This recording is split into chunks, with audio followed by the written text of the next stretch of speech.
please remember to leave a like, a comment, share the video about, and if you haven't already, subscribe. Thank you.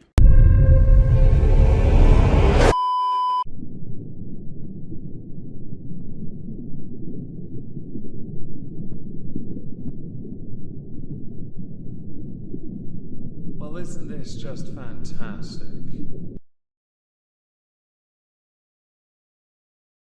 Hello everyone, welcome to the first part of many I'm sure for Amberlynn Reid's end of year review for the year of 2025. I have a feeling this, like Foodie Beauties, is going to be quite long, even for our non-tent era Skanklin Reid. So let's dive into January. So we're going to be starting the month with a continuation of December 2024, because some images were doing their rounds. I'm not entirely sure how much I can actually say in this video before YouTube demonetizes me for saying it. It's within a certain fetish community of the feeder variety. Now these images, I to this day still do not know if they are legitimately her or not, but they are of the unclothed variety, and they are not, no, I'm not, no. Needless to say, an individual going by the name Walnut, which is totally not Tommy or Emily or Amber, did not upload these images, videos, or other to this place.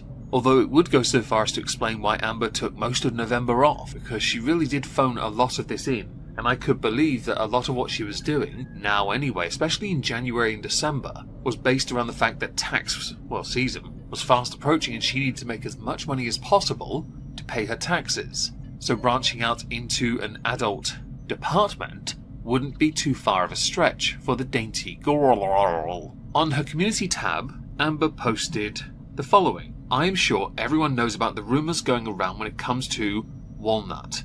Tommy, or Emily, has contacted the website personally in hopes to get this figured out, because not only is someone trying to impersonate her, but they are trying to make people believe I sell and am part of the feeder community, which I am not and never will be. There has to be some legalities when it comes to stuff like this, because it is defamation, as they are making everyone believe it to be true.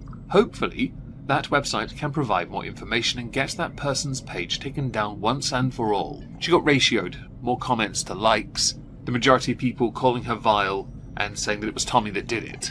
The reason people believe it was in fact Emily's because Emily had in fact said that she had made videos with her £1,000 girlfriend for money. This is where the belief comes from. It doesn't help that Tommy, or Emily, was active on the very sites you claim somebody else had uploaded content to in her name of sorts. There was enough information to go with it, and this led to Amber making a video addressing the allegations. Will you ever admit you were actually 600 pounds? What has been the hardest part to overcome with having BPD? Hardest part about having BPD? Like during a BPD episode, which are actually sometimes called BPD tantrums, I am like a sex machine. What is a rumor about you that is 100% not true? It is 100% not true. I am not a feedie.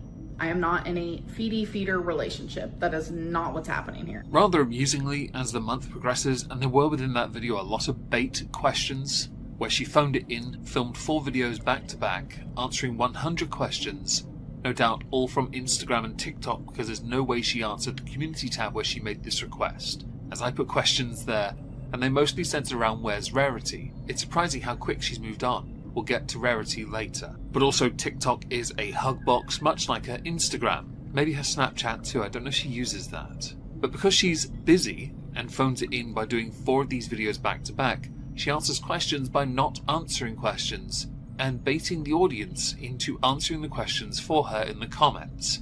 I can truly believe Amber is evil. I can truly believe she knows this game enough to know, with her views going down, the best way to get the engagement is to bait her audience into doing it for her. But because she's the type to control the narrative, she struggles. She really does. Now Amber did follow this up with another video, because it's 4-parters, titled I'm Being Fetishized, and being portrayed as the villain. I'm going to skip over virtually everything but the part where she addresses being fetishized, because victim Lynn Skanklin Lynn Reid needs all the attention she can get. How do you feel about people who fetishize your body? So the word fetish low-key confuses me. So the definition of fetish is a form of sexual desire in which gratification is strongly linked to a particular object or activity or a part of the body other than sexual organs. Okay, so what that says to me, if you prefer someone of a certain body type and that is what you are sexually attracted to, that's considered a fetish? What I love about this is Amber is so desperately trying to avoid the allegations of the feeder content that she has to resort to using a Google definition to try and understand a question by overcomplicating it. Although I would argue no one fetishizes you unless they're paying for it, and not many are paying for it. She did earlier in the video, by the way, have to discuss the haters. Rather amusing when she's discussing them, she knows an awful lot about them. Almost as if, with all the free time she has not making content, she's obsessively watching them to find ideas for content. Oh, hold on.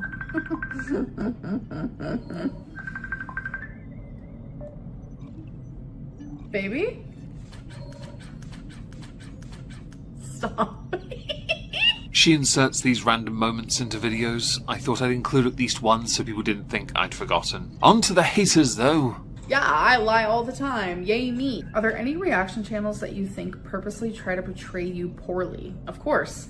Every single one. I don't even know why they're called reaction channels, because it's like, yeah, they are reacting. I'm going to cut Amber off because they are reaction channels for that very reason. They infer based on the information you provide, or assert if you want to interpret it that way. I'm not going to go to bat and defend reaction channels, because I'm sure many of them get it wrong. But because you never come out publicly and provide proof to the contrary, you just assert it yourself, all we have is you as the arbiter of truth. But you're not the arbiter of truth. That first comment was relevant to it, even if it was taken out of context. Now, Amber was called out in the comment section to this video for not actually singling out many channels. She did mention a few like Alex's Shook, yes, and she does over the course of the month mention Zachary Michael. Big mistake on that front, because the comments section to many of her videos is filled up with her being called vile for mental health comments made in the direction of Zachary Michael. So in video number 3, she does address some of this a bit more. She also points out that she's going to go back on semaglutide. This is when we first really find out as video confirmation, and then she goes off crying about Rarity, as if anyone believes at this point that Rarity will find her way home. Been over 2 months and you abandoned her. I should probably show a clip of the semaglutide reference and Rarity reference before showing a relevant clip about the haters. Do you still smoke Delta 8, and are you going to stop when you start semaglutide? I do still smoke. I definitely don't smoke as much as I used to, and I will be more than likely stopping when I start semaglutide. Are there any updates on Rarity? Sadly, no. In my actual gut and soul and heart, I really do believe that someone found her and they're loving on her. They're feeding her, and she has water and warmth and love and laughter and cuddles. Everything that I once gave her.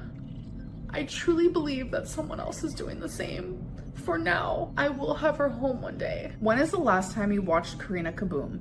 I'm telling you, the last time I watched her, I think was during live stream era. 3 X's ago, like even before Feline. I don't like that woman. I hate everything about that woman. Like, no tea, no shade, but what is going on with her? Well, apparently, in the context of what Karina Kaboom is at time of recording in February 2025, her life is more stable than yours. She comments on your content, goes through the tea, goes through the facts, presents it as is very blunt, open, honest, and you don't like that. Because when you've been called out every day for all the errors you make because it's knowingly done, you go defensive and then insert victim then Reid.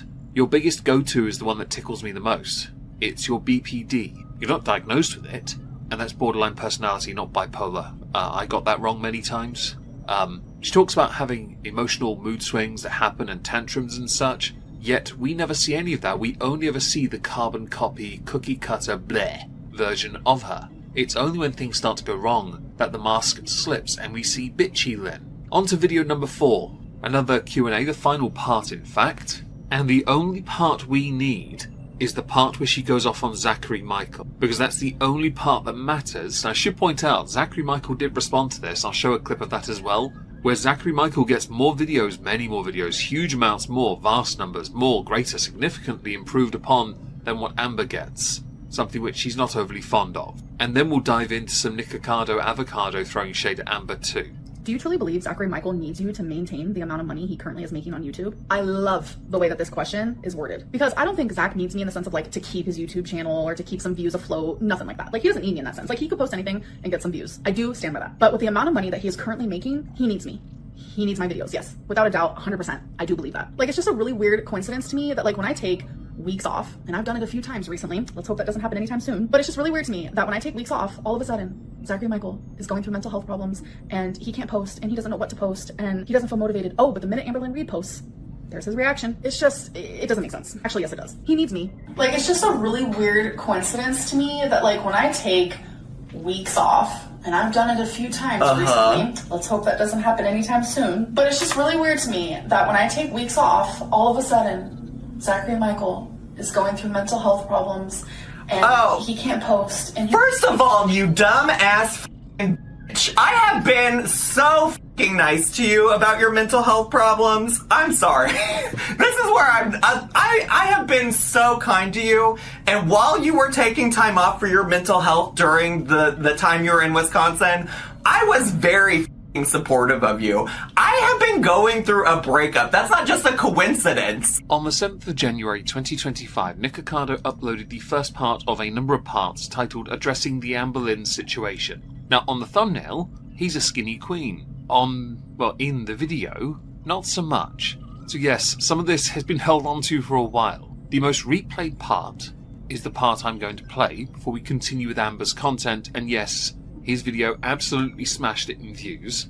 Compared to what she gets, he nearly doubled it, to be honest. Which speaks volumes about the nature of what Nikocado can with minimal effort and using old content, and how relevant the old content is by today's standard. Cheers! Go ahead and have that bite. It looks delicious, because it is.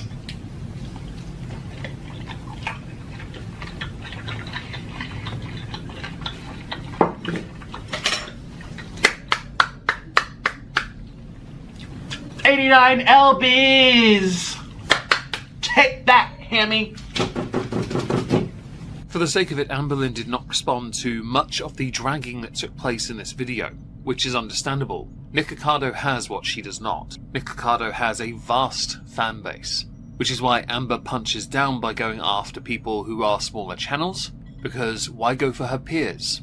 Although she does go for somebody later who she considers a peer near the end of the month. Yes, there's a level of tribalism involved when it comes to Amber. I guess Nikocado is a traitor and therefore in the grand scheme of things. On January the 9th, Amberlynn released her next video titled The Truth Behind the Crumble, spelled incorrectly, Cookies video. It was actually filmed on December 31st, 2024, because Amber's been busy, yo, so she hasn't been able to do her job properly. Right. The filming days in advance problem she has is that when something kicks off that she's the centre of, she can't address it at the right time, citing every excuse why she can't do it, which is Amberlynn to a T. So today is actually the 31st. But today is the 31st of December. I bet you thought I was going to play her telling the story of her birthday and the video being leaked.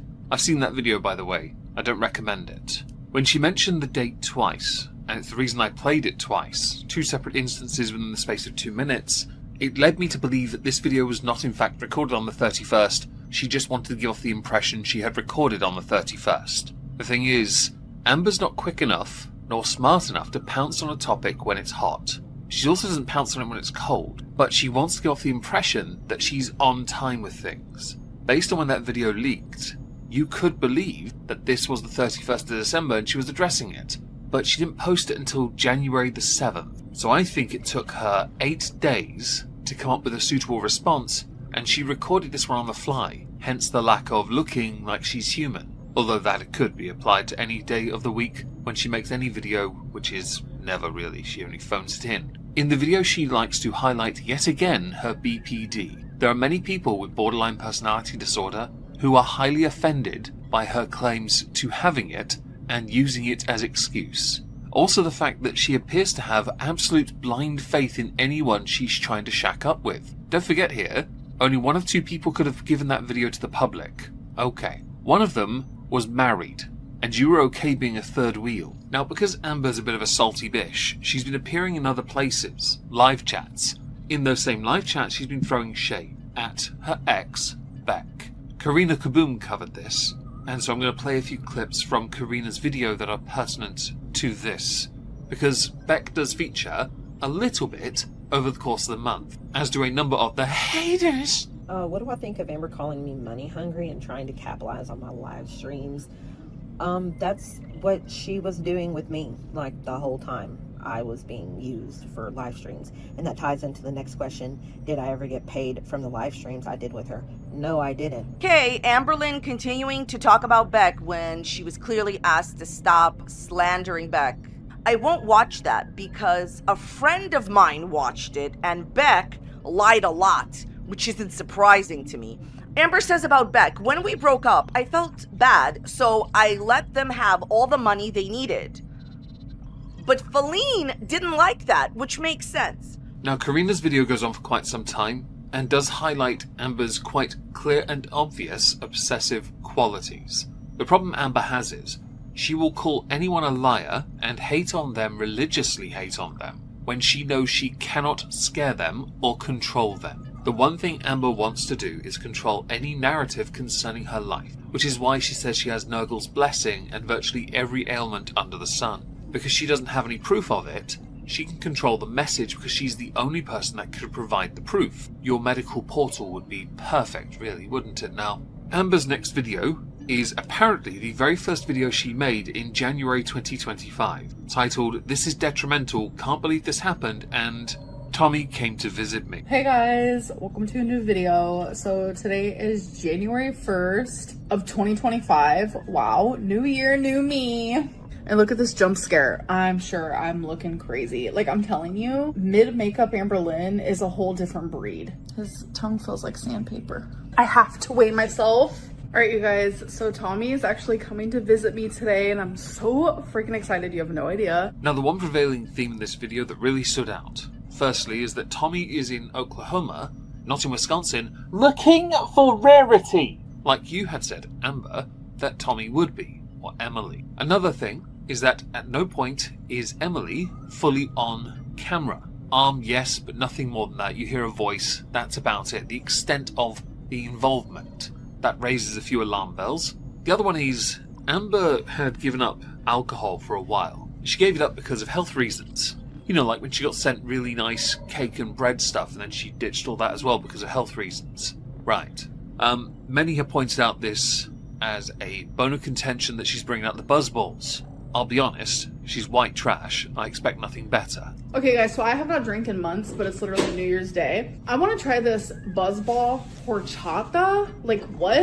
I love horchata first of all. So, baby, will you open this for me? Yes. A girly pop with nails needs help. Thank you. You're welcome.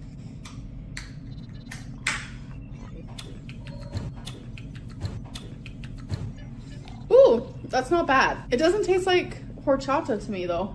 Totally not a feedie. This part must be bait. Now, there is something in the video beyond all this crap that I want to highlight, and it concerns the reaction channels and the, well, haters of because Amber has some words. So I also want to talk about something that like needs to be talked about. I know I said in my last video, like, I'm done paying attention to like hate comments. I don't want to watch reaction channels anymore. Like, these things still stand.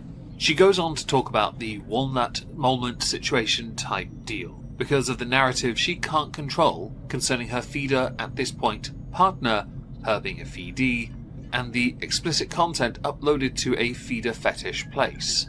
That at this point, the majority believe was entirely because Amber was okay with it, which I honestly at this point believe as well. She goes on to show some emails she had with the company in question about this Walnut account, about it being a troll and blah blah blah. Damage control in 101. Blame everyone but yourself. Even if you can make them up, they're to blame. Don't listen to the haters. Not long after this, Amber's friendship with Alexis that had been rocky and quiet for some time after Alexis outed her last year had gone again, and Alexis had gone whole hog ham on this one. Amber released a video titled "Betrayed by Alexis Again, This Has to Be Illegal, and Taking My First Semaglutide Shot." I mentioned in it that, no, Alexis is not the one who did the cookie crumble, and people asked if I resented her, and I said no, and I was saying how Alexis is in like her happy healing era, and that she's very understanding and patient and kind with the fact that like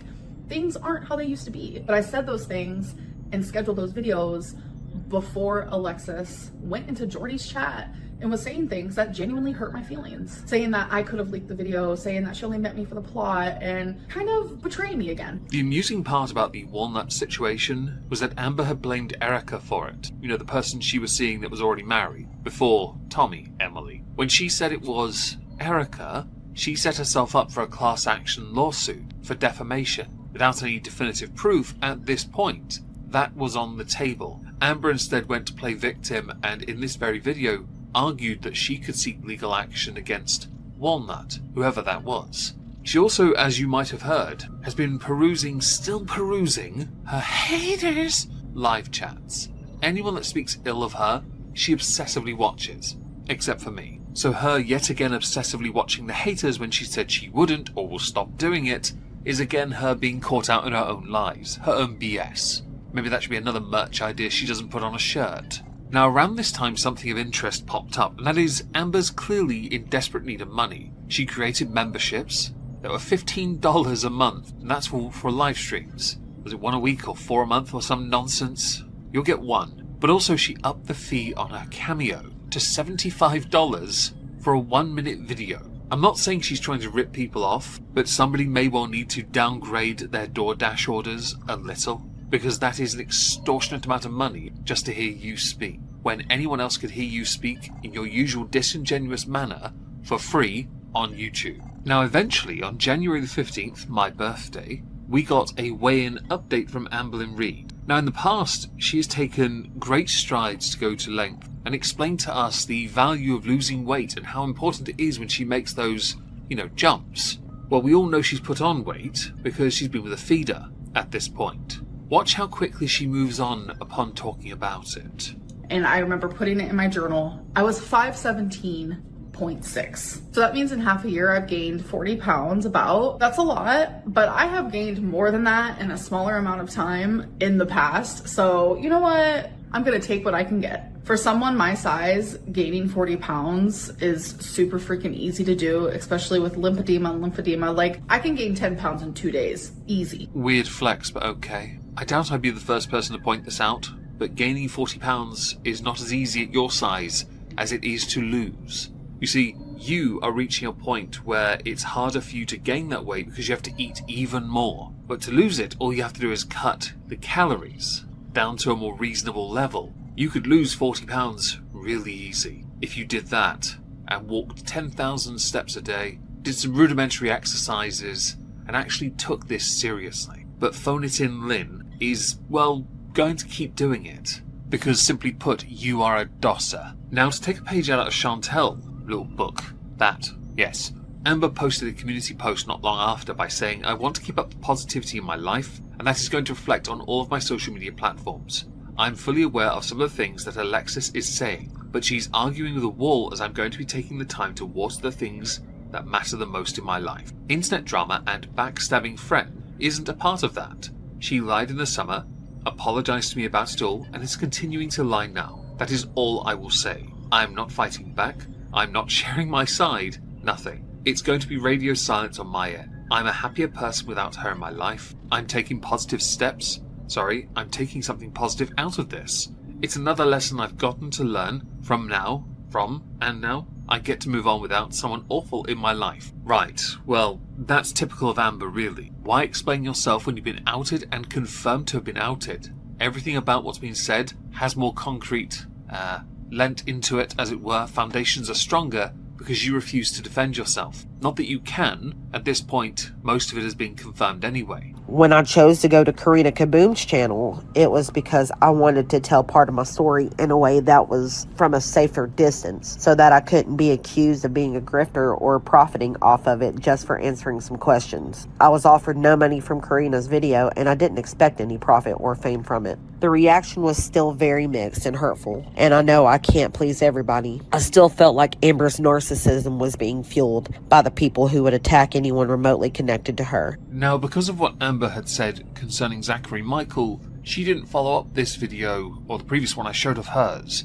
by talking about this because, as you know, Amber records in advance. 11-12 days in fact. So I don't expect a response to this till much later in the month, which on Amber's part is kinda bad, because she could take full advantage and do better from it and not have to up her fees on Cameo, or charge a ridiculous amount for members-only live streams. Okay guys, so I have gone back and forth whether I wanted to speak on this. I'm standing here and I'm using my voice because as a woman, I said something about Zach, saying that like his mental health issues is the reason why he can't upload. But then the minute that I upload, he has a reaction. That is the only thing I have ever said about Zachary Michael's mental health. And to be honest, the years and years that he has spent on his channel mocking me, being insensitive to any issue that I have. I mean, he can sit here and say that he stands up for me for this and for that and for random things, but sure, that doesn't take away the fact that I have been mocked by him. This is an obligatory fair use interruption because there's more to this justification for her comments, and I want Amber to be able to articulate those points so you can just understand how intellectually challenged she is. Her shields have always been the same ones, and they always center around how she must be center of attention. So she will, if someone says they're ill, she'll say she's more ill. If someone says they're short, she's more short. If someone says they collect this, well, she collects more of it. I know that's not the same, but I just wanted to point out she's also a hoarder, which is a part of this problem of hers. That also includes my mental health. We're not even gonna go to like the physical aspect of like making fun of the fact that it's hard for me in the past to like walk to a tree. Like we're not even gonna like include those things and multiple other things like him joining in on AmberCon, literally hosted by one of the most fat phobic people there is. But we're strictly gonna go with like the mental health aspect because that is the reason why he decided to literally verbally abuse me. Victim Lynn Reid missing the point entirely because Victim Lynn Reid expects absolute unity. If you're her ally, you back her regardless. Tribalism is important. You must be a Democrat voter. Now the Twitch clip she's referring to, I'm gonna play here. For her ass to sit here after I have said time and time and time and time and time and time and time. You communicated with us.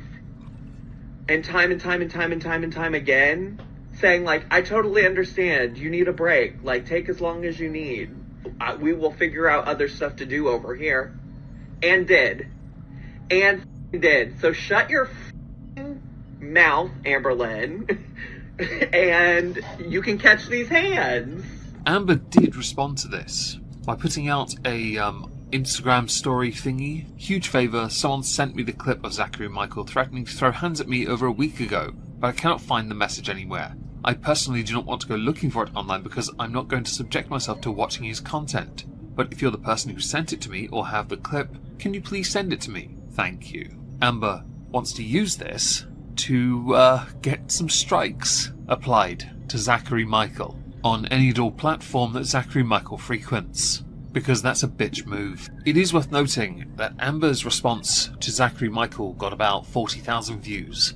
Zachary Michael's response to that got over 100,000, which should speak volumes about what Amber brings to the table when it comes to this conversation. The phenomenal amount of dislikes also doesn't help Amber in the slightest. Next on the video list, second semaglutide shot. getting hit on by guys and come grocery shopping, where yet again we're subjected to Amber telling us some made-up story of a guy hitting on her. You guys, I'm telling you, when I'm with Tommy, this does not happen. But when I'm with my mom, it happens all the time. So me and my mom were putting groceries in the car, and this guy literally comes up to me and he goes, "Wow, you are beautiful. Like, are you married? Do you want a boyfriend?" And I literally was like, "Yeah, I'm married."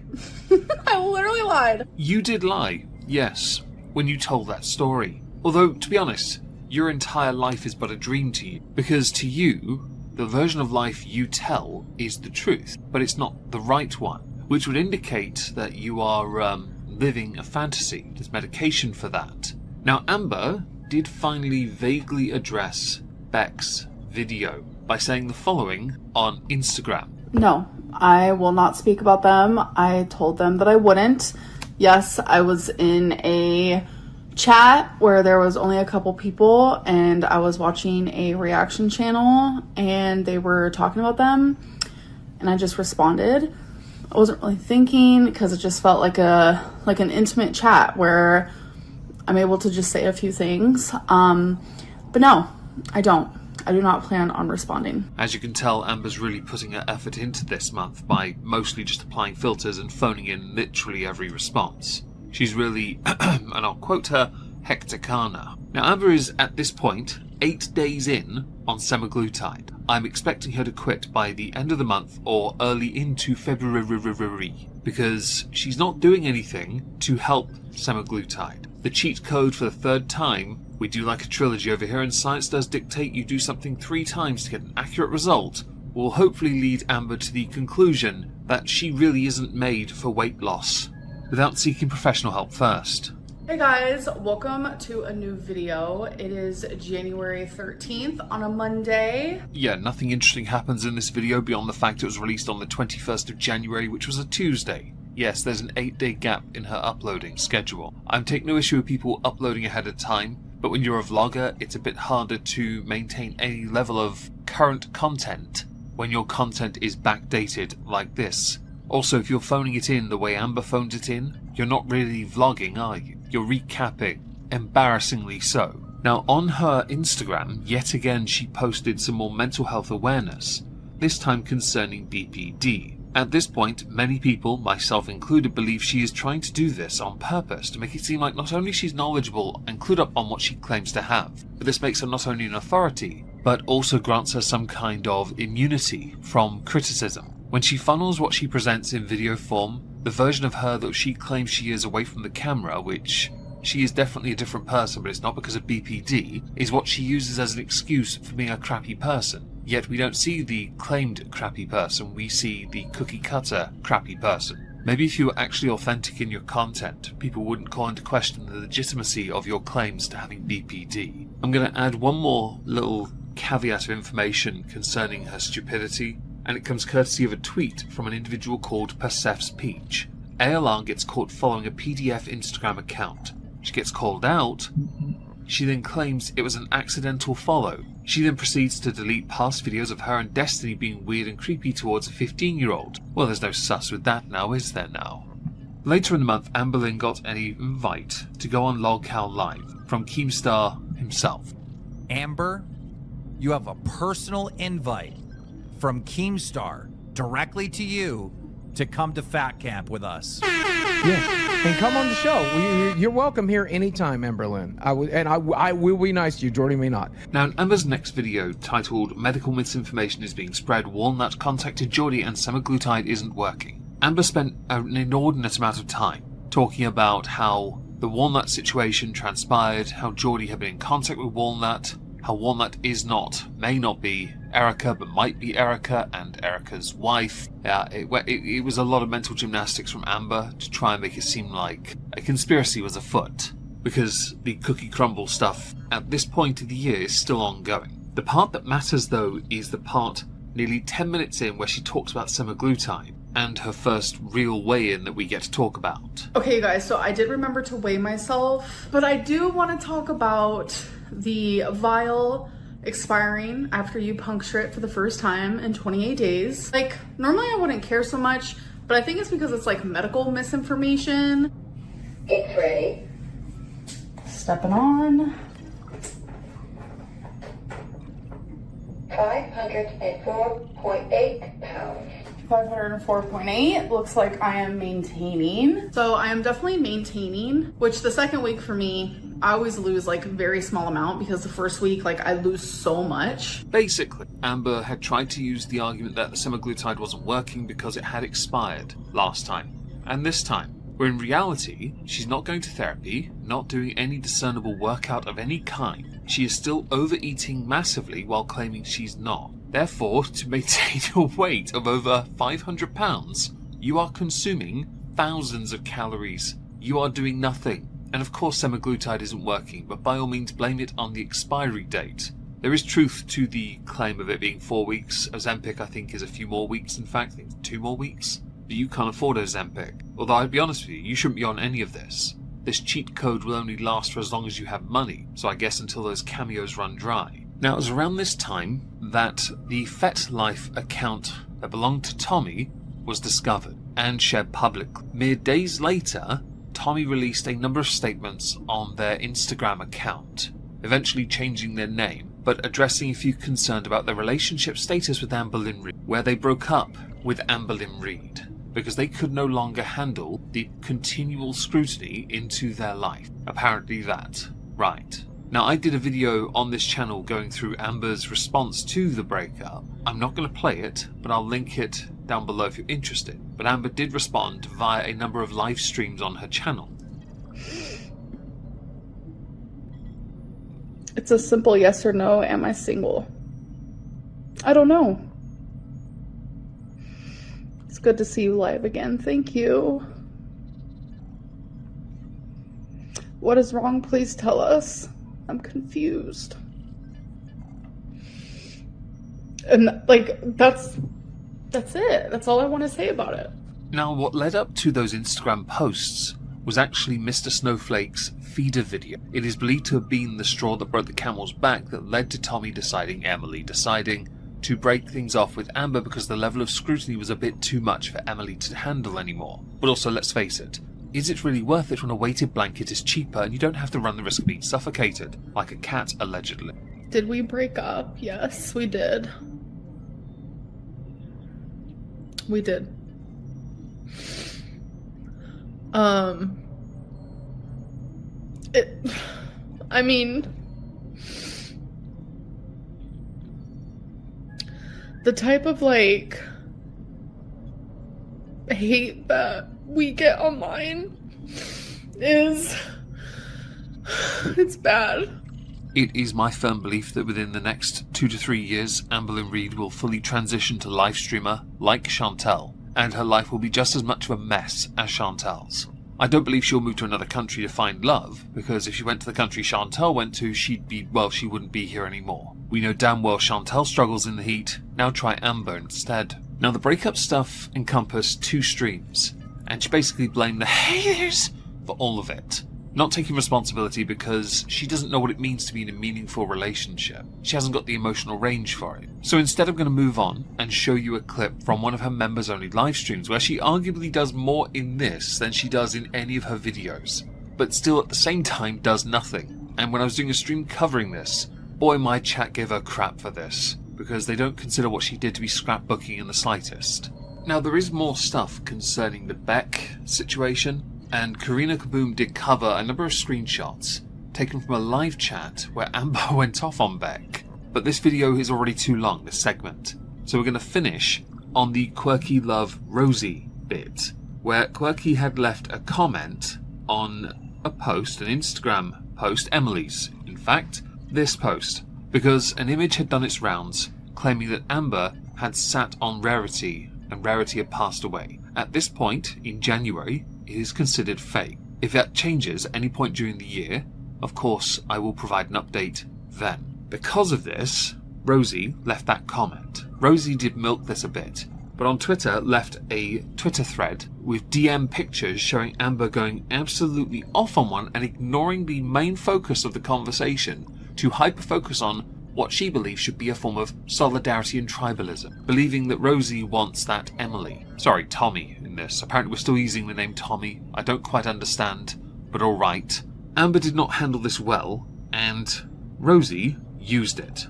Amber did though upload 2 more videos during the month, and I'm not going to bother playing them because it can boil down to the following. She took her 3rd semaglutide shot and is no longer losing any weight. Oh, but I will show her cooking because that was so offensive I think you need to see it as well. After which I'll do a little conclusion for this month. I was never taught how to cook, so I definitely taught everything myself. I do have a family full of people that cook really well, but I was never taught. So I am self-taught. I am trying to, a little bit of milk here, some flour, some cream cheese. So you can add Worcestershire sauce, or however you say it. I don't have any, so I'm gonna add some A1. Again, I don't measure, I measure with my heart. Now I'm just gonna stir, and this is just gonna thicken up.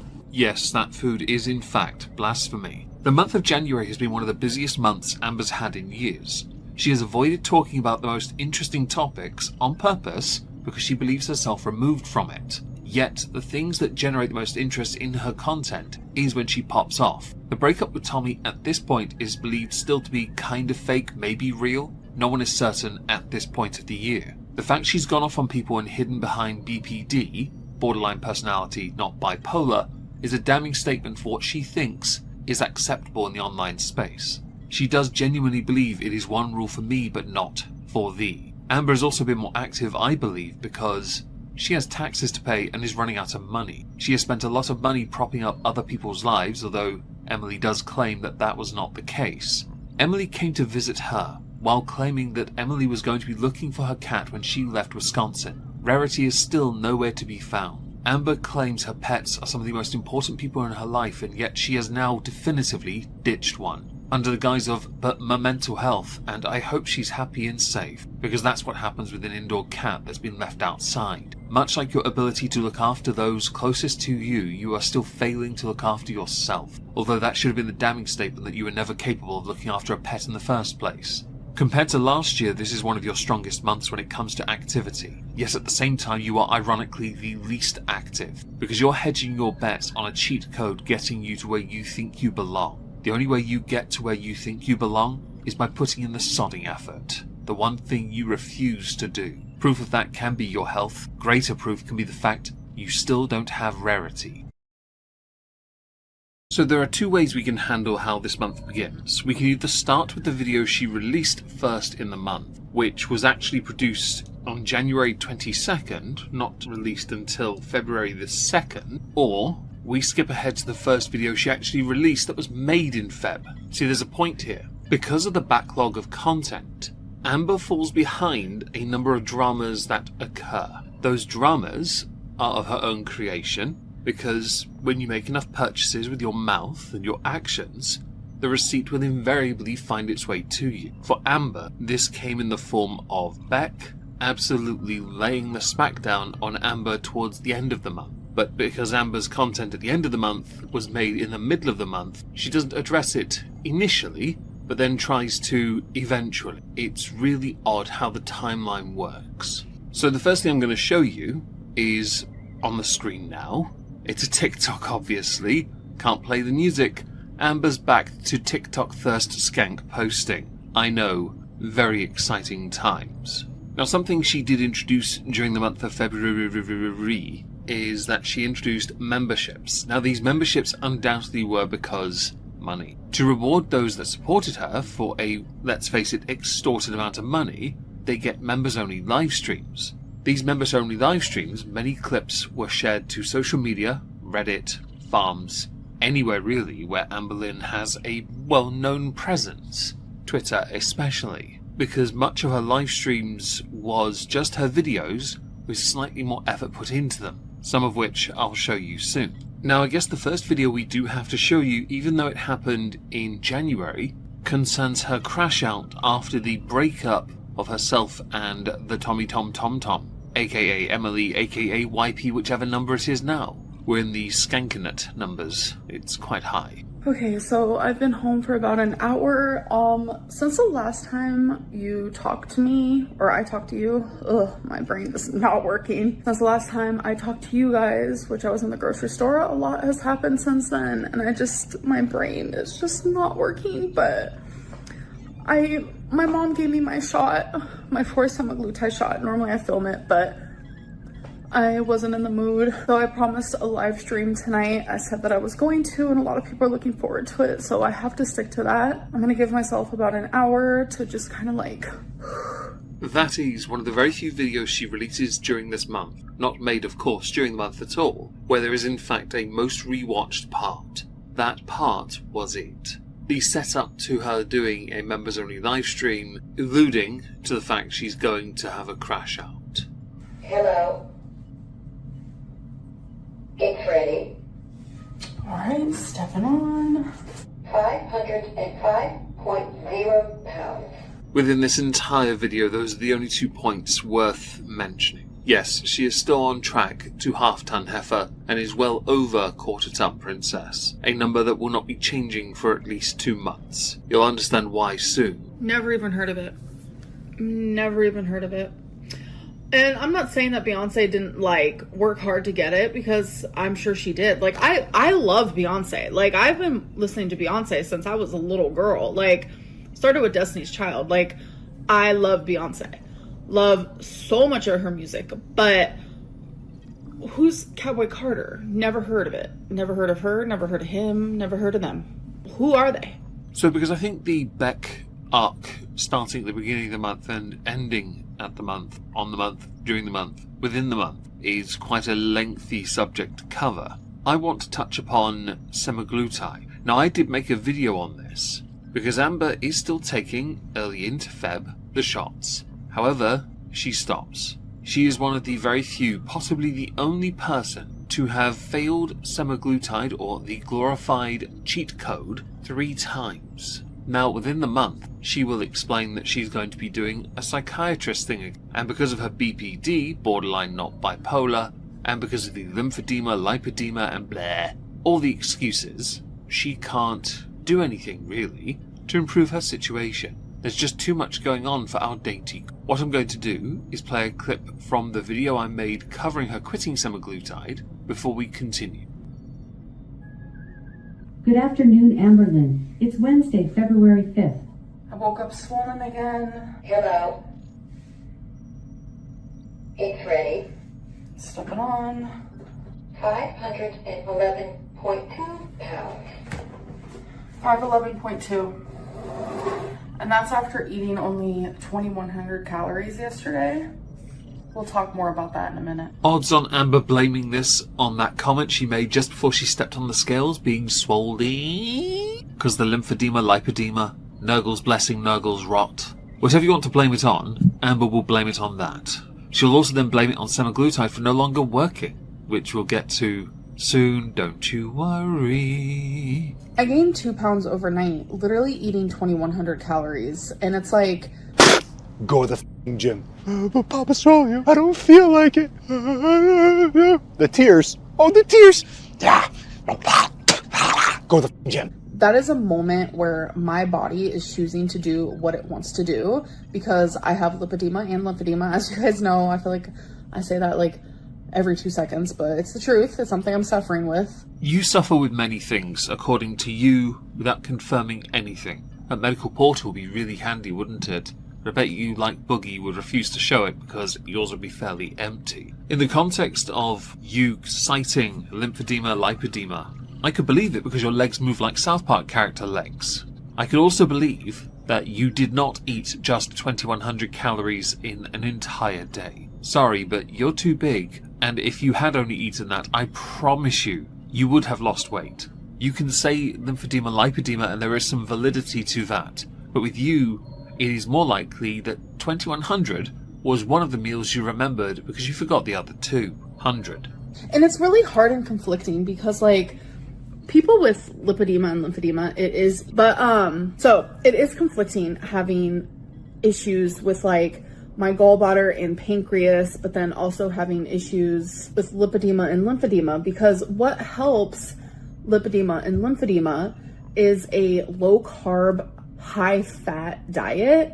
While I can truly believe you have these, I wouldn't hold out too much hope that this would help you to live that kind of diet when you eat so much of it and you are so inactive. You have to push regardless of what you're going through. If you can't do that, Amber, you will always be this.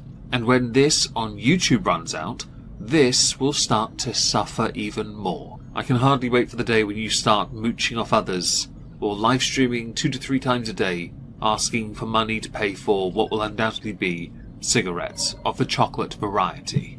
Whereas that's the diet that'll trigger my gallbladder and trigger my pancreas. So it's like...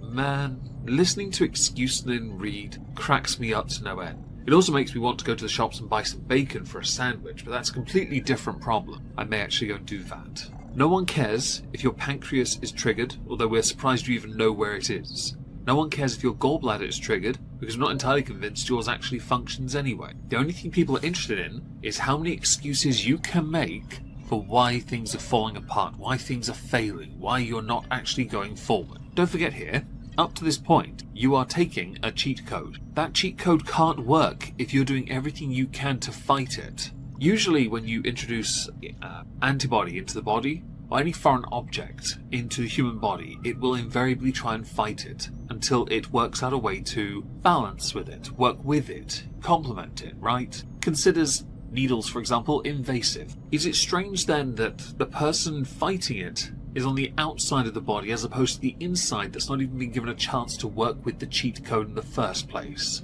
Okay, so it's just all very conflicting and frustrating. But long story short, I would rather have issues with my lymphedema versus obviously organs inside of my body.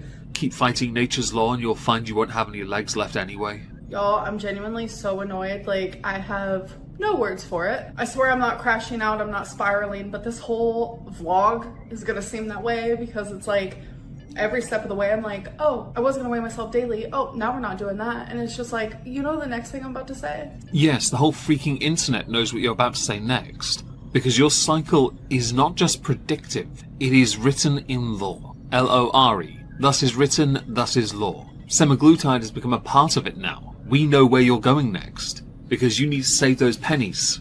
Because it's not working for our dainty queen. Sundays are my semaglutide day. I was supposed to message the providers 2 weeks prior to me needing a new vial. And I did that. I even vlogged, letting you guys know that I did that. As the days are getting closer and closer, it still hasn't shipped. So I messaged them and I'm like, I'm gonna be taking literally my increased dose, because I was supposed to double my dose. I'm gonna be like, I'm gonna be taking it late because you guys are not shipping it. And they're just like, I'm so sorry. Sorry for the inconvenience. And I'm like, what do I say to that? I don't know. Like, it's okay, I guess, question mark. Like, this is a medicine. And it's like, I'm relying on this company to do the right thing. To be honest, Amber, I would too. But I would rely on them to cut you off. You abusing the cheat code and then continuing to eat vast amounts of food, not doing anything to change your habits, not go to therapy, but relying on one thing at one time to then do another thing separately from everything else at one time is not conducive to any level of success. So already not getting it in time has been highly frustrating. So I was supposed to get it before the Sunday, which was just a few days ago, like today's Wednesday. And then they were like, nah, psych, like you're gonna get it on Tuesday. And I'm like, okay, fine, I guess I'll take it a couple days late, like it's fine. I messaged the provider to see what he thought and he said it's gonna be okay. So yesterday came around, which was Tuesday, and I was expecting to get it in the mail, and I didn't. So then I was like, I woke up today and I was like, hopefully I'll get it today. I checked, it said it was gonna be here today. It did arrive, it did. But it's the wrong dose. It's the wrong dose. Oh no. Anyway. I'm frustrated and I'm done. So far in this month I've shown you 2 weigh-ins. If you hadn't noticed, she went up in weight several pounds. She is taking semaglutide to try and get her weight down. How much is she eating and not doing anything to continue to go up? That even the cheat code fails. You may as well have pressed up, up, down, down, left, right, for all the good it would have done you. Although you could argue at least that's a minor workout for one of your thumbs. Now, while Amber is busy bopping on the screen for your entertainment, because they not like us, everyone, Amber does sprinkle throughout the month more crying and breakdowns courtesy of the breakup with Emily, Tommy, Wipey, whichever number. Because she's going through these stages of grief, she is seeing Tommy, Emily, Wipey, whichever number in literally everything. Because this is an end-of-year review, we have to, of course, include clips of this, even if we find it incredibly blech. Genuinely, this is the thing that I hate the most, is I walked into the kitchen. Hold on, I'm gonna turn on some lights, okay? So I walked into the kitchen, and I just instantly started bawling my eyes out. Like, these are the roses that she got me for my birthday. And it's like, I'm a pretty sentimental person when it comes to my partner, especially like we're in a long-distance relationship. And I've had this quarter on my island since she's been here, and I haven't moved it, because, I don't know, I wanted her to have it when she comes back, you know? And it's just like, things like that, like, God. It's like, why? It's like 1 minute, like, I forget because maybe I'm distracted with something for like 1 second, and then all of a sudden it's like it happened all over again, and this goes on and on and on and on all day long. I just don't know what I'm gonna do.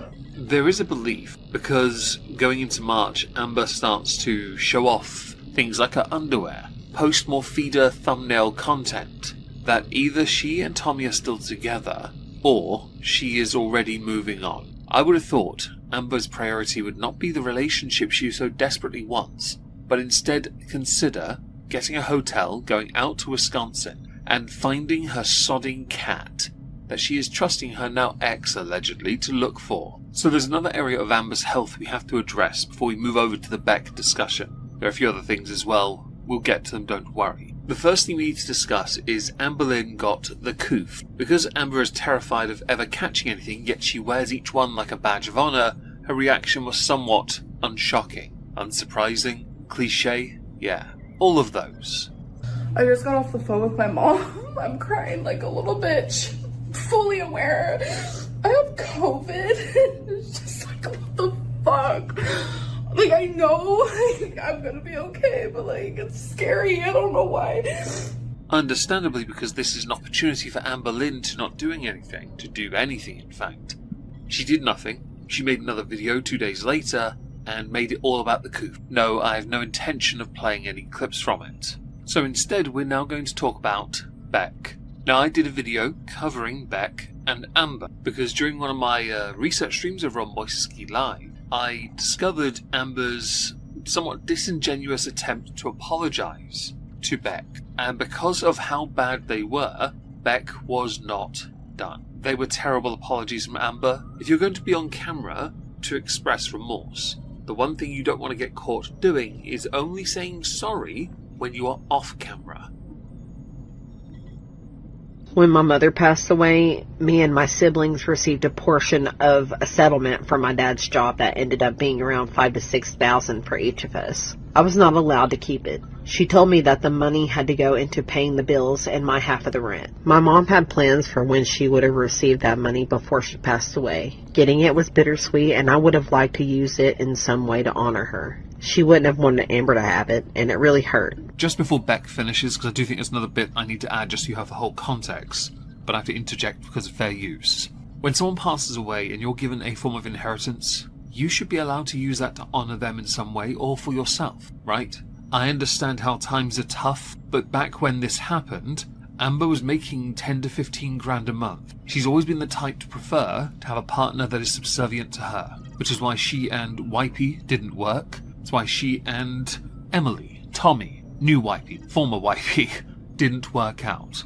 Amber was raking in, making bank with her hectic life. And according to Beck here, we find that Amber took 5 grand from them. But she took it anyway. When I told her that I would like to do something with the money, she dismissed it and treated me like I owed it to her and it wasn't my choice. She said that I couldn't have it because the bills needed to be paid, even though I knew that she was making enough from YouTube to cover bills and rent with no problem. Amber sounds like the type of person, if she were a parent, to take her child's birthday money under the guise of, yeah, but we need this in the house. Considering how much of a hoarder Amber was at this point, how much she relied on then Becky to do so much for her Amber, this is remarkably ungrateful of somebody who had a live-in caretaker. The math ain't mathin'. People have many criticisms to levy at Beck, that's quite alright. In this instance, this accusation is quite a big one. Now, I went through this at the start of the live stream. What I didn't know was that when I got to the more recent video on Amber's channel, her her comment section let her know. Oh boy did they let her know. On the screen now is a video play. Now I asked my mod Leona to look into this and screen record it for me please. At the point of when I was streaming last night, the video was only a few hours old. She had over 800 comments.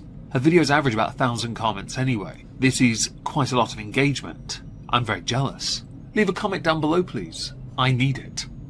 Thank you. In this, as you can see, the resounding perspective is Beck is owed $5,000. You thief, you silly bish, you greedy bish, and so on. In fact, there aren't many positive comments here at all for her, Amber that is, because people have seen Beck's rather lengthy video going through more of the dirt on Amber, which is where neck cheese comes from. It's from the stench hidden under the perfume and the damage done to people's personal property because of her smell. And now we find money thief as well, which is not a good look. It really isn't, by the way. I also discovered Amber has over 100 subscribers to her memberships who are live watching or membership streams that she does. And that tickles me because she's making at least $1,000 a month based on how much she charges, in dollars that is. Close to £800 maybe, if she's lucky. But still, she's making good money from these membership live streams. Money I'm not entirely convinced she deserves. And I do have a clip of her more recent response to addressing these allegations. We're going to play that before we then go to the video itself just to see if there's anything there, because she has done two videos addressing allegations from Beck. They are the most pathologically lied videos she's ever produced. That didn't sound right. She looks like a liar. She looks dead at the camera, her eyes are completely devoid of emotion, she claims to be remorseful, regretful, and apologizes, but every time she apologizes, she's not on camera. She cuts away to a still image of a cloud on a white backdrop to say, I apologize. That's not... We'll get to that in a bit. Here's the clip of her membership stream where she addresses the more recent allegation. Can you please put in more effort next week? If you won't talk about what everyone wants you to give, then give us an alternative. This is what my live streams will be. I'm here to talk to you guys one-on-one, answer your guys' questions, things that I feel comfortable talking about, of course. This is what they're going to be. And I noticed that a lot more people are watching week by week and becoming a member, and I appreciate that so much. Like, thank you so much. You have no idea. Considering the bereavement aspect, which is quite an important and vital part of the context, you could use the memberships from this to start saving up to pay back the money. When someone goes through a bereavement, the first thought shouldn't be, well, like you, let's do some Q&As online to draw the attention to myself, and then let's take money from our then girlfriend. Well done, by the way. Smart move, you silly bitch. So if you're not interested anymore, I do appreciate you guys being here for the time that you have been here. But this is what I want my live streams to be.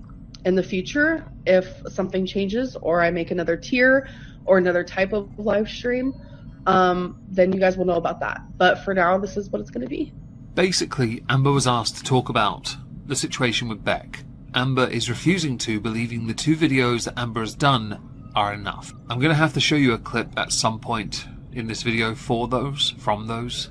Maybe just the second one, because the first one's a throwaway. The second one is intriguing. The lack of sincerity, especially. In the more recent video, she spends the majority of it talking about having the coof, because Amber has anxiety about literally everything. She's kind of hectic, and that hecticness, leads her to act out.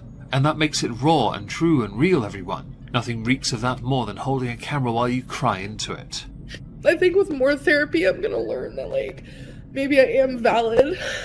Now, within that video, there was only one part of it, beyond showing us the members-only content, which seemed redundant then to do a members-only live stream, where I was intrigued. Because I could honestly believe what I'm about to play would have been done by the haters. But no, it turns out Amber decided to fill the entire frame with as much of her body as possible. Now, because I did film at college, if you draw on the screen, like the tic-tac-toe, noughts and crosses board thing, 9 cells usually occupy the screen. You want to put something in each of them. Ignoring the 2 cells in the top corners where it's blank, Amber fills out 7. Here it is on the screen now. I don't understand the motivation behind this. But we'll play some audio from this just so you have a bit of context. She's talking about members-only live stream crap, basically. Because she's professional, girls. I am going to go live, but I'm going to do it earlier than usual. So I'm gonna go live in an hour and a half. So I just posted a community tab letting everyone know. So I just want to kind of meet in the middle. I don't want to let anyone down, but I also want to be able to rest for the rest of the night. And I'm really sad because someone's like... Let's face it here, the most Amber does is during the live streams, because she spends the majority of the day doing nothing. We know this because in these very videos, one of her days before she inserted the "so it's the next day" was 1.5 minutes. Now I want to finish this video, not right now, but I want to use the remainder of this video going through some of her, quote, sincerity when addressing Beck's accusations. The video in question was recorded on the 9th of February, yes. So there's a good gap here of lots of days between when that video was recorded and uploaded. So I'm kind of intrigued to see when Amber will address the more recent allegation of $5,000. But this one does at least set up Amber's redemption arc, everyone. Like, guys, she's totally legitness and sincere. Hello. So welcome to a new video. It's actually February 7th at 3 a.m. in the morning. Yes, I should be asleep, but here I am awake filming a video. I was actually getting ready to get comfy and try to sleep. My sleeping hasn't been the greatest. I've just been having a lot of anxiety, and when I have a lot of anxiety, I go to sleep really late. The funny thing really with this statement alone is that it's somewhat ironic for somebody who likes to be the center of attention in everything she does, that when she becomes it in a very dirty laundry sense, oh boy, do I have to show you my shields to justify my bleh. Something I've suffered with majority of my life. But anyways, I could have totally slept and waited till tomorrow to film this, but I think it's just so heavy that like I have to do it now so I can just be completely done with it. I would say that's a healthy attitude, but because it's you, Amber, all of it is insincere. All of it comes from you trying to portray yourself to control the narrative as a sincere, honest, upfront, truthful person that can introspect, reflect, and improve. None of those words are applicable to somebody who in their entire time on YouTube has only gotten bigger, literally, while their peanut-sized brain has guaranteed less blood has managed to reach it. I watched Beck's new video that they posted tonight or today or whatever, but it was a new one. Based on when you released it weeks ago. Because you upload ahead of schedule, don't you? This is also where the insincerity is brought up. If this really mattered and you really wanted to tackle this, you would not have scheduled this video. Which, by the way, we know you scheduled because we all saw the list of all the videos you had prepared to upload in another one of your contents. Videos, doodahs. This was there. So that video genuinely shocked me, and it made me feel stupid and dumb, and it made me realize that like the way that I viewed our relationship was completely wrong, and I was oblivious to a lot of things, even to the extent of the way that I treated them. So I want to be accountable in that. But this is just the example that I saw in their newest video. This is where I know the video is 100% insincere. You are not accountable if you can't do this on camera as well. You've cut away. You can say, but future Amber realized. But future Amber can go and put the camera back where it belongs and simply say the words that matter. But at no point during the video, on camera, do you say the words that are supposed to matter to you for you to be held accountable. You don't say them. Where it made me look back and be like, yeah, like we both actually viewed this relationship completely different. Yeah, because one of you was a caretaker and the other one was a needy bish who micromanaged and controlled her girlfriend at the time's life. Which one was you again? So in their new video, they were reacting to a compilation video of me being rude to them for 10 minutes straight. And in the reaction, Beck stated multiple times that it's obvious that they didn't want to be on camera. And they said, oh, look at me zoning out while she's talking. And it's like both of those things like genuinely hurt, and it made me realize like I didn't even notice these things. In my earlier content constables on you, it was a point I made. Now I know you didn't watch them because it took forever to get you to even acknowledge my name, but I did mention that years ago. None of your girlfriends have ever wanted to be in your videos. Ever. They really don't, because they know what you are. You're a lol cow. You're a poison, a cancer, a leech, a parasite, a terrible person who likes to put on a facade that you are something better than everyone else. If you were better than everyone else, you wouldn't weigh 509 pounds. Sorry, lbs. Just like how when I was in a relationship with them, I didn't notice how mean or rude I could come off until looking back, and I just feel super remorseful. Yeah, that sounds sincere, doesn't it now? I viewed our whole relationship a certain way that it wasn't. I genuinely thought that they wanted to be on camera and that they were okay with being on camera. And I was so accustomed to them zoning out or seeming like they didn't want to be on camera that like that was normal for me. But I didn't know that the zoning out and the look on their face, etc., was like an indication that they weren't listening to me or that they didn't want to be on camera. Like that is like news to me. No one believes you, not just because of what you're saying, how you're saying it, the obsessive staring at the camera. No one believes it because this is performative. We remember what you were like back then. Hell, you showed a video you responded to in a separate video when you were being incredibly lazy and you still don't know how to do the split screen. You looked like trash. You were even bigger than you are now, I guess. You looked like a mess. You were so stuck and high on your own farts that it was clear and obvious, being the smeghead that you are, you were never going to be able to take in the feelings of anyone around you, because your solution to everything back then, making the kind of money you were making, was to go shopping to buy Beck a new baseball cap because they're a geek and that's what they need. A new baseball cap because that'll, look cute on Beck. That was you back then, Amber, by the way. That was all you ever were. Now I'm going to play the next clip, to you actually saying sorry. It's very important how you deliver this, because how you deliver it is a testament to your form of, honesty, your deceptive nature, shining through beautifully through this absolutely pathetic attempt. So knowing that like I viewed our relationship one way and it wasn't, like I genuinely look stupid, but I guess like maybe I low-key deserve it. Realizing that we both viewed this relationship so differently actually makes it easier for me to be accountable and to apologize, because if that's the way that they truly viewed it, like I deeply apologize for that. And there's nothing I can do to change their opinions and their thoughts and their experience, because that's what they lived. The only time in this entire video where you actually say sorry for something after making the entire video about yourself, because that's all you do, obfuscate, deflect, project, and make something yourself the center of attention, you say sorry off camera. This is how I know none of this matters to you. It can't matter because you're not the focal point and you're not being given praise. You didn't get praise in the comments to this either, because they flayed you. You were sauté. You were served al dente, which you kinda deserve. If you're gonna say sorry for your wrongful actions and behaviour, people need to see it from you. Not hear it, see it. You are a person that spends the majority of her time on camera, and the one chance you had to actually say the words that are supposed to matter in a 10-minute video, you put halfway into the video, which by the way wasn't the most rewatched part. In fact, your videos don't have that these days. It was just a scattered bit off camera, and it was about something else, about not wanting to be in videos. It would be right to include a conclusion to her month here. Firstly, there was some more with Quirky Love Rosie, but to be honest, it didn't need to get a second running, as it were. It featured in January towards the end.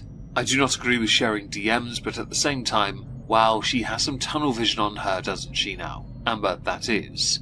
Amber continued with the calorie counting after quitting semaglutide and was gearing up to start seeing on a regular basis in March a psychiatrist. The added accusations from Beck continued throughout the month, as did some more from Destiny, because I believe they both hooked up for a live stream. Amber took all of this really badly, started laying into people like Zachary Michael as well, and it tickled me to no end, but ultimately none of it really mattered when you consider the bigger picture of what Amber is doing. Failing at dieting, again, her dirty laundry is getting an absolute pasting on the internet. She's getting destroyed, and now she is starting to get more and more into it.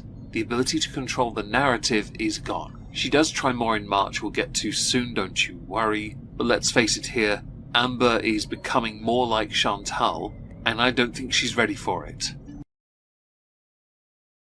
During the month of March of this year, I made 4 videos on Amberlynn Reid. In those 4 videos, thumbnails you can see on the screen, I covered one of the major stories of the month involving poor defenceless washcloths, and yes, hashtag stop washcloth abuse.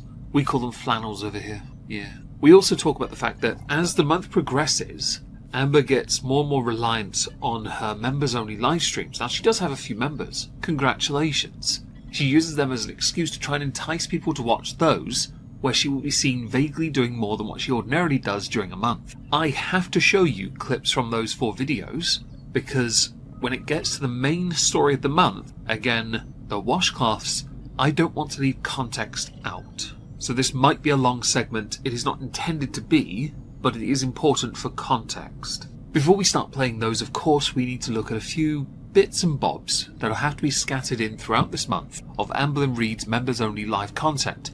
Because it's been most of the year, I don't regret taking these from Twitter, where they were then subsequently stolen from her live streams. Amber knows, realistically, she needs the haters to give those numbers some oomph. Because people can't just listen to these members-only videos, VODs, I guess, at that point. So the clips are the best they can get their hands on, and for the amount of money she charges, I am somewhat impressed that at this point she is still keeping up with this schedule. It is in Amber's nature to not commit to anything, because she's lazy. Choosy is a game I invented, and I play it to this day. It is one of the most calming things. It is just so therapeutic. It started when I was 7 years old because my Uncle Bumpy gave me this like tin can of like rocks, and there was just like the most beautiful rocks I've ever seen. Came up with the idea through process of elimination. Like, if you guys have ever heard of like that like bracket game, it's very similar to that. I have done it with 3 partners, and it was always like such like a bonding experience, because one of the biggest complaints that Amberlynn Reid is on the receiving end at this point is that she owes Beck $5,000. I'd add interest to that, personally, because she does. Amber, trying to promote her streams, entices you in with games and other such stuff, and then just spends the entire time eating and talking about COVID, because the coof is so damn scary, y'all. Fear the coofness, especially if you're super morbidly obese and on your way to half-ton heifer. Now, on March the 4th, I released the first of 4 videos. This thumbnail is the thing for it. Cope and seed, moulding, the standard stuff for Amber. It was the prelude? Yes, to the big story of the month. Again, hashtag stop washcloth abuse. people are seeing me as all bad and Beck all good. This is fundamentally not true. Beck has taken much in the way of criticism when it came to what was considered grifting, begging for donations, in fact making that a bit of a front and centre thing, certainly last year. This year it's not so much that. They are, yes, getting a lot of views and a lot of attention, but actually I think they found their spine. And that's not a bad thing in the past where they didn't have the confidence. You had threatened them. Now that threat is no longer a thing. They can be honest up front, very vocal about all their grievances with you. You are a terrible person. 100%, you are rarely a good person. The guarantee that you are a bad person is one word: rarity. That's the guarantee. You can never be a good person. With Beck, they can just say what you are, and people are going to lap it up because a lot of it is true. It doesn't mean they're good. It just means they're being upfront. It just means they are telling people a side of you refuse to acknowledge, i.e. the reality. A hard pill I know for you to swallow, because food anxiety, and you're worried about those calories with the truth. You might find the truth is actually really good if you're on keto. It's probably why you don't swallow it. And automatically they're going to believe everything Beck says, even though, like, they used to hate Beck. Like, do try to be careful how you frame this, Amber, because you're being intellectually dishonest. People were not overly fond of the way Beck was handling doling out information, right? It came across as e-begging, it came across as grifting, and there are many people in this space of the internet that get accused of grifting all the time. Now, you're yet to reach that stage, because you're still doing reasonably well enough that you can afford this rather crappy life you have. A very possession-riddled, very materialistic, very shallow life, yeah? Where your version of content is to buy food you don't know anything about, so you can bleat about your food anxiety and then suppress it when it suits you. That's your version of content, along with being a bit of a feeder type, as in your content can be earmarked towards it. You've been putting it on your thumbnails enough to make people think you're trying to bring that back or entice them in to watch the rest of your content.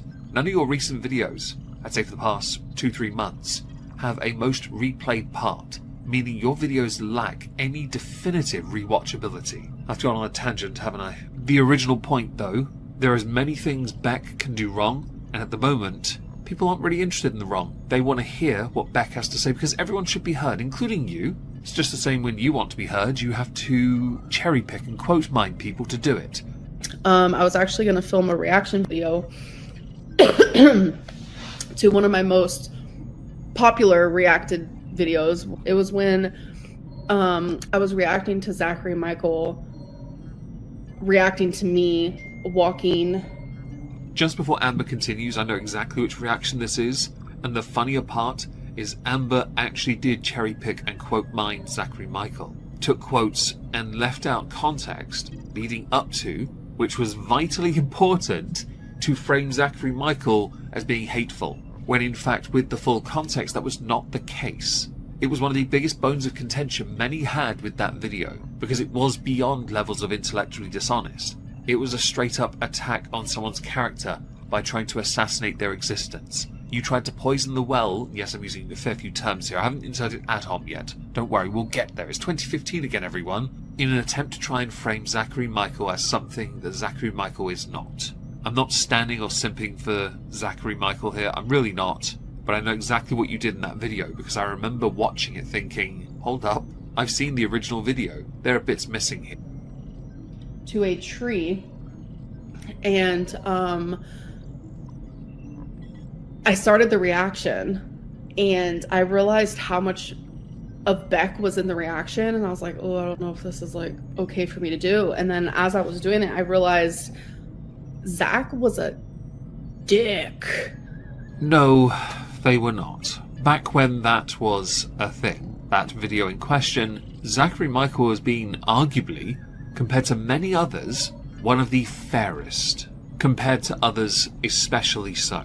I would argue Zachary Michael is still very fair to you. Even when they have been supportive to you, you've been a dick to them. Every single time. It's you 101.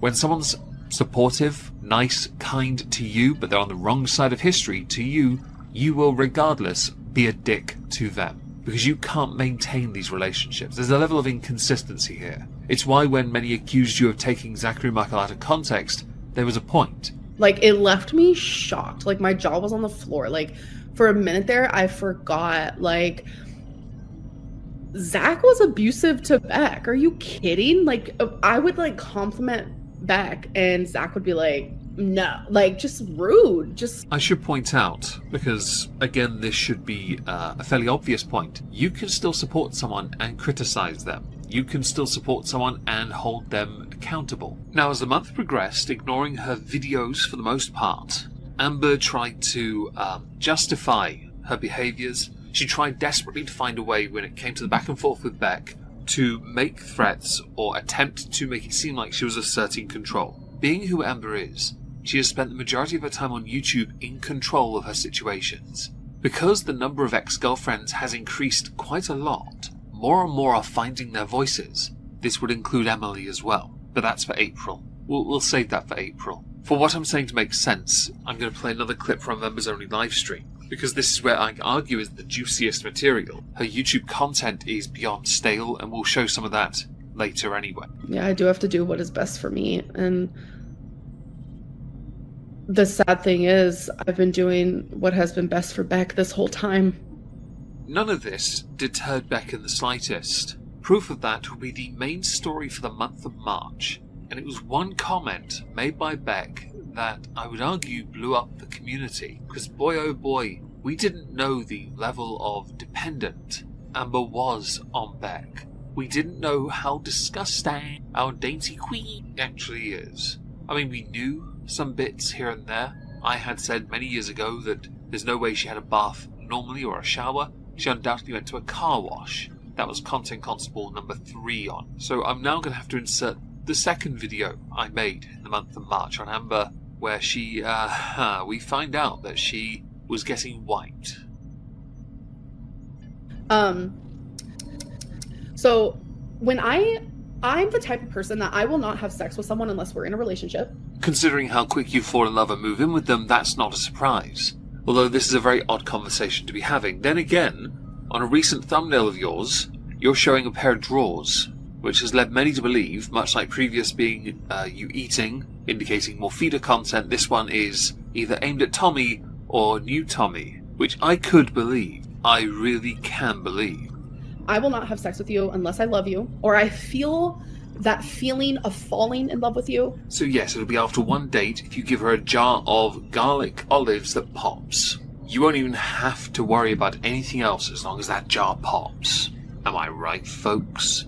Now, I do want to insert a disclaimer. This does not come from a members-only live stream. It comes from a stream titled Breaking My Silence. It is nearly 3 hours long. Compared to other streams she's done on her channel, this one hasn't done as well on views. However, it is only 6 hours old at time of recording. It is highly likely to get a few more, given enough time. I had said in the past, Amber could in fact have a really good future as a live stream content creator, because then she actually doesn't have to do anything beyond talk to people in a chat. Much like on YouNow, when she used to do that with, I can't remember who it was, it might have been Destiny or Becky, I don't remember. And there are some Becky things we need to discuss, don't worry. Yes, we'll get to that grimness very soon. Like, I can't find you, like, super, like, I can look at someone and be like, damn, they're attractive, damn. But I, like, literally can't look at someone and be like, oh, I want to have sex with you, unless I literally love you, or unless I'm in a relationship with you. What Amber means by that is, she doesn't do pump and dumps, because then she doesn't have someone to care for her. She believes by giving up her goodies, which she believes is somewhere hidden underneath those rolls, they're going to want to stick around and maybe, you know, wipe her? Wash her? Is that a bit on the nose? Have I slipped and gone a bit too far into the dark area, like Beck had to for many months, which we'll get to, don't worry.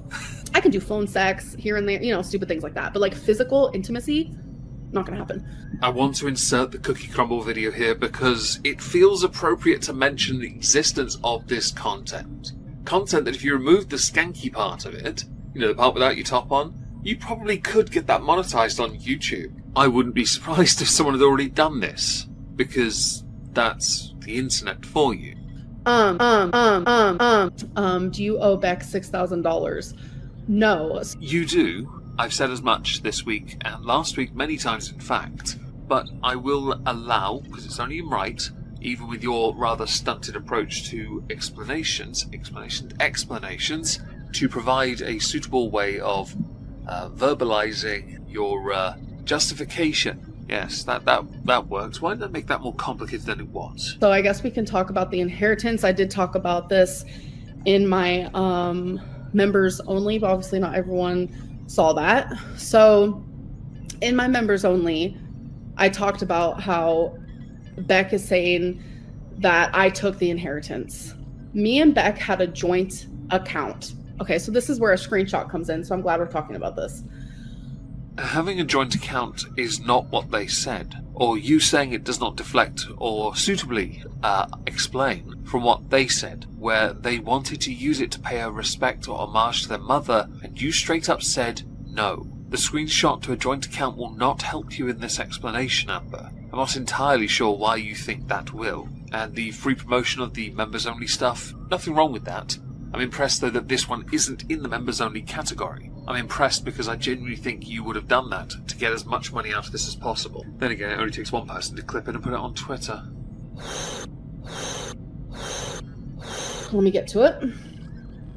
I have done some picture taken. Wow. Okay, so me and Beck had a joint account, and it was originally her bank account. Their bank account. I'm sorry, I'm getting really, really flustered. My apologies. So it was originally their bank account, and when we got together, I ended up going on their bank account together. So we were joint bank accounts. So any money that either of us both received went into one full-fledged, one area. In a recent, I don't know if it was video, live stream, I forget what it was, Beck said how they didn't even have the means to look at the bank to see how much money was in there, that they had to use my debit card, that I had my own private thing. Those are not true statements. I have a screenshot. I was not able to get into the bank ever. When you and Beck broke up, you drained that account and left Beck with $100. So if you didn't have access to it or couldn't have access to it, how did you manage to withdraw so much of it so quickly? And I want to make it very, very clear that that is the only thing they helped me with. For this to make sense, you'd have to know that Amber was bedbound for a time during their relationship, which meant, yes, while bedbound because of weight, worrying, isn't it, when you have to rely on a cheat code to try and get that weight down so you don't end up without a carer. Beck was doing everything for Amber, something that didn't really change throughout the majority of their relationship, because Amber was in absolute control of absolutely everything. Like, back in 2019, they got me a bucket with some water twice to, like, help wash myself, because that was during a hard time as well. It's called a horse bath. A gesture as simple as twice a week providing you with a bucket to be able to wash yourself or to wash you is quite the dedication.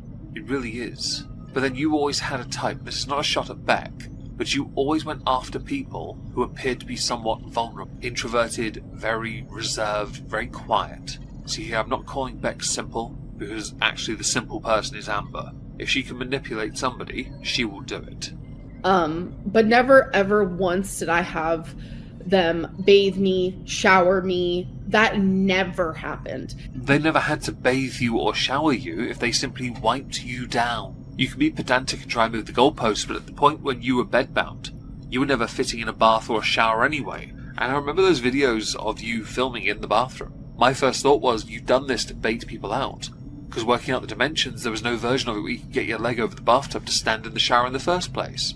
Which is why you used so much perfume, because you reeked, you hummed.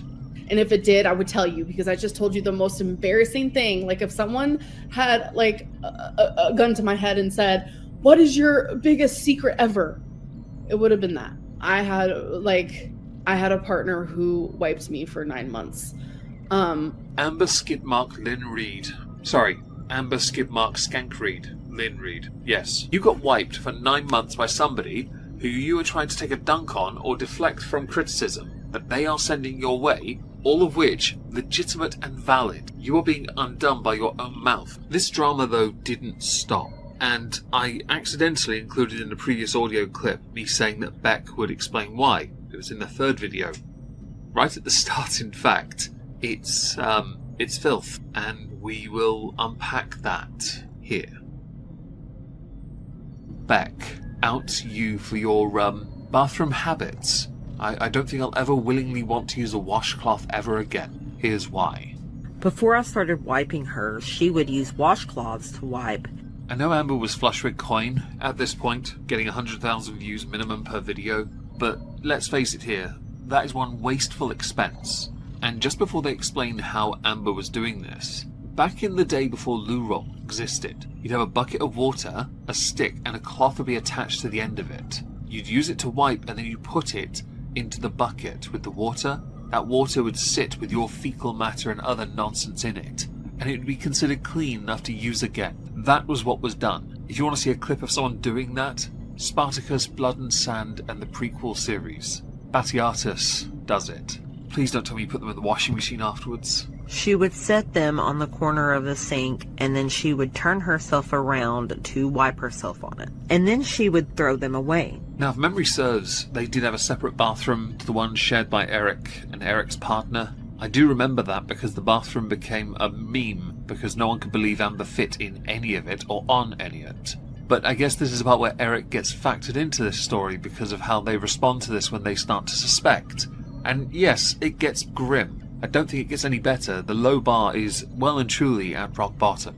Our roommates started to notice that their late mother's washcloths were disappearing. Yeah, that's a bit shitty, don't you think? And they confronted her about it, and she wanted me to lie to them for her, but I didn't. Oh, to be a fly on the wall for that conversation, and not the one hovering over the washcloth, used. That piques my interest. I wonder if that was a contributing factor to them moving out, because I can't imagine they stayed friends for much longer when they realised, my late mother's washcloths have been used as a wiping device on the edge of a counter while stacked up so Amber could wipe her crack. Bear in mind here, corner unit. Now you've got the image in your head, congratulations. You're one of us now. She ended up buying more washcloths for herself, and instead of throwing them away, she had me wash them in the sink and then put them in the washer. In my head I was trying to work out how many washcloths she went through a day. I could imagine based on how much she ate and her size, there wasn't a solid movement to work with. It had to be 3 to 4 a day. Now, she was making good money, sure, but think of the wastage, man. And then to have them washed twice so they could be reused. Nah. Nah, that's not Raven. That's not okay. We're not going to tolerate that. That is ick and disgusting, and I would love to see Amber's response to this, because I bet she's got nothing. Because the best she can say is, yeah, I was bedbound, give you the dead delivery of it, and say, yeah, I had to do that because I couldn't wipe. Like, I can't imagine Beck was lifting your legs up to do it and changing a nappy. I don't think they're doing your size. Although based on the size of your clothing anyway, you could have just bought several towels, sewn them together. You may as well use the towel instead of a washcloth, and then you could have done it yourself. The back and forth motion, if anyone knows what I'm talking about. Yeah, that. And by the way, an intrepid Twitter user, you know who you are, found a clip of washcloths. I'm going to insert them here for the last clip of Beck. Ice tray. I got some more washcloths for the house. I got some washcloths. So I'm loving this color. She got some washcloths, gray and white. I also needed some more washcloths, so I got a set. I won't deny, I do vaguely remember people saying, who needs that many washcloths? It never occurred to me that you were the type to use them a couple times on your booty hole and then, well, to use the corner of the unit to push into that area, to then throw them away or have them washed twice, to then use them again for a while. But at the time when you were doing this, it would look a bit more interesting as opposed to you saying, so this is my loo roll? Dainty? Queen? Hecticana? Can I do any more of that? I can't be asked. Wiping ended up being the lesser of two evils at the time. Lesser of two evils, huh? I'm not going to criticize you too much because your relationship, we've spoken of it much over the years. I even did a Mukbangers Ex-Wives video on you because I felt that while you weren't totally innocent, now given a greater scope, part of me wants to revisit it. Just to add the additional context of just how crappy that situation type deal moment was for you. Amber had everything done, given, made for her. And when she had to do it herself, she couldn't even commit to the part where it involved her actually doing the cleaning. We know she was bedbound for a time because of her weight. We now know she wiped herself because wiping. Yeah. But then we also know that Beck was having to get their hands well and truly stuck in the quagmire just for you, the control freak micromanaging cowbag, who's so big she still can't wipe her own booty. There's no chance you can, by the way, because you're a quarter-ton princess on path to halfway heifer. Half-ton heifer, even. Yes, congratulations for that. Now, on the subject of relationships, because yes, that grimness is going to be a recurring feature, we should of course insert Emily, who had started reposting onto their Instagram account, but the posts they made were not about Amber. They were in fact about their ex, and eventually did lead as the month progressed to Tommy spilling a bit more tea as time went by. For example, thank you for sharing that with me. When BPD got brought up initially, I also had the mentality of convincing myself I can handle it because of my professional background. It's very different on a personal level, especially when you're already in a vulnerable state, especially when there's a strong pattern of skilled manipulation involved. I wonder who that's aimed at. Now, it should be noted, Amber doesn't acknowledge during the month of March anything Tommy says. It's mostly centered at poisoning the well with Beck, by saying this is all done for money. No doubt then, when on the 19th of March, Beck and Destiny had livestreamed together, Amber had a literal conniption. Must have been real hecticana in her mind, am I right, folks? I genuinely, from the depths of my soul, am not that type of person. But it seems like I keep getting mixed up with the wrong fucking people. Like, I'm just done. Like, I don't want any friends. I don't want any girlfriends. Nothing. I'm done with everyone and everything. I don't understand it. I don't understand it. I genuinely don't. And it's like, I think the craziest part is like that was in response to me saying that I miss her. As the month progresses, Amber gets a bit more and more desperate. She tries to clap back at everyone and everything, and fails magnificently. This is where the fourth and final video of the month comes in. You won't say what Beck did, but we're supposed to be mad at them on your behalf. I'm literally telling you that's the reason why, like, I'm not sitting here and being like, oh, Beck did this and Beck did that. Because the main thing that is in my brain that I've told the people closest to me, it is illegal. I will say that. So I'm not going to just sit here and be like, well, this is what happened. Because it's so fucking hectic. And I'd rather talk to Becky. The poor defenseless washcloths and that poor defenseless sink. Many images have been shared all over social media about how the logistics of this went down. It was something I had posited 2 days ago, because upon hearing of it, my first thought was the corner of that unit, or the sink, was getting touched. Ew. Because the mask is slipping, Amber is letting everyone know. So this video going to involve a lot of reading. Via the Hectic Ambi Instagram account, there is a Reddit image showing how one would wipe. Now, of course, I have to blur that part because YouTube's terms of service would say, no, you can't use that. With Amber saying, Beck, you caused this, and for that, I'll never stay silent again. Good job, clapping. I'm not afraid of you anymore. It was the other way round originally because you threatened legal action against Beck if Beck said anything. You created this monster. What you're doing isn't healing or taking the high ground. It's immaturity and shows that you haven't changed at all. Some would argue that by being open, honest, being able to address publicly all that caused you harm, you are able to heal from being that vulnerable, to tell people, to show and share. It's actually a good part of the healing process. You might not agree because you've got a new psychiatrist sycophant, but give it time and you'll unironically do the same thing, because your trauma is worse than everyone else's, everyone. Remember making fun of your ex by posting their dirty underwear on social media, or when you harassed your 18-year-old stepsister at their workplace because you wanted to date her even though you were almost 30? None of this is remotely relevant to the discussion of the wiping. Don't forget here, Beck wiped you, and you went through washcloths. No, you can't compare the two. No one is denying that Beck has a past. No one's denying that they are not a very great person, right? Because there's no such person that exists in reality, to be honest. Everyone has an aspect of humanity somewhere, sure, but you don't have a leg to stand on, unless it's perched on tippy toes, leaning forward, backing up, like a truck, to the edge of a sink corner. You haven't changed at all. Well, they look a bit different these days. You've just gotten better at manipulating. Well, they did learn from the best now, didn't they? You are one of the best gaslighters in the online space. Yet you seem to think that it's only gaslighting when others do it to you, and it's very specific definition parameters. That's the only way you will ever accept it as gaslighting. You are a parody. You are a good actor, remember? The tea did you feel it? Beck later responded via community post. Amberlynn came, we're going to say Amber for this by the way. Amber came on her livestream last night and said some disgusting things about my current partner who is not a public figure. So I will now I know this state.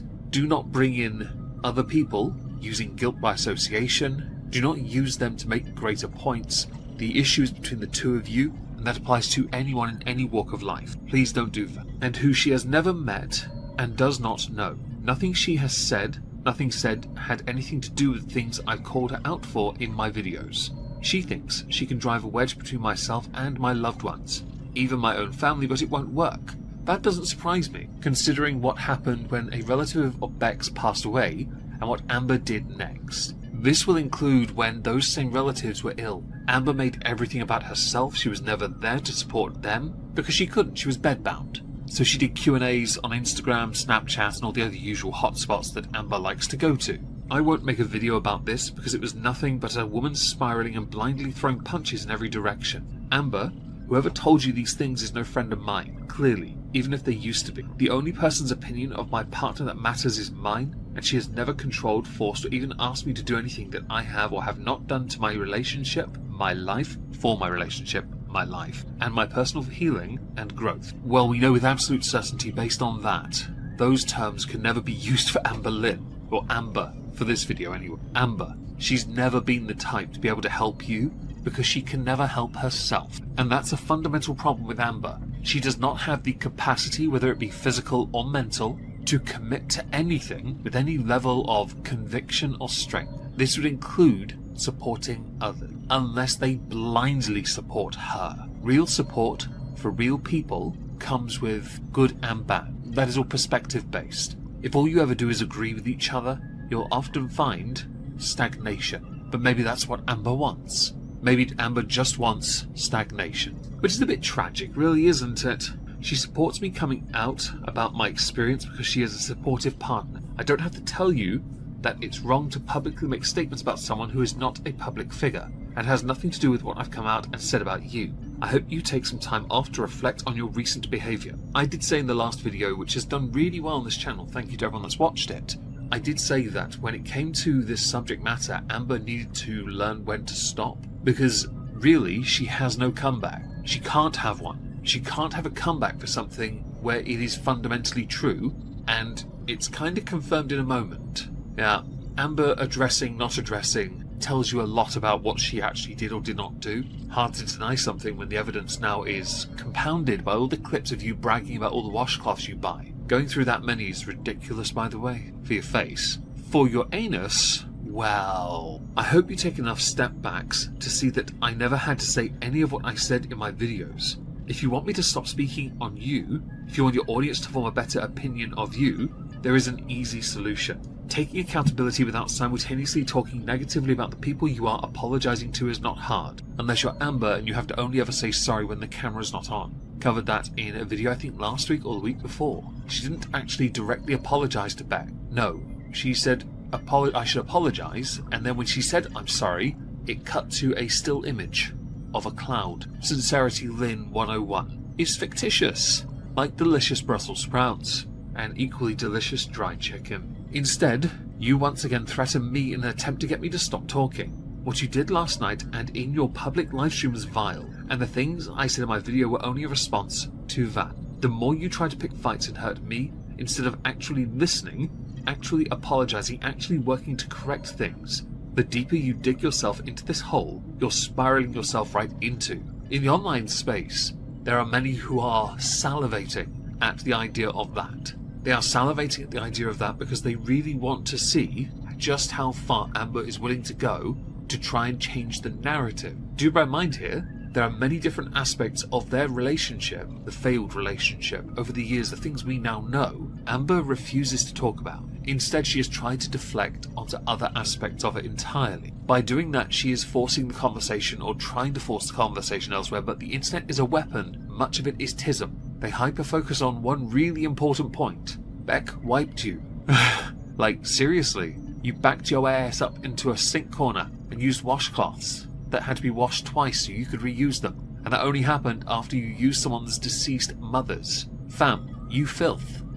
It's not overly difficult now, is it? You need to pick your battles because this one isn't good for you. On the Hectic Ambi Instagram account, thank you everyone for the sweet and kind messages. The support during this time means the world to me. Beck sharing their story of how I was controlling in nature is one thing, as I took full accountability and apologised privately multiple times years ago and also now publicly, but sharing personal information during extremely vulnerable times that I'm ashamed of to thousands of people who belittle me and attack me every single day just to paint me in a certain light is sick beyond words. Words, yes. Sorry, I was losing my breath because there was no punctuation when there should have been plenty. Beck has reached a low that they promised they wouldn't reach, but the minute I stuck up for myself against the lies, they attack. I might be unhinged, and admittedly so, but they're manipulating their unhinged behaviour behind a mask. I fell for the manipulation before, but I'm not doing it again. Now, I could insert all the clips I could want to insert for Amber's march, but in truth her content is dead. She gets views, sure, and it drags on, and she kinda does a few bits and bobs, but all she's doing is showing how she thinks she's living the best life. All the best content that came from her came from Beck spilling tea on her and Amber responding either via Instagram stories or via her members-only livestream while trying to seem like she's removed or above it. She never confirmed fully whether or not there's any truth to the wiping, but she does allude to there being truth to it by stating vulnerable. Add to this, Amber genuinely wants to present herself as a character, but all she's done is put on more weight over the course of the month, which, by the way, she has. She finishes the month at, I believe, 519 or 518.9. I think it's 519.8 pounds. She's going up. She's doing nothing. She's claiming she loves her content, but she spends most of her time now, well, getting angry and watching her haters.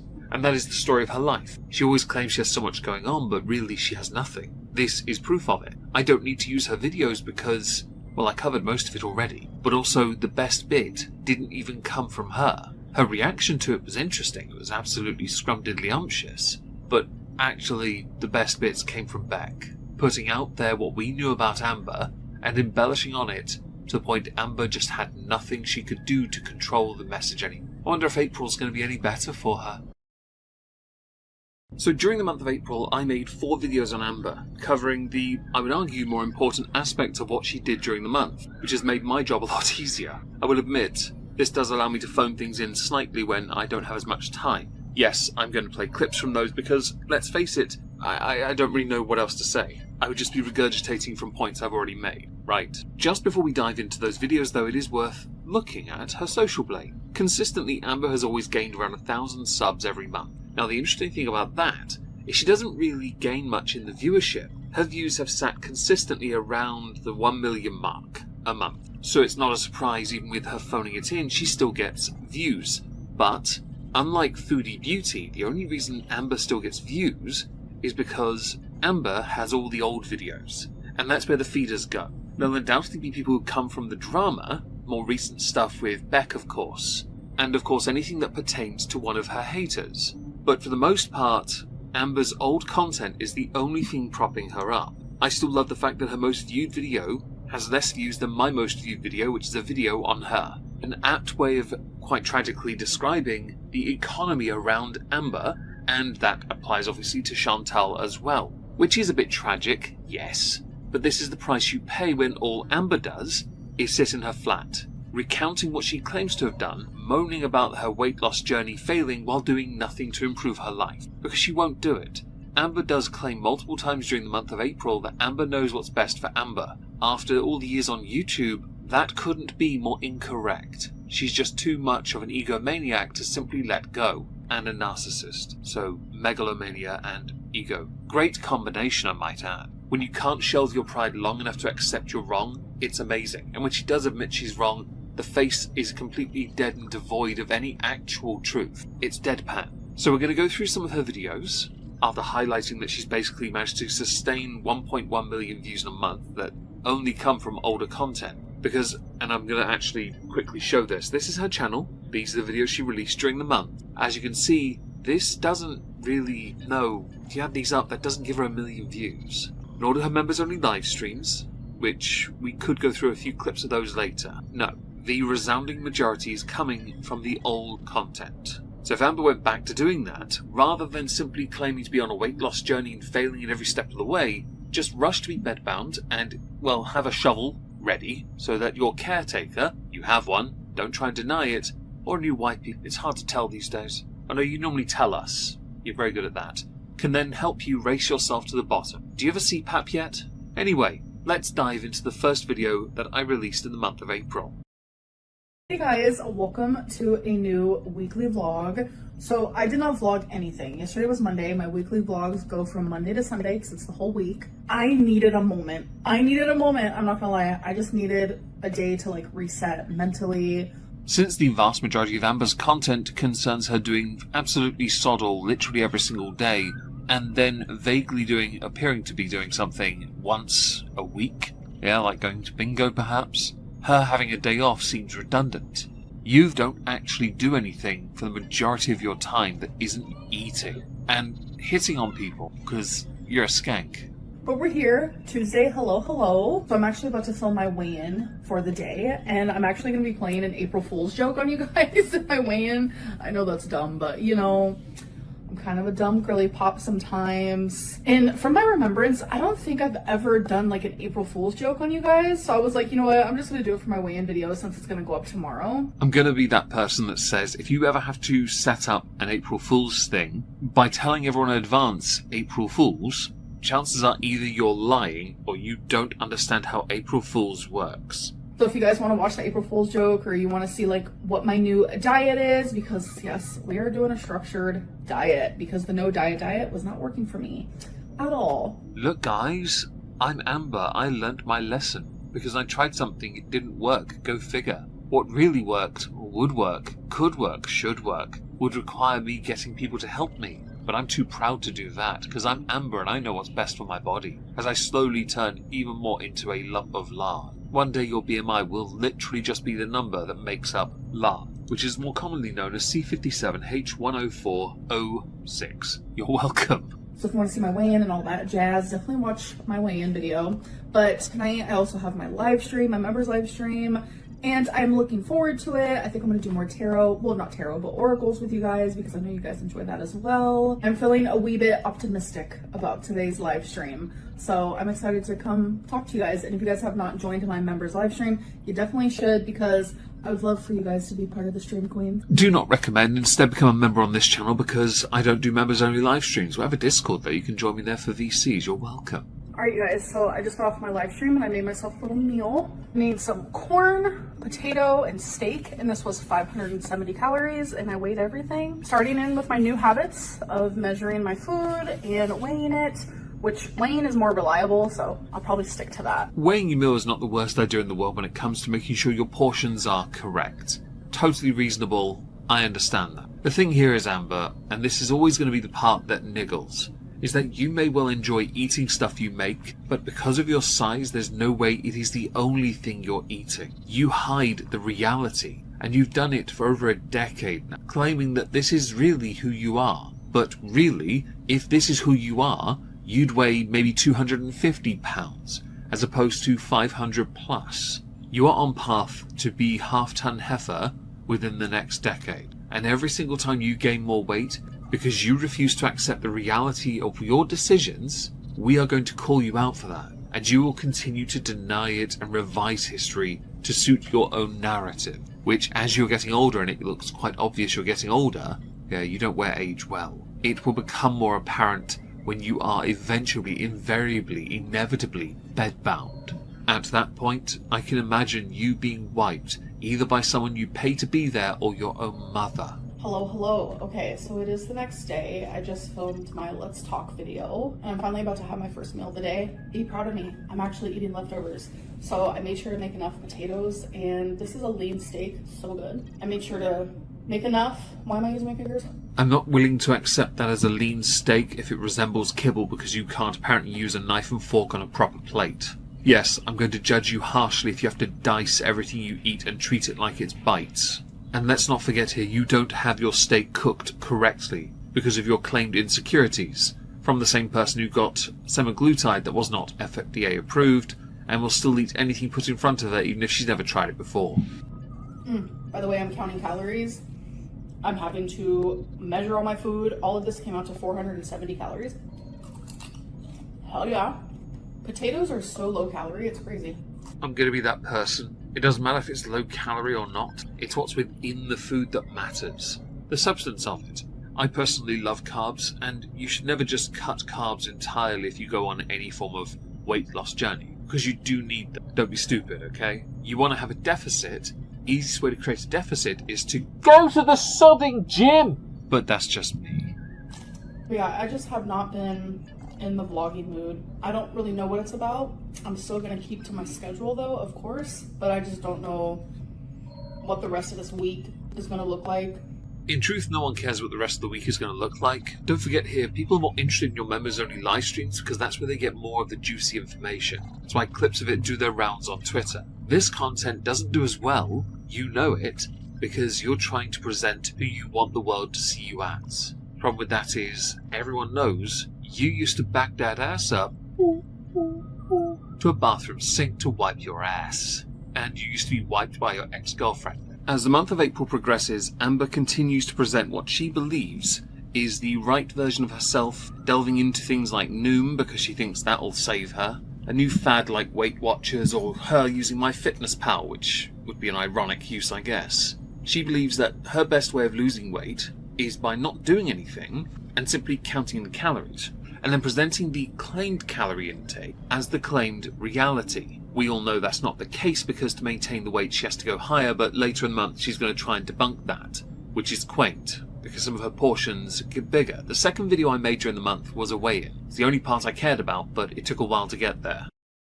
She is still going up, and of course, we need to see whether she's managed to get any of this under control, which I doubt. She'll brag about it if it's down like a pound, but let's face it here, that means very little. As with all her videos, the like to dislike is very much against her, and there are not as many comments. This is a very new video. The top comment, I need a life. And I love how she considers her 4,000 calorie day a cheat day. Girl, that's a maintenance calorie day for you. I'm glad more people are calling this what it is, because if I ate 4,000 calories, I would expect to put weight on unless I spent at least 3 to 4 hours on a treadmill, or I was like Eddie Hall, territory of eating. The final comment, keep blaming the water for being 530 pounds. You're not 530 pounds of water. I said that wrong, didn't I? Okay, if she's near 530, that means she would have gone up nearly 11 pounds since I last spoke of a weigh-in on this channel. Congratulations. Let's dive right in. Hello, welcome to a new weigh-in video, number 3 to be exact. Today is April 8th on a Tuesday. So in the beginning of my weigh-in videos, I answer 5 questions that you guys have asked me on Instagram, so let's get into it. Did you come up with the food for thought questions that you ask yourself at the end of your What I Ate Today videos? To be honest, much like with the Instagram questions, I could believe that everything is entirely scripted by Amber in her journey, where instead of actually allowing anyone to ask her a question that would matter, she would control as much of the narrative as possible. Because she's all-seeing, all-knowing, she knows damn well that there's no chance she'll put any of the actual questions her haters ask her. Yes, I said that word on purpose, you're welcome. Yes, I did. I really love doing stuff like that. Like, my dream still is to come out with a guided journal. I think that would be so freaking awesome. I love to not only answer questions, but I love to ask them as well. I love that in your head, you think that this makes you an insightful individual, yet because of who it comes from, and her inability to commit to any positive change for herself, this all comes across as disingenuous, plastic, brittle. You are anything but somebody that can impact positively another person's life, unless you're used as a case study for how to fail at literally anything weight loss related. Why don't you count the food that you have out as ordering takeout? Because this specific goal was about my relationship with ordering takeout food. It has honestly been a very, very, very bad habit that I have dealt with every day for years. Okay, firstly, we can be pedantic or play semantics, it doesn't matter to me in the slightest. If you get food from any place that serves fast food, it's fast food. Chantal tried this crap with her funerals and was immediately breaking it. You are no different. You say dealing with it for years. Yes, but only when you get a new phone and putting them into your new speed dial settings. You've never properly tackled this problem because you're an addict. You're an addict to short-term sensation and nothing for long-term growth or sustainability, unless that sustainability is solely centered around you maintaining your mass. I swear the only reason you refuse to lose weight these days is because you don't want to buy new clothes. Well, for a smaller size. I have relied on it for convenience, out of boredom, just because I wanted to. I was too lazy to cook. You speak of it in the past tense. Amber, we all know, and I want to do the clappy clap thing when I say this, you are predictable. You don't do it because of that. You do it because you can't make food that tastes anywhere near as good, according to your rather defective taste buds. You've grown up in privilege, and now you have the ability to do it, you will do it. The only way you'll ever stop is when you lose all of it and are reliant on food stamps, because you can't affect any change otherwise. For as long as you're on this platform, I genuinely don't believe you'll ever succeed. And there's no way you're pulling a Nick Ricardo, because you can't do that. You're not smart enough. And these are all the things that I am trying to actively work on. I'm going to have a meal with my mom at bingo, or if we go out to eat, I would still, for my other meal, come home and order takeout. Like, Uber has just been like one of my worst habits. Again with the past tense. Firstly, we know why you're doing it. Again, it's about sustainability. You are not, Amber, attempting to affect any meaningful change within your life, in the positive that is. You won't do it either. Again, you have too much. It's why you won't make an effort. You have no reason to. Even when you've had shocks to your system with your health deteriorating, which is only going to get worse as you get older, you've still gone back to the tried and true method. Tried and true? Yes, sure. Method of just gorging. Like, truly, one of my very worst habits. So this goal was for me to improve in that. Anyways, let's get into my weigh-in. So last week I was 523.8. Which was up from 519.8. because you were doing so damn well. And by the way, when you're on your path to half-ton heifer, anything about weight loss here means absolutely nothing, because it could be the difference between you taking one large cornfield crap or not. And today I was... Dun-ta-da! Oh my god, do we have an earthquake? 518.0. And that's amazing, but I'm just over here thinking, how much more amazing would it have been if I wouldn't have overate that one day? So that means I'm down 5.8 pounds this week, pretty much 6, not gonna lie. It's not necessarily impressive, and I'm certainly not going to celebrate anything you say concerning weight loss at all, because you don't do anything to justify weight loss beyond reducing your calories. That's all you do. You don't walk, you don't exercise, you just exist. You are gluttony, you will always be gluttony. I would love nothing more than for you to succeed and actually get somewhere, but you don't want to. So this isn't much of a flex, it's part of your continued cycle. Blame it on the water weight, the sodium. Oh, I had a blip, but it's okay, I saved myself! Oh my god! Bitch, no. You just cut your calories a little. And not by enough, because you're in the thousands more than anyone else. For the sake of that video, I removed about 10 minutes, okay 20, to get to the weigh-in part, because Amber does like to dawdle and I like to prattle. At this point, losing, essentially looking at her noom, 1 pound, because she put on a load of weight the week earlier and had to lose it all, to then make any discernible progress means that this progress is pointless. But Amber takes the victories where she can beyond the one that inflates her bank account unnecessarily. For as long as that account is being flush with coin, Amber will fully take advantage of that, and it's something that's going to persist for a little while longer. But as the month progresses, Amber then makes a mistake. She has been, up to this point, counting calories. She quits, obviously. Her cycle demands that within the 3 weeks that she subscribes to an idea, she then rejects it because it's just not working for her. We're going to be taking a look at her because she has been somewhat active, and when it comes to pledges she makes within her content, she's already going back on it. The more recent pledge is to count her calories. Now, she had set herself a goal. Was it 2,600 or 3,400 calories? With many of us pointing out that based on her weight, that's not all of the calories, and there's no way that that is maintaining her weight, even with her lack of activity in the mobility sense. It's important to highlight that because she's going to go back on that in this. Yeah, so we're going to take a look at one of the videos that she's uploaded where she goes back on it. Because it's Amber's cycle. Everything has to be quit on, the audience has to be gaslighted and blamed, and then she'll start anew with something else in the not so distant future when she needs views. As far as viewership goes for this video, it's also not doing so well, but with her viewership sitting around the 40,000 mark, it's within that bracket at least. The like to dislike is heavily against her, as always, and the comments, well, there's over 1,000 of them, so she's doing well in that respect for engagement. The majority are obviously not in her favour. For example, girl, that's fine, you don't have to tell us your calories, your body is keeping the score, and it's proof that you're wrong more often than not. Because if you don't know, Amber knows best on what's right for her, even if it's demonstrably wrong, proven to be wrong, and she's incapable of losing weight. Hello, welcome to another What I Ate Today video. So I am counting calories on Noom, so that means every single thing that I eat, that means it is already tracked on Noom. Now she claims this is what she's doing, but at no point do we ever see proof of it. We don't see it in a community post, we don't see it on Instagram, we don't see it on the Twitter, I don't think she uses Twitter, we don't see it on TikTok. She just asserts it.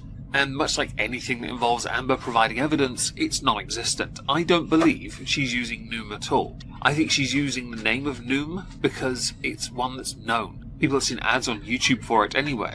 Also, in a What I Ate video, Amber doesn't ever really show us much of what she really eats, only what she wants us to believe is all that she's eating. If Amber decided to show us what she was really eating in a day, not only would we see the real character, how she actually eats, which I do believe is similar to Chantal, but I think also there would be more honesty on her channel, something which is a novel concept she can't abide. But I will not be speaking about how many calories I am eating or how many calories a certain food is, because I am realizing that is triggering for me. Well, isn't it lucky we all live on the internet then? Because most of us are smart enough to either go and Google the very ingredients you use for your food or look it up. McDonald's was mentioned in the comments. McDonald's are heavy calories and don't carry much in the way of substance. This is stuff you can catalogue in your mind, you don't need an app for it.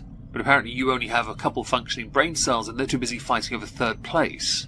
When I sit there and I do something I literally hate, which is weigh my food, measure it, put it into Noom, I hate counting calories. Just because you hate something, just because you internalize something as a problem for you, doesn't mean you shouldn't do it. For the sake of your health, you are going to have to do things that are incredibly unpopular and, to you, bad. So do you guys prefer the top of the bagel better or the bottom? For me, I prefer the bottom. Is that because it's the only thing you can wipe successfully without causing a washcloth shortage? And here is my second water of the day. I almost reached for a diet soda, but I was like, girl, you gotta drink your 2 waters first. Don't worry, she'll quit the water thing soon. So I had my next meal. I had a 20-piece nugget from McDonald's with like half of a sweet and sour. I also got a Diet Coke, but I didn't even eat all of the chicken nuggets. I ate some, and then usually I start getting really sick of them, and the inside of them kind of creeps me out. So I just ate the outside of them, as you can see here. So that is what I just had for my meal. 20-piece nuggets is 890 calories, 50 grams total carbs, 54 grams of fat, 47 grams of protein. The fat content is 61% of your daily intake. That's not good, is it, Amber? You guys, next meal. So this is something that I've been enjoying. We have cottage cheese with tapatio, and these are just some cheddar pretzels. They're called cheddar twists. Who knows? And then we have a good old sweet mini pepper. I'm not gonna lie, this looks disgusting. So earlier I actually didn't film myself eating McDonald's because I was watching the new episode of Yellow Jackets and I was glued to it. I actually started eating when my mom called me. You guys need to try this. And with pretzels as well. I don't know how people could exist not liking cottage cheese.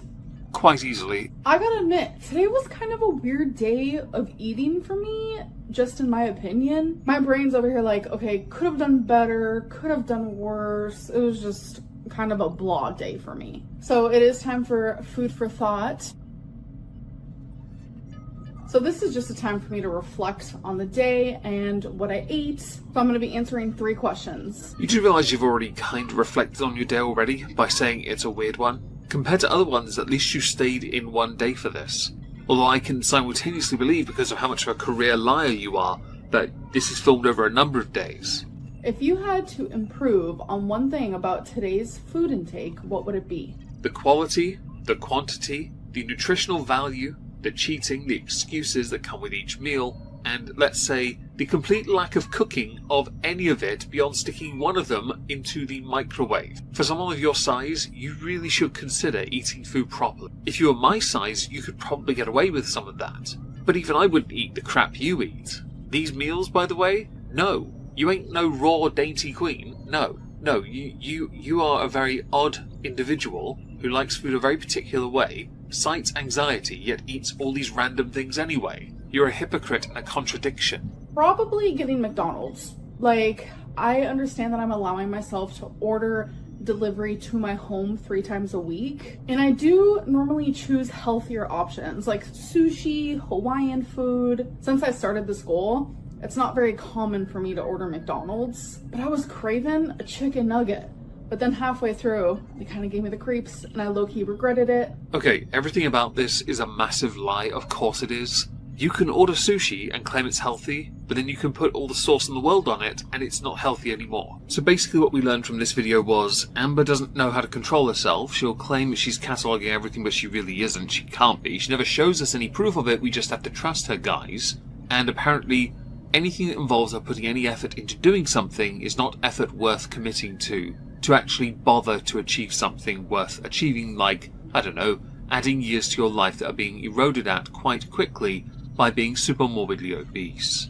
The 4th video is the swings and roundabouts part. The snake eating his own tail, the cycle complete, because Amber has another weigh-in for us, the final one of the month. And her excuse for this is, absolutely fantastic. Hey guys, so welcome to my weigh-in. I am getting around to filming this pretty late at night. I already did my live stream and everything, and usually by my Tuesday live stream, I've already had this filmed edited and scheduled to go up for the next day. I'm assuming we're all on the same page here where we know she's doing this late, this just sit here and talk to camera thing, which is totally a vlog and not a Captain's Log Dear Diary-esque rip-off thing, because she's completely undone herself. And she's been having a jolly good cry and panic about it, or think, writing in her journals, to make up an excuse that may well help her better articulate her failings. Because there's always an excuse. But I'm not feeling the greatest, and I'm going to tell you the reason why in this video, so let's just get straight to it. I won't lie, I'm expecting some top-tier excuses right now. What makes you say that the eating scenes in 600 Pound Life are exaggerated and not real? I've seen a few clips of that, and I do think there is a lot of realism with what you see. Undoubtedly they will sensationalize it if they can, but do try to remember the human body is not meant to weigh 600 pounds. That, for the most part, is a personal choice. You'd know that, because for many years, in fact, people have asked you if you'd ever go on, and you keep saying no, but I do think you will. I think you want to. I think you think with your internet notoriety, infamy, fame, glory, celebrity status as a social media influencer, that may well yield a positive outcome for you. Reality is, no. Have you thought about asking ChatGPT how many calories you should eat to lose weight? Disclaimer: do not use ChatGPT for nutritional advice. If you do, I hope you enjoy the race to the bottom. So I never thought about it, so I decided to do it. And when I did do it, it prompted me. It was like, can you tell me a bit about yourself? Can you tell me like age, weight, height, any medical things that could be wrong with you? And I like that aspect because like when you try to do these like metabolic rate things online, it literally just asks for your height, your gender, and your weight, and it's like, no, there's more to it. So I thought that was cool that ChatGPT actually asked for that. So here's the screenshot, and as you can see, ChatGPT thinks that I should eat anywhere between 2,200 and 2,400, which is something I've always said. And it literally shows the reason why I should be eating at this lower limit. Amber, 2,200 is a typical intake for an average person. Weight loss is slower for me due to the lipedema and the lymphedema and how that fluid retention shows up on the scale a lot, which I've also said to you guys. Pretty much everything that ChatGPT says in this screenshot is exactly what I've said. Like how my metabolism is a lot slower due to hysterectomy. Yes, it is well known that it can in fact lead to some slowing of the metabolism. We know this. I don't need a caretaker. I don't need anyone to help me with anything. I think we both know since you're over 500 pounds that is demonstrably proven by yourself to be a falsity. Let's face it, you need all the help you can get. I do not have a caretaker, and I have never had a caretaker, and I will never have a caretaker. Beck would like to beg to differ on this one. So last week my goal was to follow a meal plan for 5 days out of 7, and I did not do that. Let me guess. It was because of a random problem that makes no sense, but you're going to try and find a way to make it make sense to you. So my goals for the next week are literally just to win over this like defeat that I feel inside of me. Don't worry guys, the defeat will end when she starts on the first of a month on a Monday right at the start of a year. Alright, so now let's talk about how my week went. So I was doing pretty decent. I was staying below the 3,400 calories that Noom wants me to eat. I was definitely eating in moderation, so I was allowing myself to have like the unhealthy things, but also inviting a bunch of like fruits and vegetables and healthier foods into my diet. There was one day where I overate and I chose like the most horrific foods that day. Because like I said, we are not perfect over here. Like if I woke up one day and I came on here and I was like, you guys. You, Amber, Reid, are such a smeghead. So this is where things get hecticana. A few days ago, I mean, I'm telling you, it was storming really bad. It was flooding. There was flood warnings. It was really, really bad.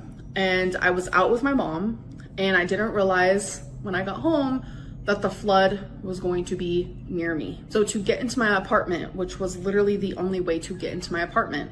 What on earth is this story she's telling? Is this about how you lost weight or gained weight? Oh god, please don't tell me this is a weight gain story. I beg you don't tell me you put on weight from stepping in a puddle or something. You're not a sponge. I had to step and walk in water that literally like went up to the middle of my calf. I was pissed about it, obviously. Like, I have lymphedema and lipedema, and my skin and my body is just really sensitive to things. Bitch! I don't know how I'm going to phrase this. I don't care what's in your legs. I really don't. No one does. You walk like a South Park character. You blame lymphedema, lipedema, you have an arse that looks like a shelf. Spirit levels are leveled on your backside. Seriously. Nothing cute about that, or your legs. Actually, or anything really with you. You walked in a puddle that came up to halfway, up your calf. Congratulations. Who cares? Is it because you couldn't dry your legs off properly, Amber? Is that it? Please don't tell me... I have a sneaky feeling this is going to go this way. Don't tell me you think you gain water like that. You're not like a reverse tap in the legs. I promise you're not. So I was soaking wet. My pants were soaking wet. My legs were soaking wet. My shoes were soaking wet. Came home. I showered. I sadly woke up the next day with cellulitis. So there's two versions of cellulitis. There is version 1, where I get all of the physical leg symptoms. Red, painful, like you can tell, there's a massive infection. But then I also get the shivers, and I get 103 temperature. I am puking profusely. TMI, I have diarrhea. I can't eat for days on end, and I lose a bunch of weight doing that. Or there's B. I still get the leg is red. The leg is painful. You can tell that there is an infection.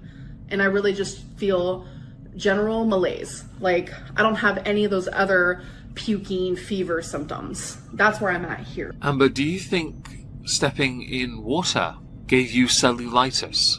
In the context of what you've done, who you are you really going to try us with that? Bear in mind here, we haven't seen your leg, so no one can confirm this. You've not gone to a doctor and had it diagnosed, you're asserting it. So we don't have evidence of any kind that you have what you say you have. It feels like you're gearing up for an excuse, and I can't wait for you to say how much you put on. Yes, I'm going to call it now. I think you put on weight. The title of the video kind of gave it away a little, but I'm curious. Because if you genuinely want us to believe you put on weight and it's cellulitis, or from your stepping in a puddle, it might want to be a low amount. Because if you're going to go with the water weight argument, I promise you it's not going to hold much here with us. So I got cellulitis from walking in the dirty water from the flood, which is really freaking unfortunate. And a part of me knew that was going to happen. That's why I immediately came home and showered. But when you have lipedema and lymphedema, your lymphatic system does not flow the same. So that already makes it to where it's harder to fight infections. No matter how much you bathe, no matter how much you clean yourself. So when you have lipedema and lymphedema, it also causes poor circulation. Amber, at this point, I think the only way you're ever going to have people agree or relate to you or trust you would be for you to show us your medical portal. But I stepped on the scale and I gained weight because I'm extremely swollen. The infection has my leg super fucking swollen and it's uncomfortable and it just sucks. Because when you see my weigh-in, when I show you the screenshot from Noom, you'll see that I was losing weight. And then when I got cellulitis, it's all of that didn't even matter. I immediately gained in fluid retention from the swelling. Last week I was 5'17". This week I am 5'21.6". Oh, Amber. Oh, that's not good, is it? But it's water weight, everyone, from an infection that you can't prove and you won't show. Okay, but you'll happily wear clothes that don't fit you to be skin tight. Alright, so yes, Amber finishes this month strong by gaining weight overall, and then cites a puddle as the reason for it because her legs are so porous she took in the water weight. Okay, well, I guess you don't need to drink any bottled water now, do you? Going into May, Amber will start to show us her taking pills, because that's what we want to see, drug use, that's monetizable, and talking even more about cellulitis and all her other issues. It's quite tragic, really. What I want to highlight of an important point is not only did she gain weight overall, fail at everything calorie counting related. Over the many years she's been doing these weight loss journeys, in the past 7 years she has lost about 7 pounds total, from where she is now to where she was then, apparently. Although I do believe at that point, several years ago, she was very close to bedbound anyway. So it's also possible she's not lost anything at all. This is not a good look for somebody. You say you're not perfect. Of course you're not. There's no such thing as perfect. It's just your way of trying to make it seem like you understand people's disappointment in you, but then no one's really disappointed in Amber. We're just here to watch you continually fail and think you know better. Dab on your haters, Amber, because that's totally the right thing to do. I reckon by the end of this year you'll be on LOLcow Live, getting screamed at by everyone on that show until you rage quit, because you can't handle any criticism at all, especially when it's given to you direct. The month of May has a recurring theme around it. Amber is still kind of trying to push this message that she is above much. She is removed from a lot. She is simply better. all the while making it a concerted point in every single upload to list off all her medical conditions that are growing as she gets older, and her weight too, something which she is not doing a very good job of keeping a steady record of. But then Amber is on the verge, towards the end of the month especially, of quitting much of this. Heading into June, we come into new revelations, as it were, about the level of honesty we get from Amber. But we won't get to there just yet. We're in May, of course. Over the course of this month, I made 4 videos. Yes, I am taking the easy way out, because it saves me so much time, but also it is relevant to the month. Those 4 videos encapsulate the repetitiveness, the failure, the complete lack of ability to do better, and the obvious statements that she is writing for herself and paying people to ask her on Fiverr. Based on her like to dislike, I do not believe there are enough people that like her content enough to ask her thoughtful questions. But if she goes to somewhere like Cameo or Fiverr, she could find someone that does it at a discount. Fiverr might be a bit cheaper. Now Amber starts the month off semi-strong, because she goes into it immediately quitting. Her excuses for this are nonsensical. There isn't much in the way of commentary concerning her members-only live streams, and she is still not really doing anything in her content. So a lot of this gets repetitive fast, something which is highlighted in all the comments of her videos, none of which she ever in any of the relevant videos where she, well, answers comments, bothers to actually answer. So we'll start with Amber quitting, because that's hardly a surprise. You have 365 up to 2.7k down. Top comment if you ignore mine, because mine is the most important, of course. How many times have you quit weighing in and calorie counting? Now the correct answer to this is yes. Are you not tired of having the same realizations over and over for the past 10 plus years? That's the thing. Some TV series go on forever by just doing the same thing over and over again. I've been watching her for years. I even left her a while and came back. Her smugness is unbearable at this point. She talks to us like we're the ones who are 500 pounds and not her. I don't know if I could survive being 500 pounds. So I'm actually impressed at her will to live, considering her body's obvious attempts at trying to shut down. And finally, she makes up her own questions so she can continue to talk about her issues because no one else gives a F. I agree with this. Hey guys, welcome to another weigh-in video. Alright, let's get straight into the questions. How has your BE improved? So I noticed, even though I did outpatient for only a few months, I noticed that like the tools, the knowledge, and the things that I talked about in outpatient during that time started helping me. But genuinely, all the credit goes to the 9 months of therapy I did with a psychologist when I was gonna get weight loss surgery. I was only supposed to see that psychologist for 3 months, but I kept going. Well, isn't it a shame then you never committed to it? Because if something did work and you quit on it, it tells us everything about the real person that you are. And the only reason you kept going, allegedly, is because you're a tryhard. Because it genuinely was like changing my life, and it still has. Like, that's a psychologist that diagnosed me with BPD. Now I'm aware, and that's like the first thing that you need to do when you're a borderline, is you need to have that awareness, because without the awareness, you're like, what's the problem? There's nothing wrong with me. You can have tiny little moments of like, okay, something seems off, what's wrong with me? But I don't really know what. It's the awareness that really helps. You mentioned awareness, somewhat ironically, since you completely lack it now. The part playing where you have no audio is Amber saying that she doesn't have binge eating anymore, and that therapist really did help her. Anyone want to call BS on that? Because there's no version of this where she's not binging on a regular. Do you ever do the lymphatic massages for your illnesses? So by illnesses, I'm pretty sure they mean my lipedema and lymphedema. And I do, but it is hard to do on your own self. So I do the best I can, but it's not something that I do like religiously, because like I said, it is very hard to do like by myself. Here's an idea for you, genius.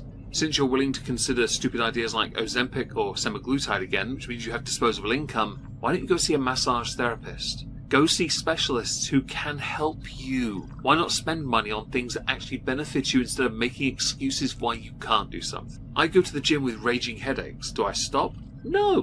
Do you know why? Because I know going benefits me. The headache will eventually leave. I will win via attrition. Okay? The only time I won't go, and if you're a lifter you'll get this, is if you have any digestive issues. Let's go with that.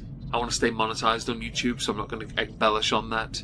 but thankfully I've never encountered these issues, but I will admit, that's one of those ones where I won't go. You can do something to help yourself, bloody well do it, instead of looking for an easy way out. Why are you not allowed to be on estrogen? Amber basically answered this last week, by the way. This is why many of us do not believe that anyone has written these questions or asked them of her. We firmly believe she writes them for herself, from herself, because no one's asking her a question she wants to answer, like, for example, and it's in my comment 3 times, where the Fraggle Rock is Rarity? Does your mom grocery shop with you? Sometimes. Literally, no one cares. My goal was literally just to look into GLP-1s, and I have done that. So if you haven't watched any of my last videos from the last week, literally,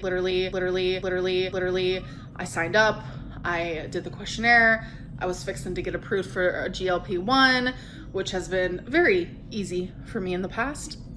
But this company asked about my gallbladder. I see the path to cheap code is being explored again. Good to know, Amber. I want to just work on my relationship with food, period. Number 3, stop the daily weigh-ins and just weigh myself once a week. I bet Amber thought by only inserting those as 1-second bits that no one would bother to unpack them. The first one, fix your relationship with food. No chance. Never going to happen, not in a million years, because you like food. You claim you don't, but really you do. I like food, and I'm a lot smaller than you. You're a lot bigger. There's no way you don't like food. You've been at this for so long, don't try us. And as far as the weigh-ins go, not surprised you do it down to once a week. I should just say, many of us, myself included, do actually weigh ourselves daily, because it's a side quest to maintain our weight, right? Not overly difficult to do. If you know you need to lose a little weight, all you have to do is create a calorie deficit. So I decided in the middle of last week that I will no longer be doing daily weigh-ins because they were messing with my head. I also decided that I will no longer be counting calories. Okay, so Noom's out the window, but she'll probably claim she's still using it.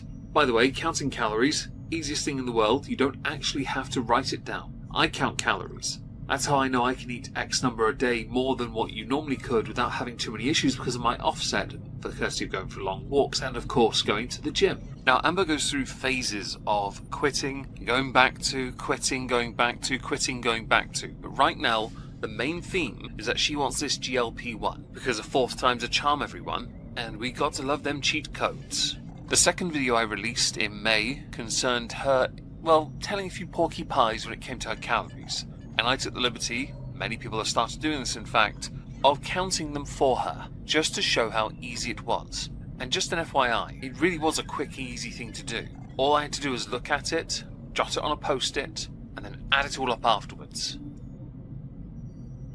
Amber, the issue that everyone has is not about you not being perfect.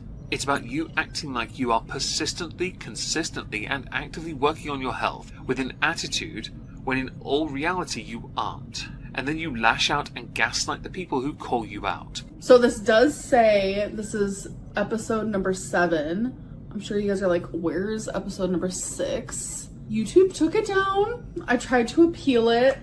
Amber is skirting many community guideline issues of late, and it's why she won't go back to doing mukbangs. She can't, because to do so promotes something very negative. She thinks that's fat phobia. She's right. We are all terrified of being super morbidly obese.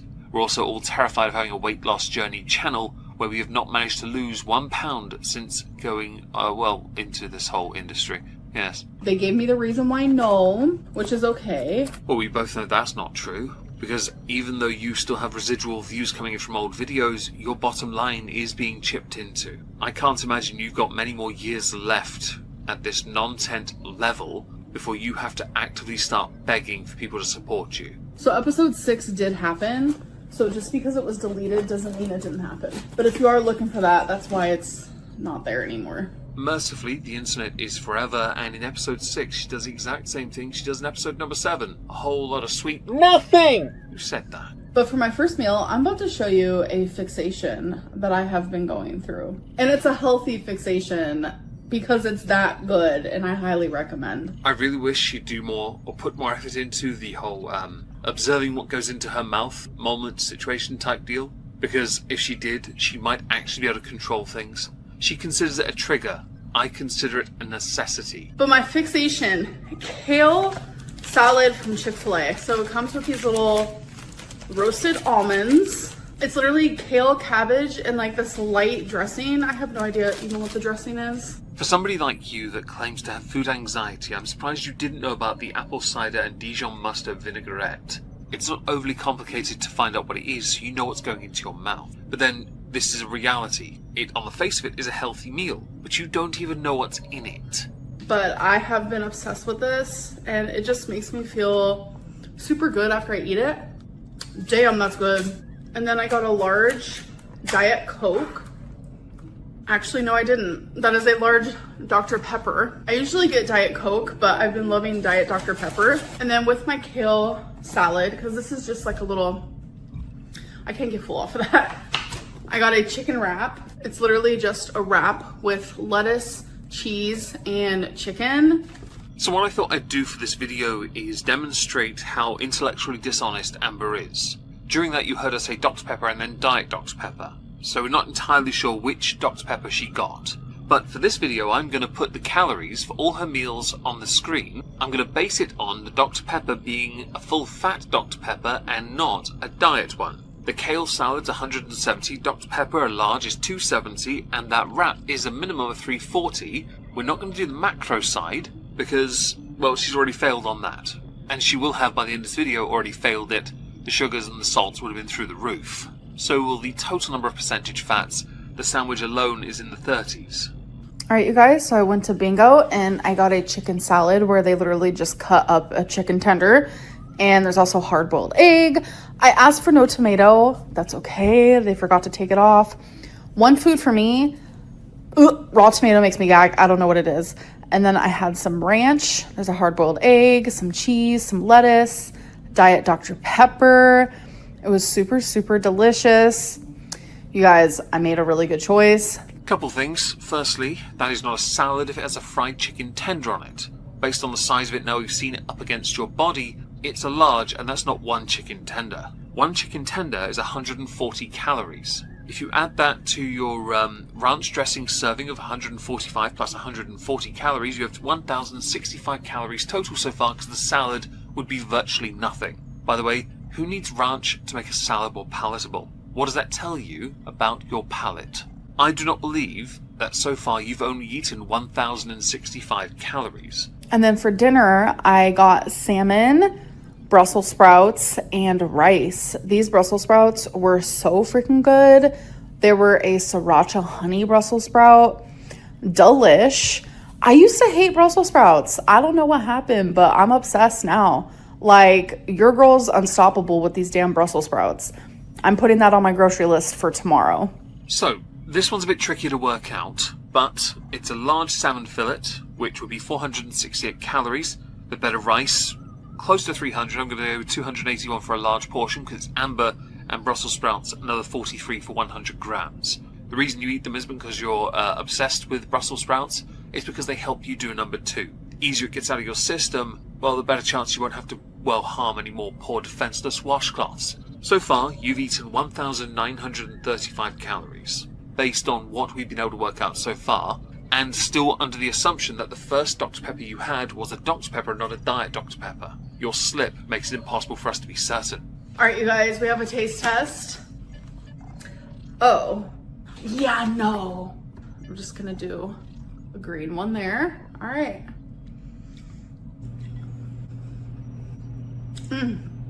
Now, I have reduced down that segment from about 1.5 minutes of her talking about how they're not as cute as they are on the packaging, because, shocker. No food anxiety though, guys, am I right? Now, Amber claims she only had a few, because of her teeth sensitivity. Okay, well, I don't believe that, but we're going to indulge this for a moment and say you had a serving and a bit. Yeah? One serving is 45 calories. I'm going to say you had 2 because you go on to admit you had which takes your total up to 2,025 so far. And I also had a king-size Almond Joy. This is how easy it is to count calories, by the way. A king-size Almond Joy is 235 calories. If we're doing it solely based on calories alone, Amber's now on 2,260. Amber, how's this triggering? Please tell me how it's triggering. Based on the fact that Amber puts on more weight as the month unfolds, I do not believe this one apparent good day even with me being charitable, is factually accurate. Because we know, she discusses it in her videos many times, that when she's in bed, she wants more food. It's almost as if to keep that engine ticking, it requires a considerable amount more than what she claims. Now, she's tried to use the internet to justify her weight being where it is by claiming that actually she only needs to eat X amount to maintain her weight. That X amount is about 1,500 less than where most of us believe it to be. And we're people that actually go to the gym. The third video of the month I released is Amber being her dainty best. So let's go see just how dainty she really is. With this video, it is mostly downvoted to the tune of 5-1 essentially. Top comments ignoring mine. I don't know why you're posting proof of throwing out food. This doesn't make you look healthy, it makes you look wasteful. You threw away food only to come back and eat. No sane reputable dietitian would tell someone over 500 pounds to go ahead and eat what they want. And I genuinely don't understand why Amber thinks we are expecting perfection. We just want to see some genuine effort. The inflection in the text, I approve. Hello, hello. Welcome to another What I Ate Today video. Nothing I eat is going to be perfect in this video. I am simply just a girl trying to work on her relationship with food. For those that are wondering, this might well be some form of code. No. She believes that she can make herself seem more humble if she says she's not perfect. Additionally, improving her relationship with food. She isn't lying there. She's just skewing what is or is not the truth. Slightly. She wants to improve it according to her, so that she can hide more of the bad stuff from us. Okay, so I've been awake for a few hours and I'm not really feeling like a full-fledged meal, which this is a meal, but I'm feeling like snacky foods. So I'm having 6 slices of this salami. I'm having a few Triscuits, a few Wheat Thins, and 2 of these wee brie cheeses. They're so good. For those who are newer to this kind of content, this is what Amber constitutes a meal, or a version of a meal she's willing to present to us, with her believing that we're going to believe that that is a meal. It's not. That's basically what someone takes out of a party mix. And because of her style of eating, something has to have crunch, something has to be quirky, and something has to be a form of cold processed meat. This is what we get. I'm also going to be having a cherry zero sugar Coca-Cola. Keep in mind, I will not be showing all my drinks because I forget. That's not a 500 milliliter bottle though, is it?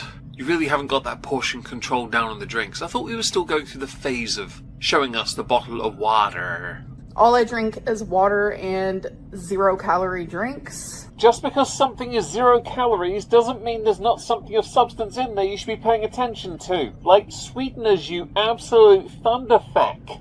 I'm about to show you guys the perfect bite. Triscuit with the brie cheese. Rip half of this guy here. Smear it. There we go. Perfect bite. There is something quite peculiar to me about someone who has the body shape of Grimace showing us how to set up a mini little bite of something and fob this off as some kind of content. Alright you guys, so I actually just got back from going to bingo with my mom. So you guys are going to actually see in my weekly vlog, which I'm going to be posting on Monday, I talk about how I do not like cold ham very much. You, Amber, may not like cold ham, but you did eat cold salami. How is this any better? But I didn't finish the whole thing because I do feel like there was just a lot of cheese. And then I also got some fries. I was really craving some fries. As for a side of fries, I was not expecting as much as they gave me, so I did not finish them. It was genuinely a moment where food was not in control because I could have easily finished all those fries. They were super good. They were salted perfectly, but I knew, I was like, Amberlynn, like you're gonna feel heavy. You're gonna feel like lethargic after you eat all these fries. Like there's just no reason for it. I love that you're trying this I'm proud of myself moment situation type deal. You're trying to, your eyes though are betraying you, they're moving all over the place. You can look chuffed, and it's not super difficult for someone who's super morbidly obese to look smug and chuffed. But let's face it, you just wasted food for the sake of wasting food for a skit in a video. A bit, as it were. Right, skit's the wrong word, isn't it? A bit. We all know though, throwing away that food meant nothing because you'll have undoubtedly gone home and had something there or ordered something.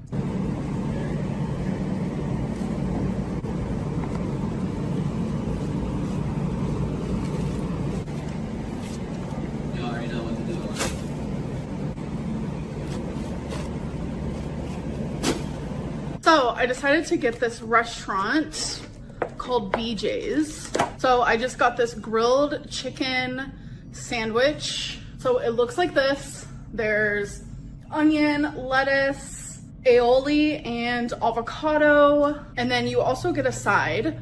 So out of all the sides, I chose mixed fruit, and I also chose a side of Brussels sprouts. So no one cares, because the majority of what you've ordered, if you went and got the ingredients, you could make for yourself. Not even a joke. I usually am like creeped out by grilled chicken, especially from like restaurants, but this grilled chicken is delicious.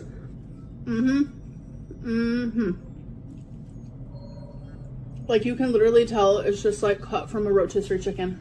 It's so good. Yeah, no one cares, Amber. And then something about these Brussels sprouts, I mean any Brussels sprouts good, but damn, these are good. You guys, I literally just ate the vegetables and then the rotisserie chicken from the sandwich. It doesn't even need the bread. It also doesn't even need the cheese. Like, I'm not eating any of that. Oh my God, that was so freaking good. Sometimes, honestly, deconstructing like a burger or a sandwich is exactly what I need. Amber, no one believes for 1 second that this is the truth. We have seen you throw food out at bingo, and I'm sure you'll do another little clip somewhere of you throwing away this as well. Where's the bonus sandwich, Amber? All right, you guys, so I'm gonna make a healthier choice. Instead of having a king-size Almond Joy, I'm going to have, which I can't even remember where I put it, one of my Built Puff Bars. So far I've only had one of the, which one is this? Brownie batter. I had it with you guys. And then I've had one of these puff coconut ones. Literally, these are so good. This is such a better alternative than having the king size Almond Joy. So king size Almond Joy, like no protein, over 440 calories. This is only 140, and this has collagen protein. I need more protein because I actually don't eat as much protein as I should. Yeah, most of your diet consists of trans fats, you just won't show us them, because you know you'll get a strike from YouTube for it. As we get closer and closer to the end of the month, more of her health starts to fall apart. Amber's weight continues to go up. Amber has a weird though track record. She likes to flex about her medical history. She likes to dab with all the conditions she has, believing this makes her an authority, so she can use it to milk foods. This goes into June, by the way, when she gets more medications. It's not a flex to have several medications for several different conditions, according to you, with no definitive proof of any of it, to then show us you taking those medications. Especially if you then want to also take a GLP-1, which you're now claiming your gallbladder is the only reason it's not happening yet. With this, also over the course of the month, Amber continues to gain weight, something which she is refusing to acknowledge, although I do also believe her scales are inaccurate. In June, you'll find out why, because, oh Nelly, somebody's a bit of a dopey dope, aren't they now? Video 4, entitled Amber Flexing Her Medical History, because, well, that's what she does. Good morning, you guys. So, if I look tired, I am tired. And if I look like my eyes are swollen, probably because they are. Sometimes you just need a crying session literally right before you fall asleep.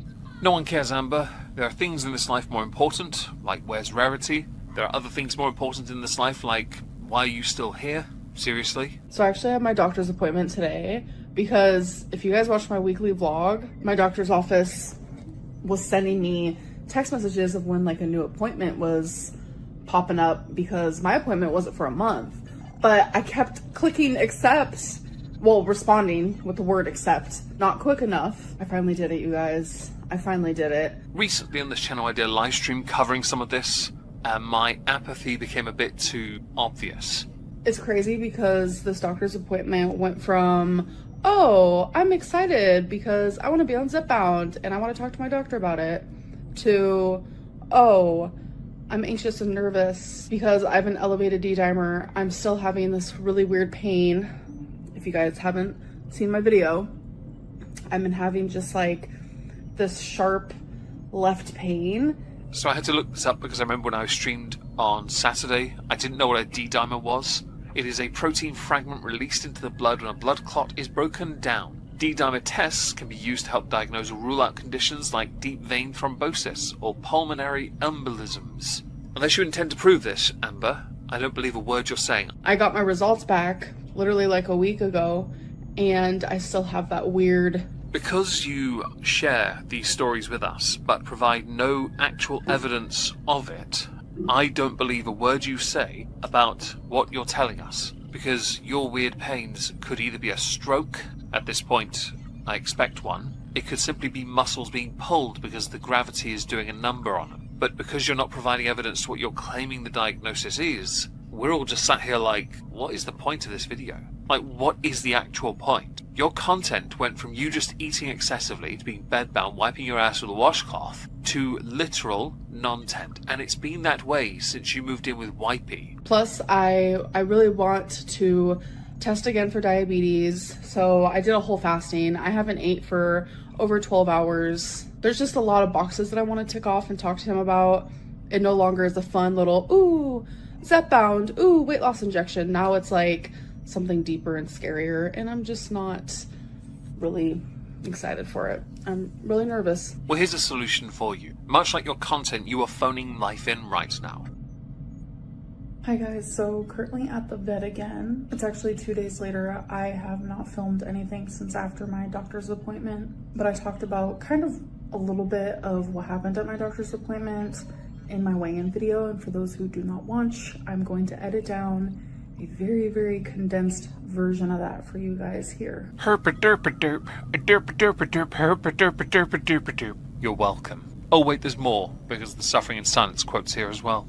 I'm absolutely, without a doubt, suffering in silence. Yes, nothing reeks of suffering in silence more than putting it in a vlog. Long story short, I was prescribed an SSRI to help with my anxiety, my lows, my depression.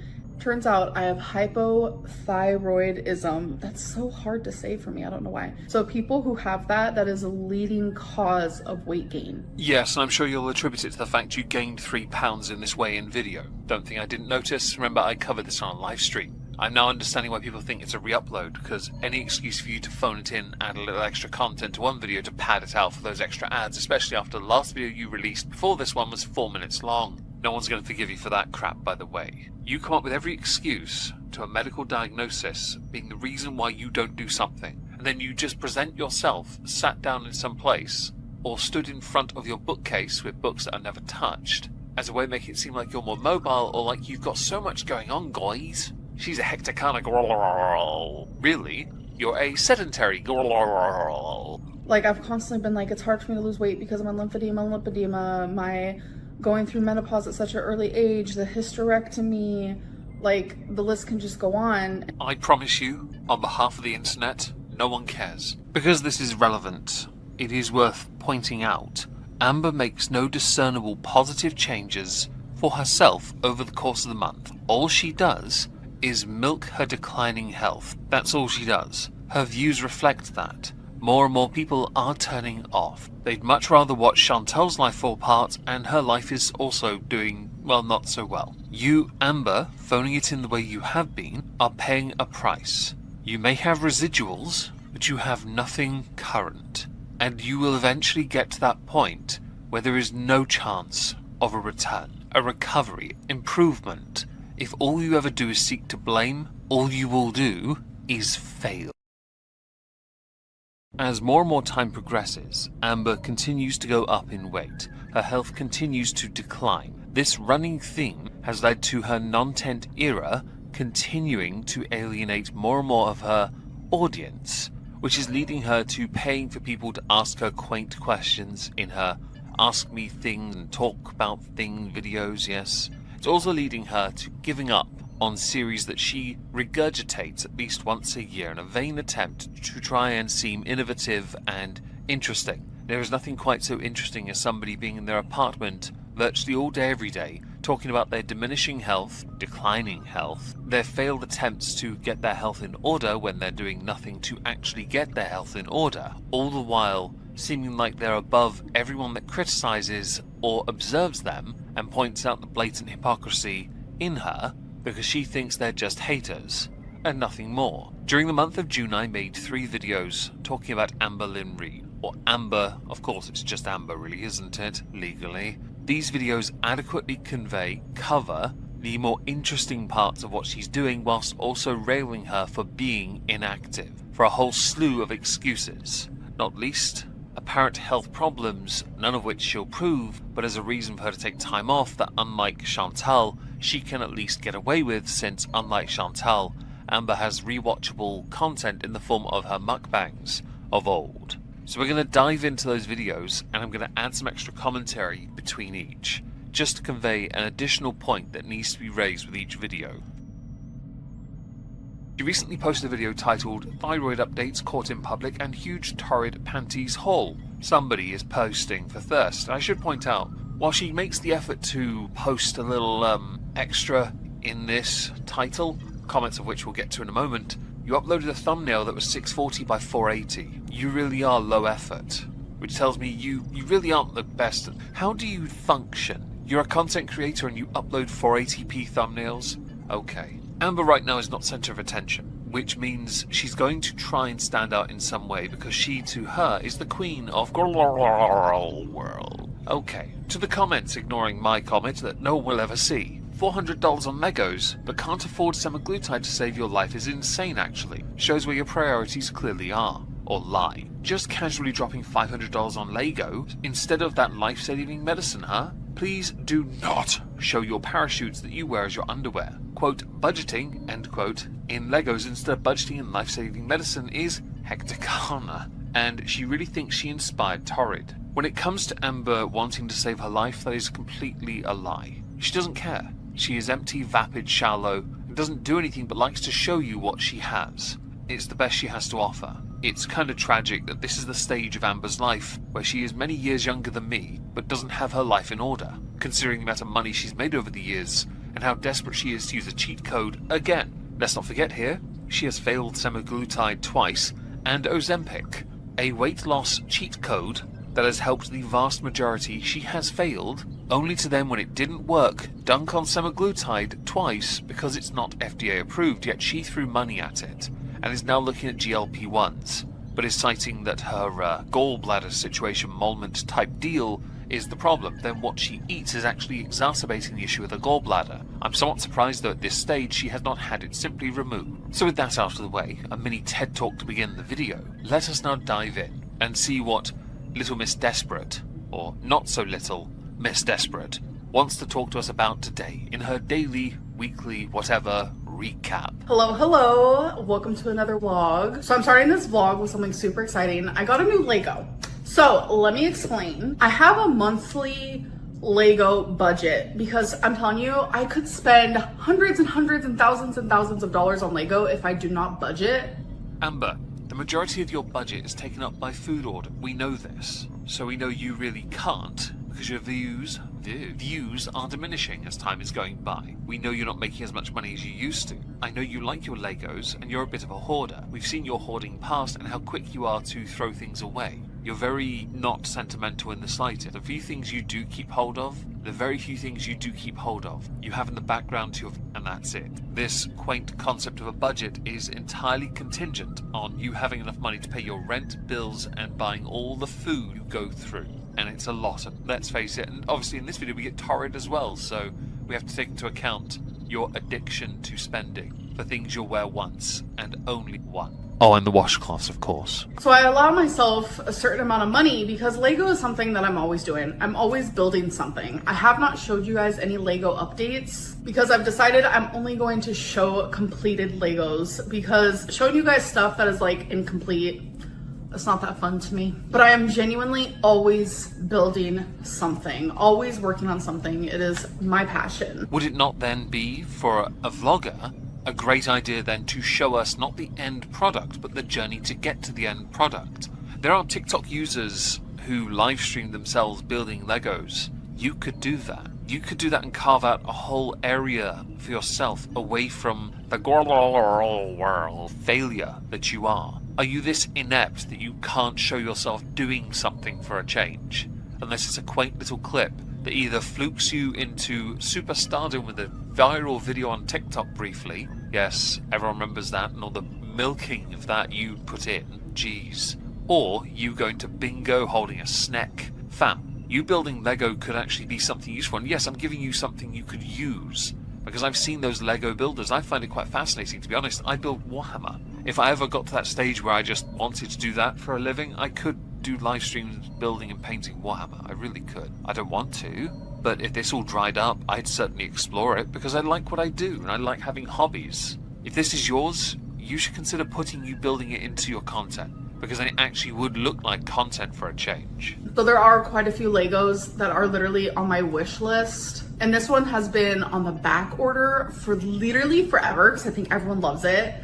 And I finally got it. It's really, really heavy, okay? Like, I'm telling you, it's so heavy. Oh my god, it's the Disney castle. It's almost 5,000 pieces, and it's so huge. Oh my god. In the United Kingdom, the Disney Lego castle costs £344.99 on the Lego website. $500 then makes some sense, because they'll just convert it to make more money out of it. Or to keep it similar, sometimes we just change the currency sign. If it's more expensive over here, yeah, that's why. That's a lot of money for anyone to spend on Lego for something they'll only ever show us the end product of, that will barely ever feature in your content because of its size and because you have limited space. I would put money on Amber discarding it once she's finished it. It's a massive waste of money as well for what she does, when she could actually make money from building the Lego. Hence why I suggested it. If you're going to budget to do things and then not show us you doing anything, just an end product, you're not using it to make money. And there's no way your videos make $500 these days anyway. Well, the current ones in any case. And then I also got this one. If you guys know me, Mario Kart, Mario Brothers. Oh, so this is why it's over $500 on Lego. That's $150 right there. This makes more sense now. Oh, you really are a wasteful individual. You're so desperately trying to get back on your weight loss drug cheat codes, but you still have enough disposable income to go and buy yourself a load of dumb things like this. I say dumb things, as your career is in its downward turn, the smarter move would be to put more money aside, because that rainy day is approaching. You might take it for granted because you're Amber, but you need to stop taking it for granted. I would honestly love to have $500 in life. Many of us would, but some of us, as we're older or younger, are smart enough to put money aside, because that's what you're meant to do. We're self-employed. We have no choice in this matter. You guys know how everyone comes for me for wearing my cute mesh with my dress over it? Well, I've never seen Torrid do that before. I was just on the Torrid website and look at what I found. I personally wouldn't wear this type of dress. I can promise you're not a trendsetter, and I've seen many a goth do this for years. Since thankfully you are not a goth, because you would ruin it for them, you can safely remove yourself from being an influencer in this respect. Although I could believe that Torrid noticed you wearing it. And when you showed a picture of you wearing mesh, I just want to say, it's weird to see mesh crease up the way it does on your arms, because it really does give off Michelin Man vibes. With this floral, with this mesh, but oh my god, there it is right in front of my eyeballs. Huh, I didn't realize Torrid did normal size clothing. When I tell you my jaw was on the floor. Normally, how they show mesh is like this. I'll show you. Over something like that, which obviously I'm not going to wear it like that. It's very, very cute. But yeah, I was just shocked to see it.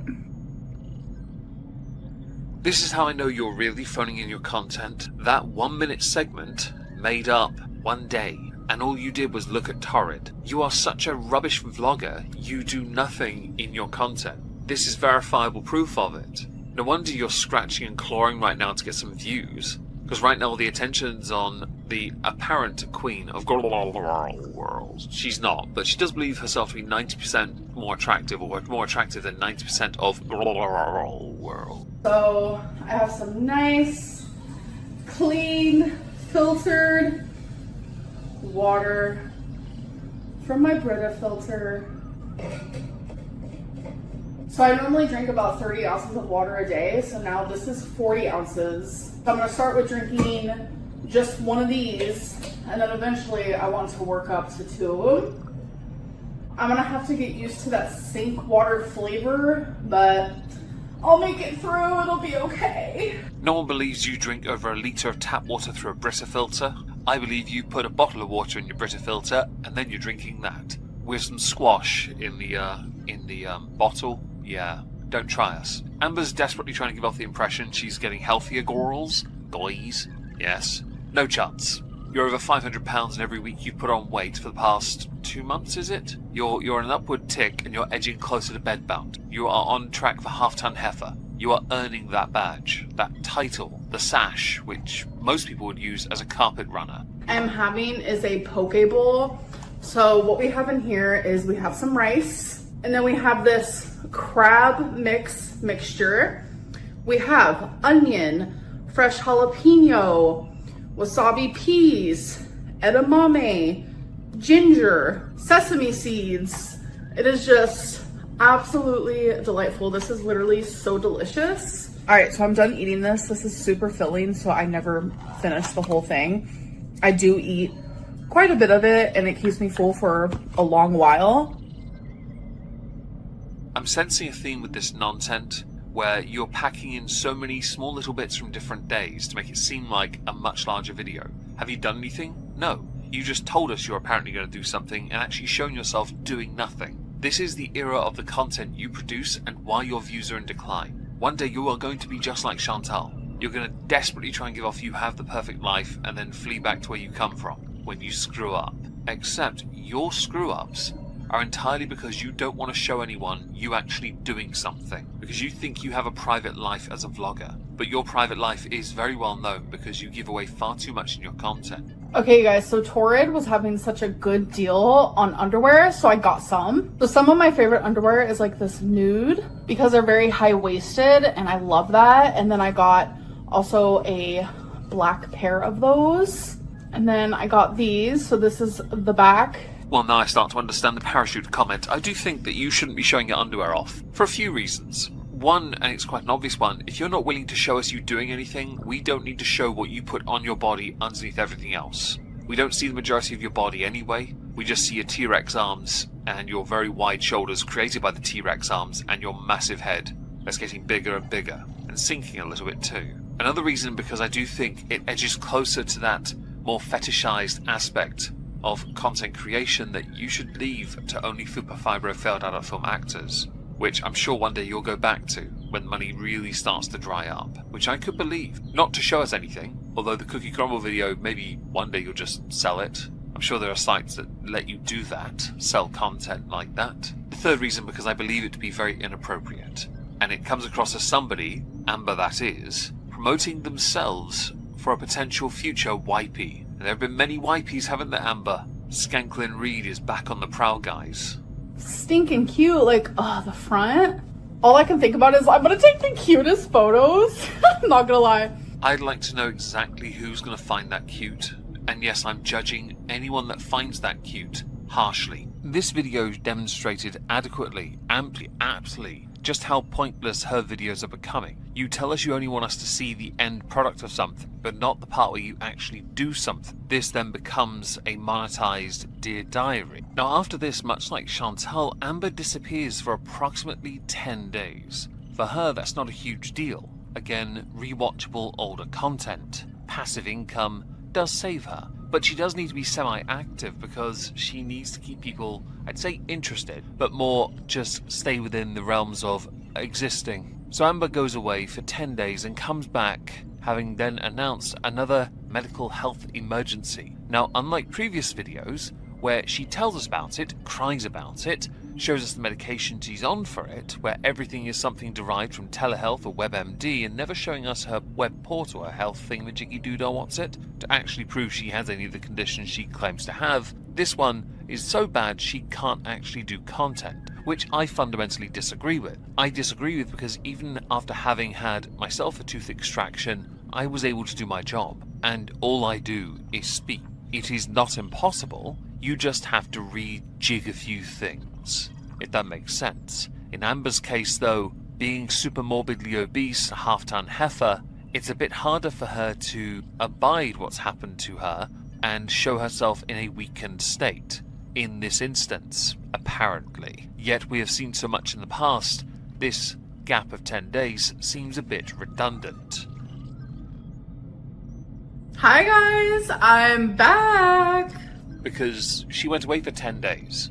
I thought, much like my train, do I need to finish that? Now, obviously, mass downvoted, ignoring my comment, even though it is the most poignant. Hello, it's rotting. Spoiler alert, I'm not going to read that. Her teeth just explored too high, guys. And if your tooth is decayed to a point of breaking off, you just know the breath is kicking. Yeah, no, it's going to be a tooth thing, isn't it?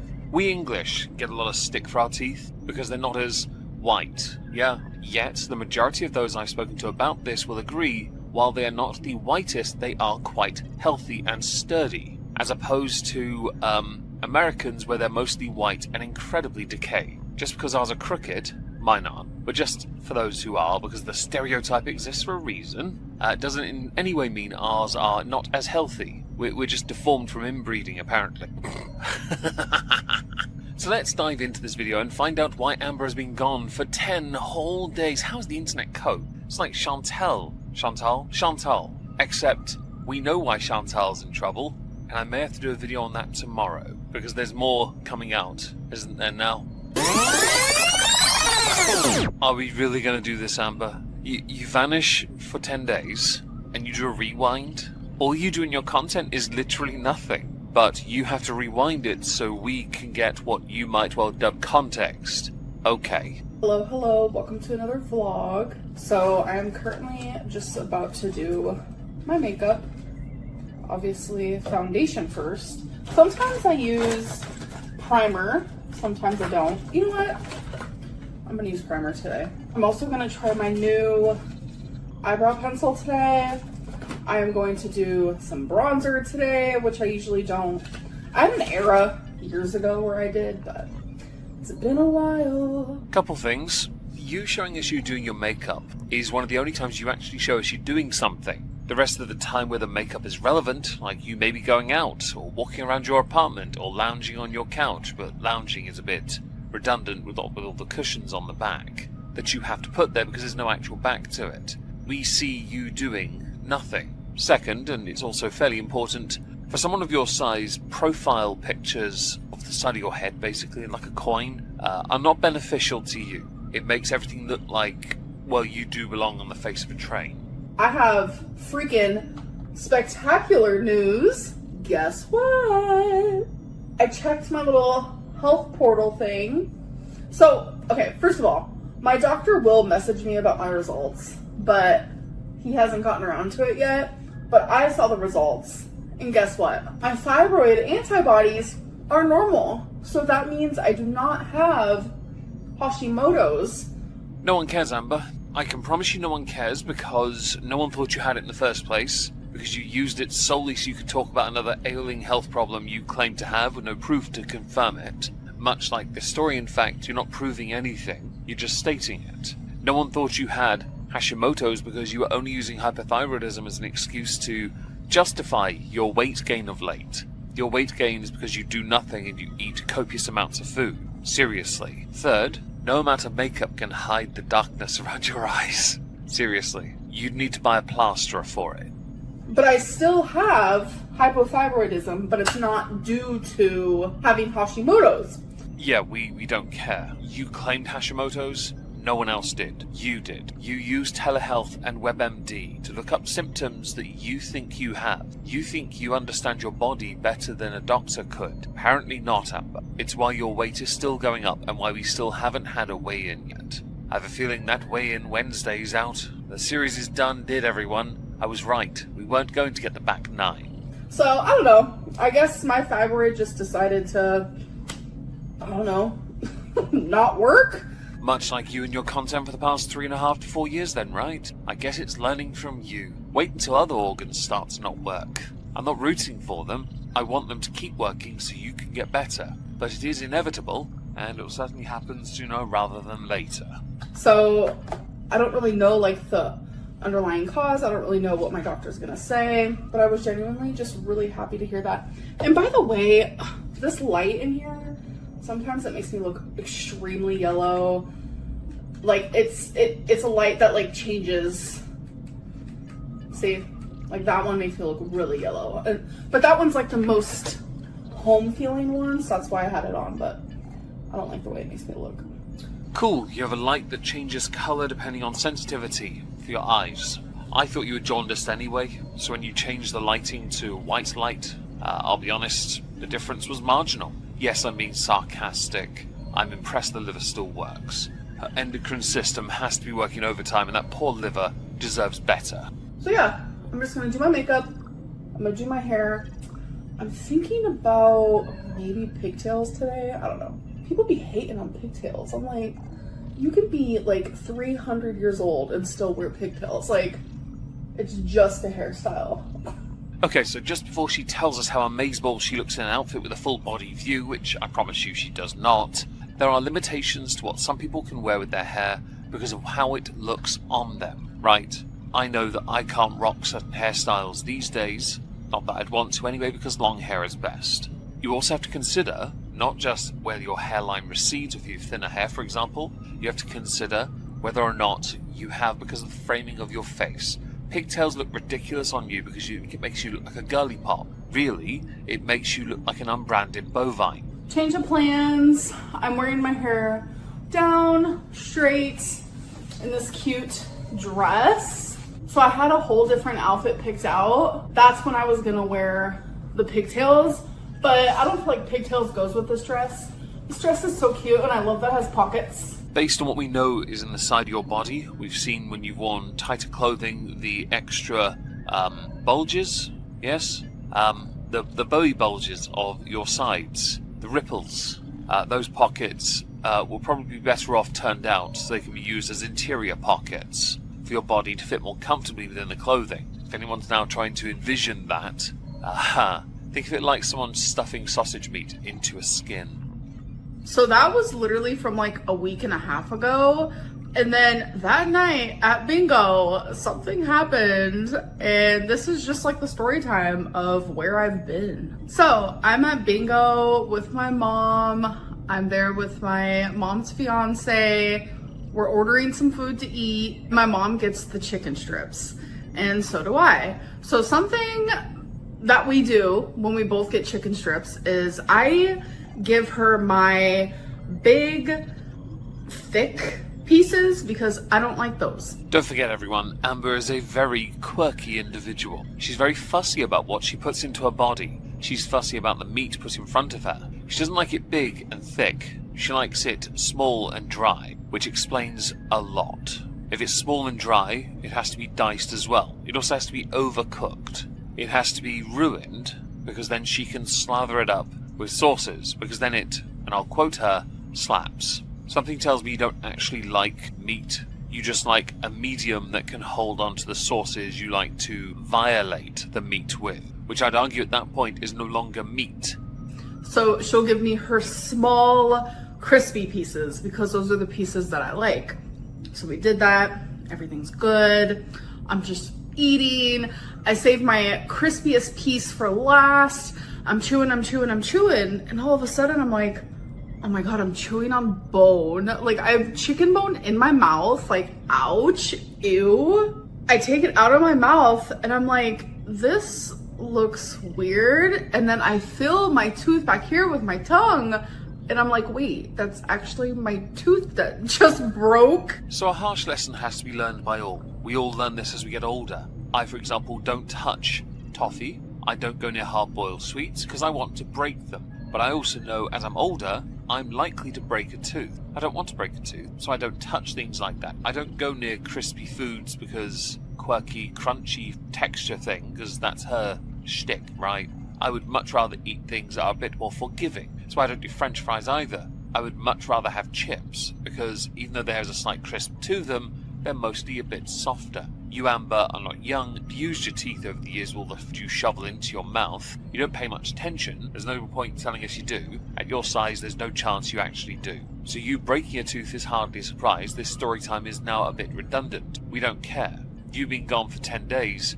You could have milked that for content. And let's not forget here, you've milked lies about your medical background like there's no tomorrow. And you made consistent content using it and crying about it. But when you break a tooth, when you actually have definitive, damage done, you disappear for 10 days. Don't try us. You disappeared for 10 days because you don't need to make money. You've made enough to get by for the month. That's what it is. you're lazy, you phone in most of your content, so don't try anyone with this nonsensical attempt at trying to fob off your 10-day hiatus as anything but you taking 10 days off to try and keep your health in order because you couldn't. And you failed and realised you needed to make more videos for the month anyway. Yeah, we're smarter. You're welcome.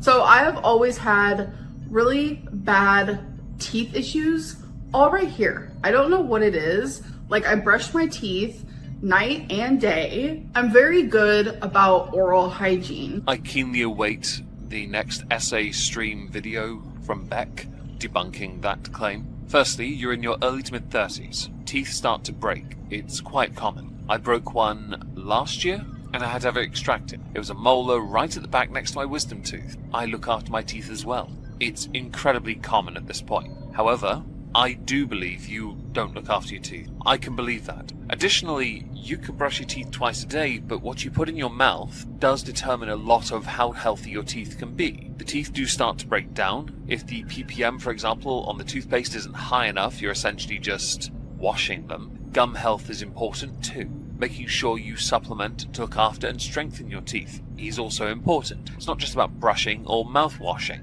rinsing as it were.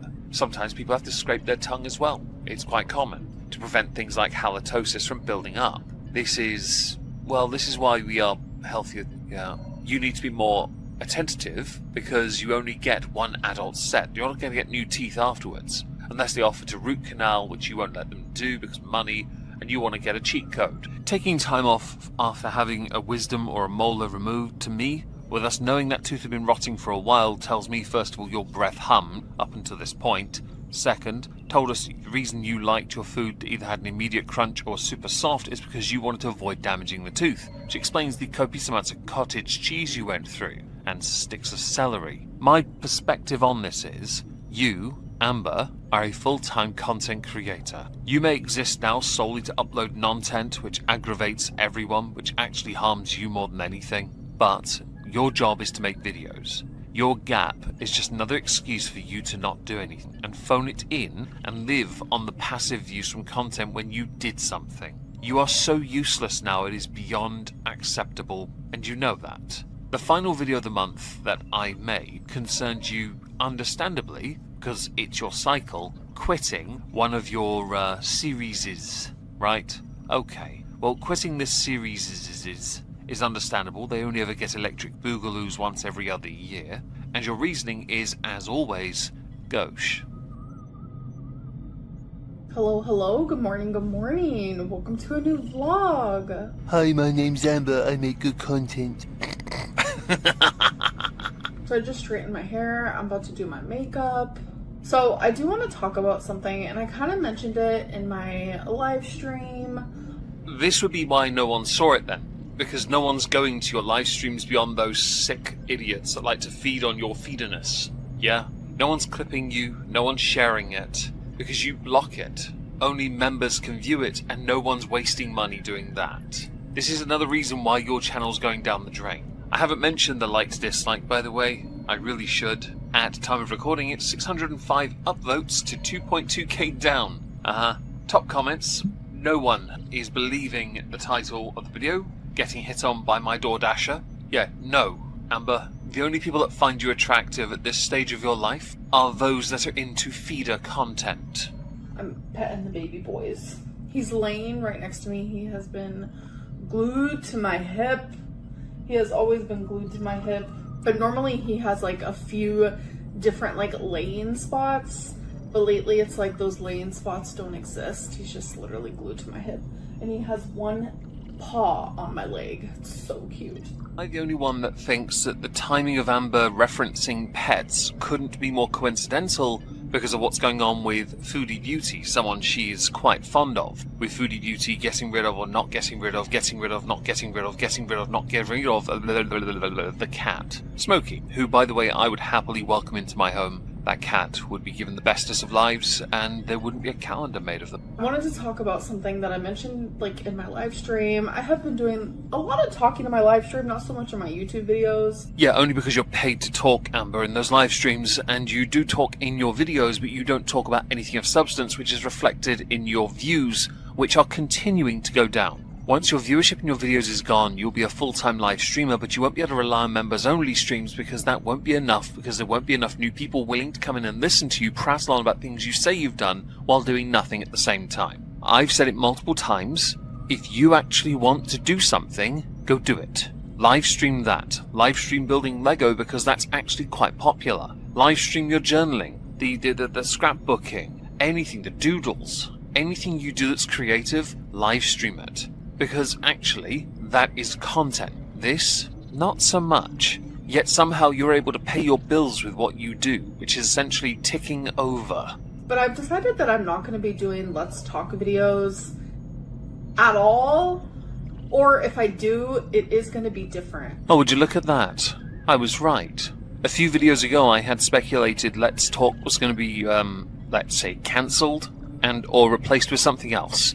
Because you can't commit to the bit. But also you can't justify wasting time with that valuable editing you do on your phone when you could instead be eating. I don't want my channel to be reflected around rumors, hate, drama.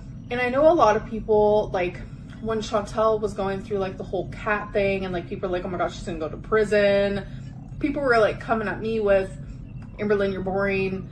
I'm gonna go to Chantel's channel. That's more entertaining. So there's a lot to unpack here, and I'll do it in a very short space of time. Firstly, Chantel is vastly more entertaining than you, yes, but you still get more views. People are going to you commentary on it because, or telling you they're going to Chantel because of your lack of action, lack of activity, lack of anything really. You do nothing. In fact, you cherry pick questions for those Let's Talk videos. You pay people on Fiverr to ask you questions. It's hilarious. You are wasting money and time. People's time. Time is a commodity. You waste it. You waste what little life and time you have left with that kind of tripe. Amberlynn, you need to like add a side character, a girlfriend, a caretaker, or you're gonna lose views.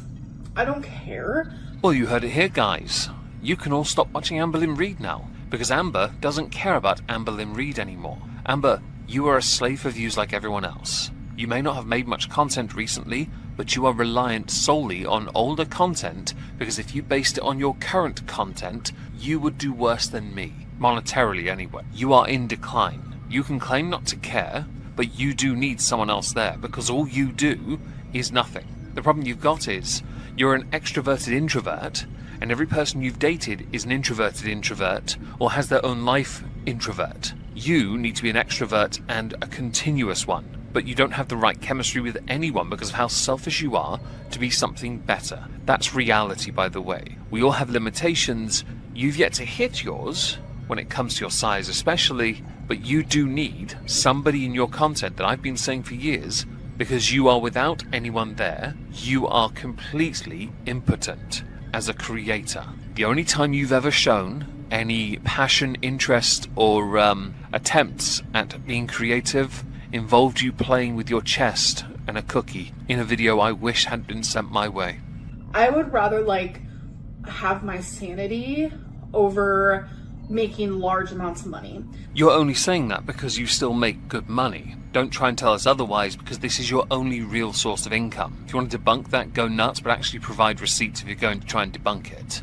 Also, you're basing this on the idea, the concept, the narrative that you still have sanity. You're over £500 and think you know what's best for your body. You have no sanity and no leg to stand on when it comes to making statements like that. You can try and seem removed and above, but you are not, because your spine is being compressed by gravity, and your weight being aided by gravity. There is nothing there in your head that is in any way sane. It hasn't been that way for a long time, Amber. As long as I can get by in life, like, I'm happy about that. Show me how much you spend a month on food, and then I'll tell you how much of a slave for views you really are. I have been just feeling so much better mentally. I've been taking Zoloft for a month now, and I feel the effects of it. I feel it working, and I notice it in multiple areas of my life. Oh really? Well, that's fantastic news that you're reliant on a pill to make yourself feel happier, rather than doing anything with it to make your life definitively better. So that's the point of medication. It's there to help you, especially when it comes to mental health, but it's there as an aid while you do more to help yourself. In your case, the one thing you really need to do is a physical activity to reduce your weight, because that will undoubtedly be causing you more problems. It would explain why you've been so inactive, sure, but actually with what you've been telling us, like the previous gap being a tooth issue, you could have actually made content with that and raised awareness. You could have used it as an opportunity like you have done with all your other crying sessions about other ailing health problems you like to milk, yet prove nothing about whether or not it's real or not. See where I'm going with this? You're very selective. If we are to believe Zoloft is working, which is fantastic, of course, I want your mental health to be as best it can be, you would surely be seeking to do more to prove that. Your inactivity contradicts it. If people only watch me for drama, then that's not going to be here. I'm not just going to like create drama and create let's talk videos. Amber, you don't create anything, and you rarely ever talk about drama unless it's to make it seem like you're above it. Don't try your audience like this. What little audience you have left. We're not so stupid as to not notice. You gaslight them on a regular, rather than simply take accountability when you screw up, because you can never be wrong, even though your weight is still going up. You are so reliant on pills these days just to keep your body ticking over. And I think it's very odd to me, you are so much younger than me, yet you're the one who is ticking over, whereas I'm the one that is proactive. I'm at the stage of my life where I'm old enough where I can take the foot off the pedal a little bit, but I don't. You took your foot off the pedal 5 years ago. You weren't even in your 30s then. If anyone needs to put their foot down now, it's you. There's going to be rumors about me. People are going to speculate about me. That's part of the job, if you will. But nothing I say will ever be believed by those who believe the rumors just for their entertainment. There's one glaringly obvious reason why. First of all, what you dub rumor has been proven to be verifiable fact now, like the washcloths. Which, by the way, if you would like me to create a washcloth sanctuary, yes, I'm thinking of doing it for a lol, in my office, I will do this. It was a suggestion. It might happen. If it's anything about your relationships, your exes have pretty much outed you fully on that. The reason people don't believe you is because you never provide any evidence. You just say it and follow up with, believe me, guys, kinda hecticana. The inflections are pissing me off, if you couldn't tell. And I just know that I'm better than that. I'm better than constantly, like, making myself a spectacle. Talk an awful lot of cow plop. Yes, I did that on purpose. You are not better than that. You know that. You think you are. This is where we know you have some problems in your head, where you are clearly deluded. Your narcissism is ridiculous. It's actually at a level that you don't deserve. You are but a lowly oik creator like the rest of us. And all the rumors that exist, you never addressed in your Q&As.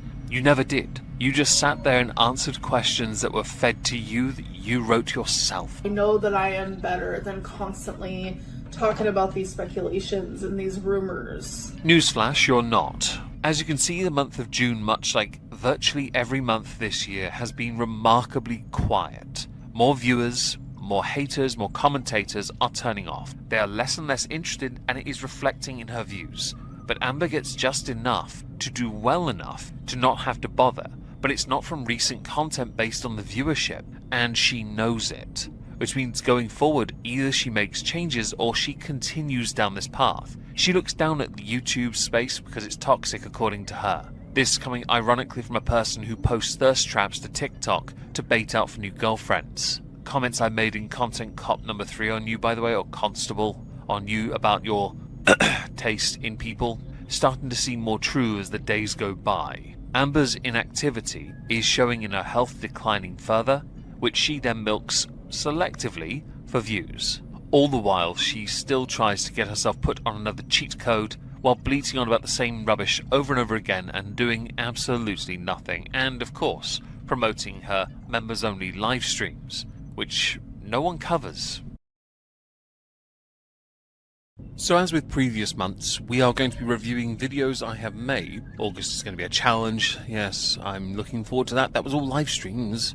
Because Amber, she had a bit of an on-off month. She was active, inactive, active, inactive, but she was starting to edge towards her very short-lived live stream era. Because there's money to be made in this. and she's finally decided to start doing it. But as we build up to it, you need to understand why, which is why July is important.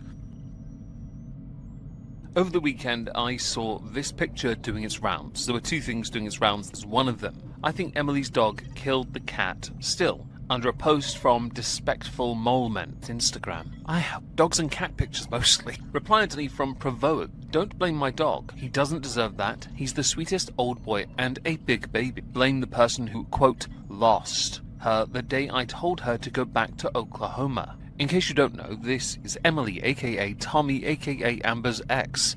The person that, upon being returned to Oklahoma, Amber still pretended to be in a relationship with. This one word, lost, is enough to set alarm bells off in my head and justify many of the comments I left in her videos, but, understandably, they're not visible. Because in case you don't know, the word rarity is hidden on her channel. You can't write it and her see it. She won't. You're essentially shadow banned. You are blocked-ish. Muted-ish. Hidden, most certain. During December of last year, I made it a point to go through every single one of her faux crying vlogs where she pretended to be looking for her cat, claiming she was doing everything she could to find her cat. And then the moment she got back to Oklahoma, she was the happiest Amber she could ever be. Because Emily was looking Tommy, she liked to call her then, was looking, guys. Trust us, guys. She was doing everything she could, guys. Really, she was doing nothing. Her tears were entirely because her relationship had failed, and she needed to milk the situation for views. The audience was not on her side. I certainly was not either. This statement from Emily is enough to get the internet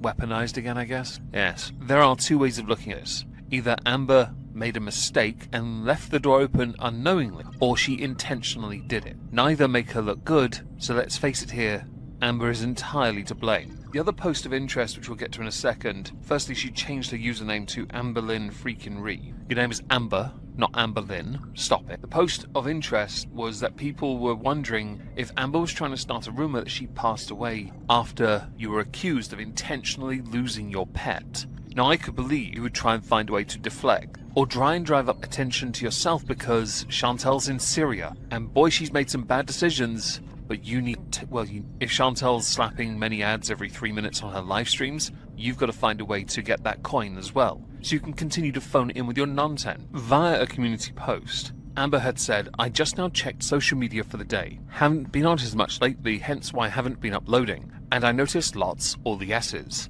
of rumours being spread. Just two, one of which is cause you lied, and the other because you need attention. Just so everyone knows, all of it is a lie, but everyone will believe what they want anyway. So this is the only time I'll ever speak on it. By the way, that's a lie. We'll get to a video in a moment. Putting my energy into a large group of people who only will ever see the bad in me is not something I want in my life anymore. I'm trying very hard to focus on my mental health and my sanity. That is why I'm saying bye to constantly engaging in hate and saying bye to people in my life that destroy any piece of sanity I do have. But if you're wanting drama and for me to speak on any rumors being spread about me, it isn't happening. I'm in protection mode in more ways than one. Protect your mental health at all costs, even if it makes you look like the bad guy when you aren't. The last sentence there, or second to last, going live, a 4-minute clip, 6 technically, it's been sped up 1.5 times, was shared to Twitter, which we're going to go to in a minute. Ordinarily, Amber's live content doesn't get much of a feature on social media because no one cares about her non-tent. They really don't.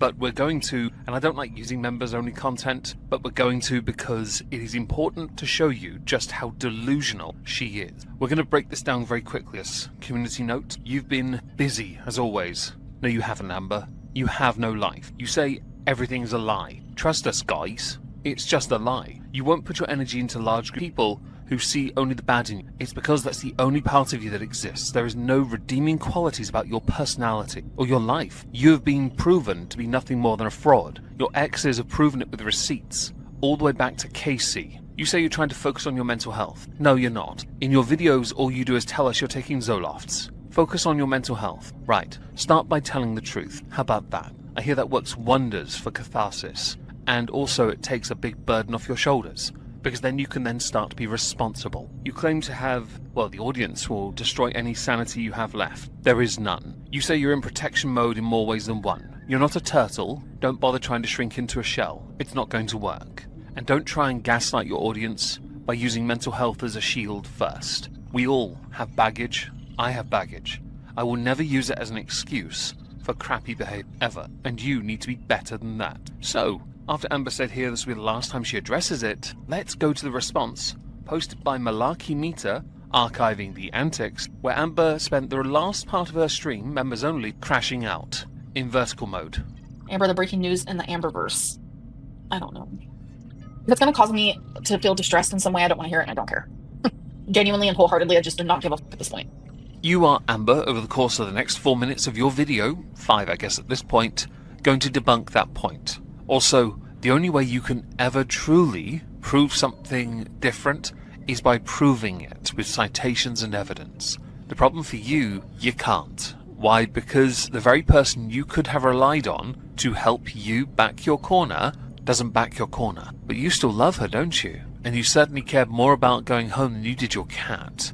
But do crash out. I'm actually here for this. We all are at this point. I'm not trying to be rude to you, but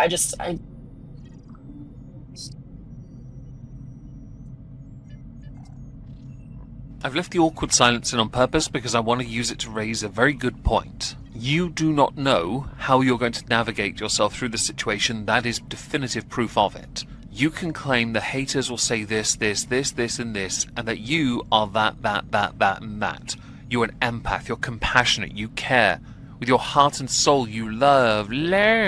But like Chantal, you do not have the capacity to express or feel love. You, however, do have one capacity to feel relief, and that is when you're eating vast amounts of food, because it's a satisfaction feeling. It's why your relationships always fail, because you take it for granted and throw money at it. It's why many people consider you worse than Chantal when it comes to pets. I'm just going to say this, and it sucks that it's behind a paywall here. I'm going to say I am, while reluctant to use your paywall hidden content, going to have to use it because it was shared publicly, which means it's now public. There's a semantics thing here, yes, I know, and there's a watermark on that video. However, what you're about to say is single-handedly some of the dumbest stuff I've ever heard come out of your mouth. For anyone to believe, in their actual, hearts, truly, for anyone to believe that I would ever purposely do something to Rarity, the cat that I loved for almost a decade with my whole heart and soul, you are insane. Yeah, I believe you did. I firmly believe, because I covered every single one of your videos in December, I firmly believe you opened the door on purpose. Now, of course, it would be nice for Tommy to confirm it, perhaps provide some proof of it, but you were trying to find a reason to stay. What better way to force yourself to stay in a place than to intentionally cause yourself distress so that Tommy had no choice, Emily, that is, no choice, but to have you linger longer and outstay a welcome that had been going on for months. You were there for months. Your pets should have been with carers in Oklahoma, but apparently you cared more about your failing, your useless relationship with the feeder than you did your cat. No one's insane because they've seen through your absolute smokescreen bullcrap. You can try and fake the crocodile tears as much as you like. You can try and act as if you're better than it, but the lack of sincerity on your face is very much visible for all to see. We can tell when you're faking the tears because you have to push it. I trust you to tell the truth as much as I would trust a cancer cell not to kill someone. You are insane. Truly. Think for 2 seconds. Outside of this weird fixation that you have on me, and just think for 2 seconds.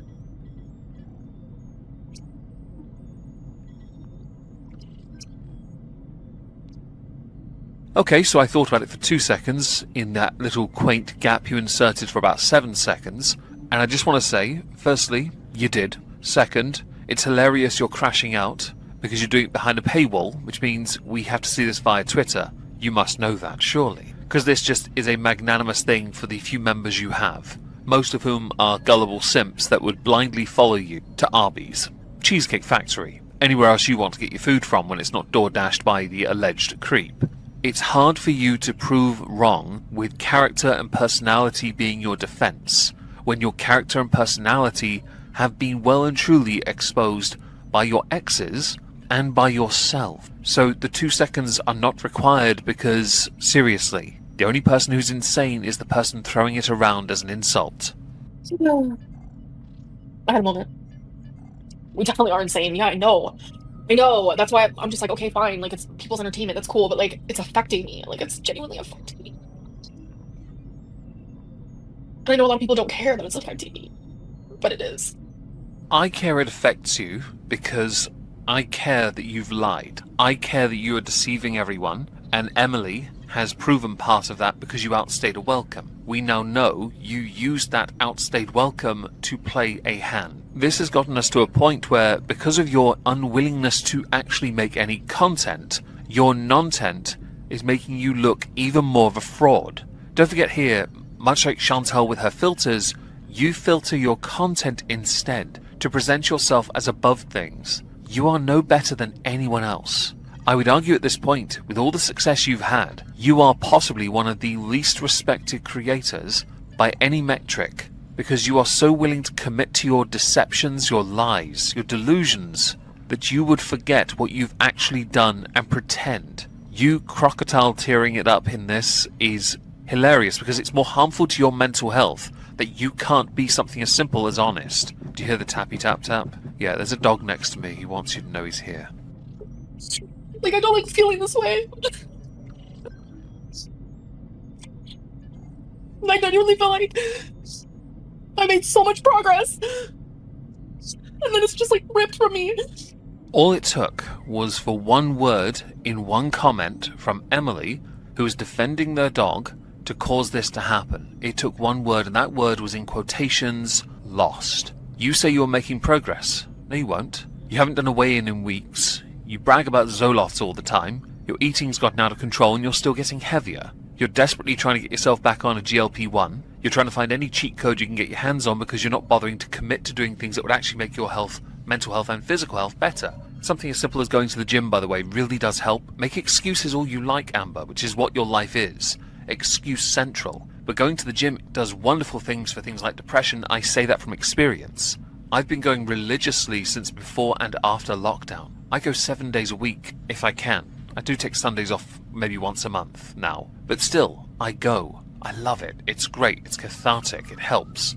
You don't make progress. You rely on cheats to basically hold back the tide of problems you refuse to tackle. Emily put one word in a comment defending her dog, and that set the events in motion. And you obsessively, like Chantal, watch all your haters because you refuse to do the right thing. You lost your cat before Christmas, and you've done nothing to find that cat. The happiness you experienced when you landed back in Oklahoma told us everything, because you would rather leave your cat there with somebody you'd already broken up with, or had already broken up with you and wanted to see the back of you. That's why they drove you there, by the way, to make sure you stayed there. You would rather pretend they were doing that than accept everything was wrong and you know it. Like, my mom called me today.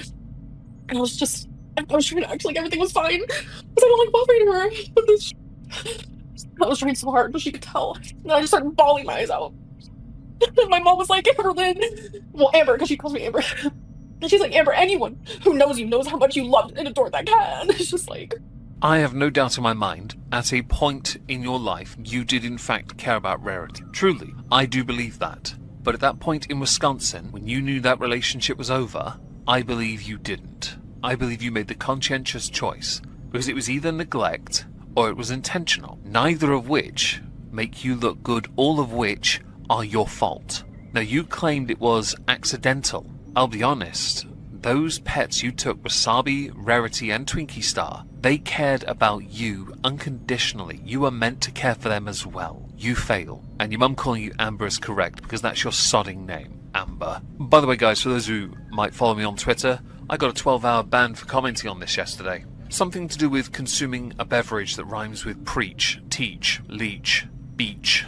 Like, every day, I live with the regret. You guys have no idea. I regret so bad for taking my pets with me. I should have never gone there in general.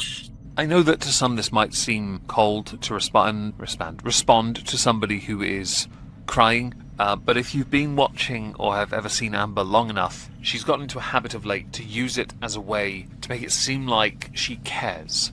Unfortunately, I do not believe she has the capacity, so this all seems very fake to me. You can regret going to Wisconsin all you like, but you were driven there by your mother. You were excited. You were very excited. You were happy. I remember the videos as well. none of which you removed from your channel, all of which did really badly in viewership. You barely made any content at all, in fact, until December when things started to go awry, citing your happiness as the reason why. Really, you were arguing time. We know this, by the way. That much was proven. You can regret all the decisions you've made, but ultimately, nothing changes what you've lived. You seem to think this makes you a survivor. Like this makes you stronger, this makes you better because you've got something. No. All it does is further prove the point you're a really crappy person. And I'm not going to feel an iota of guilt for saying I think your responsibility comes from the fact that you have yet to tell the truth about any of it.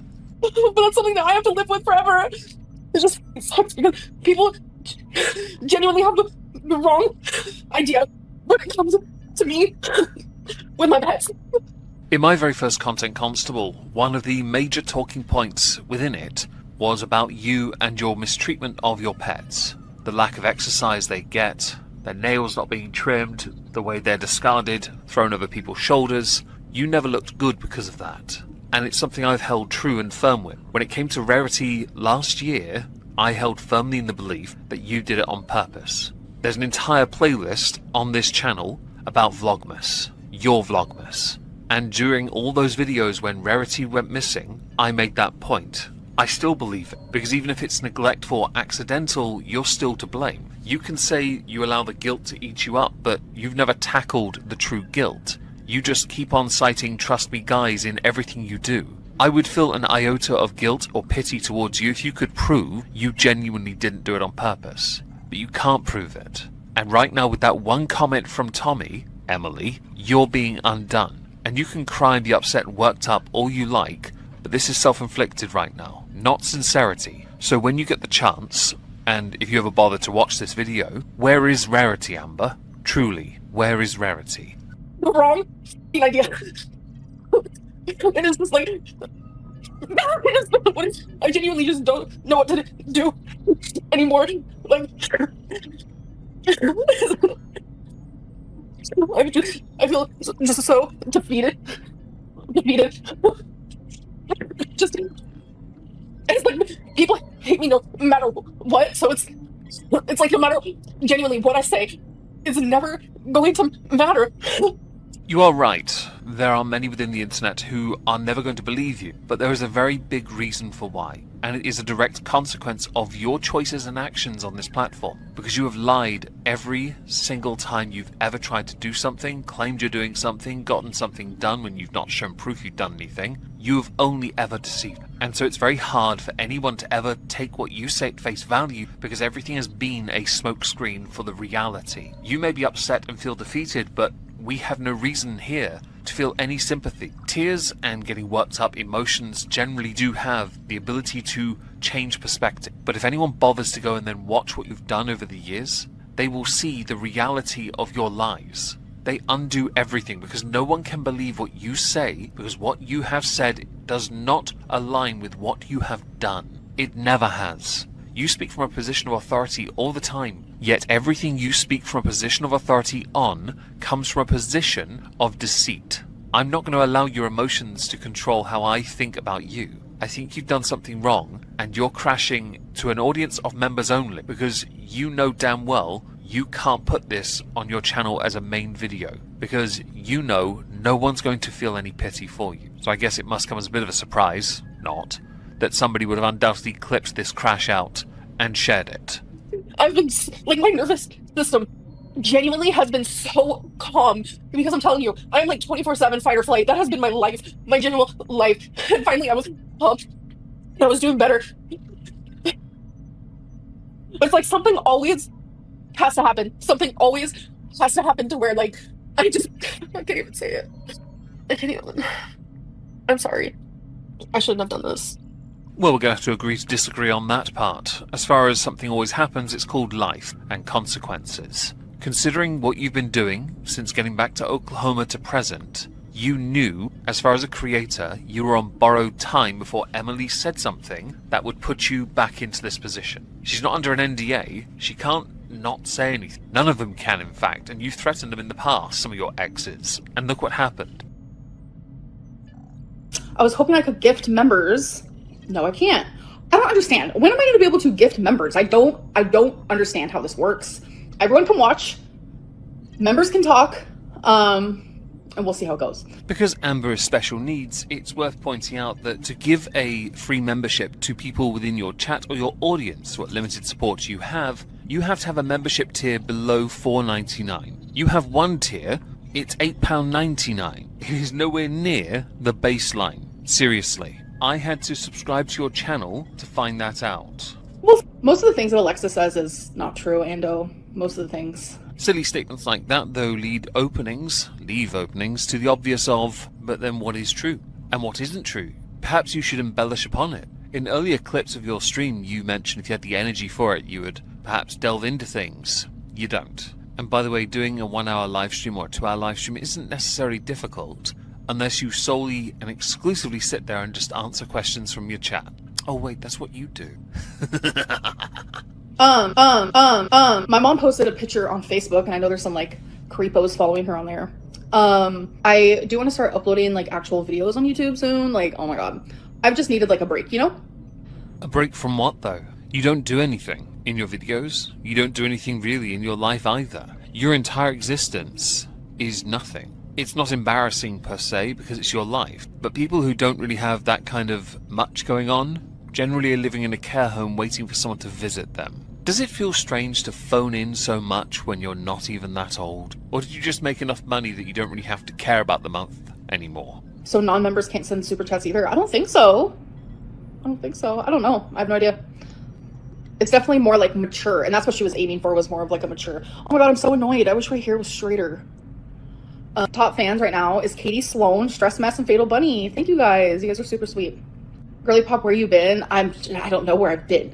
I've been lost. A big criticism Amber received in the comments to this stream, post-stream that is that she did not thank the vast majority of those that were super chatting her. I find this to be quite the faux pas. If I receive a super chat, I'm going to acknowledge you. Then again, I also acknowledge my entire chat. You don't, Amber. But you do, for someone who claims to be genuine, find a remarkable talent, or possess one, for being the least genuine on the internet, and that is the top comment, by the way, on your most recent live stream. You're welcome. I just realized I have toothpaste right here. You know, do you guys ever get, you know what? I'm actually going to make a rule, Amberlynn. Brush your teeth naked. I used to only brush my teeth like every single night when I would shower, and then I would have a separate toothbrush for like the mornings. And I realized while doing that, I prefer brushing my teeth in the shower. Firstly, do not put the visual image in my head of you naked brushing your teeth. I've seen the Cookie Crumble video. I don't need to see any more of your naked body. Second, if you are incapable of leaning over a sink, that indicates your waist is far too far in front of you. Third, please don't brush your teeth in the shower. You, while claiming you did it every night, really you were only showering at most once a week, or back in the day when somebody was wiping you down in bed. Why aren't you posting? Did you already get a job? I have not already got a new job. I haven't been posting, so I just need like a little break type deal, but you should get a new job. Unlike Chantel, people care about you so little, you could actually go and get a job in the real world, and the vast majority would leave you alone. You should also get one because you need some normality and regularity in your life. You should get one because it keeps your feet on the ground, and because then your ego could well be put in check when someone tells you no. You might then claim discrimination and rage quit the job, but then when you tell the internet this, the employer will undoubtedly expose you for being a fraud, and then you'll go rage quit the internet again for a few days. You need views, you need money. Why are you ignoring so many super chats, by the way? Seriously, why are you ignoring them? Ungrateful might be the word. Apt descriptor for Amber Reid. Why don't you get the same haircut Momelin has? It'd make you look 10 years younger. I don't know. I feel like it would make you look older, fatter. It's not my style. I prefer the longer hair. That's just what I like. There isn't much in the world that can make you look fatter. I promise you, a different style will not be it. There was a picture that rounds a few years ago of you with shorter hair, curtains just to where the bottom of your first chin is. It suited you. It really did. You think you're quirky, quaint, and still a girly pop young one? Yeah, you're not. For your size, you're middle-aged, at best. Perhaps edging towards twilight years, but, well, it's open to interpretation these days. You do have a strange genetic that seems to keep you alive, which is impressive and embarrassing. Am I ever going to show you guys my missing tooth? That's so funny, I can't. Maybe, who knows? I've never really had troubles with my teeth per se, like nothing out of the ordinary. Here we go. I just want to let you guys know that my teeth are actually really healthy. I have dental issues just because my whole family has dental issues. Like, almost every single person in my family has like fake teeth, and I'm just like, I kind of low-key like am jealous about it because I'm so tired of like all of these just teeth issues. So a really big hole formed, and that is what I was dealing with. By the way, the only way she could have done the level of damage she showed us was with sustained not looking after your teeth. As in, you don't lie. Lynn showing the evidence. Well done, Amber. Bring back Buzzball Lynn. No, I don't drink anymore. I don't smoke anymore. I'm just a sober girly. I'm living the sober life. And I'm not gonna lie, sometimes I would love to get high. I realized that like getting high actually, like, yeah, it feels good in the moment, but I get really depressed the next day, and I'm just like not in it to win it. So you'll probably find one of the major reasons why you had depressive episodes is because you came to the realization of just how lonely you are. Drinking on your own is depressing. It is a social gathering thing. It's why pubs exist, or public houses as they were more commonly known. People drink in community because then you enjoy each other's company, you have more fun. But because you're such a introvert, yet you have some potential to be extroverted, you're more introverted, you will always be alone, especially because of the skanklin crap you've been pulling for the last 3 to 10 years. I'm thinking of taking a break from weed. Advice? Thank you for the super chat. Advice. Just like do it. That's the only way that I was able to do it, was just like, just do it. Like I had no like weaning off slowly or whatever it may be. Just like stop, you know? First of all, don't give advice when it comes to quitting things. You are the last person to be able to give such advice since you're still over 500 pounds. The only thing you're good at doing is quitting diets, things that are good for you. When it comes to things that are bad for you, you can't quit shit. In fact, I'd argue you shovel into your mouth far too much to ever say you can quit something that could benefit you, yeah? And no, I'm not going to give advice for people quitting weed. I've never smoked it in my life, so I couldn't care less. Yeah, I will say, like, when I was at my heaviest smoking era, when I, like, first quit, like, the first week I was getting, like, nauseous. I had, like, the loss of appetite. Like, it just did not feel good. But those feelings, like, definitely go away. And, yeah, it's hard, but, like, it's very doable and it's very possible, so... Have you considered applying this to losing weight? Because there are many negatives that accompany it, but if it mattered so much to you when you keep trying and failing diets and cheat codes, you'd do it even with all the negatives. Also, I don't believe for a second you've actually quit anything that, you know, you take in, because you can't do it. I'm sorry, you're Amber. It's just not in your nature. Also, what you said described chemo for a second. Did you see ZM posted a new video about you? I think he's coming back to Girl World. I did watch it. I don't have any opinions. I just think that people need to definitely do things that improve their mental health. If they notice, like, oh, taking this out of my life makes me feel better, then I say keep it out of your life.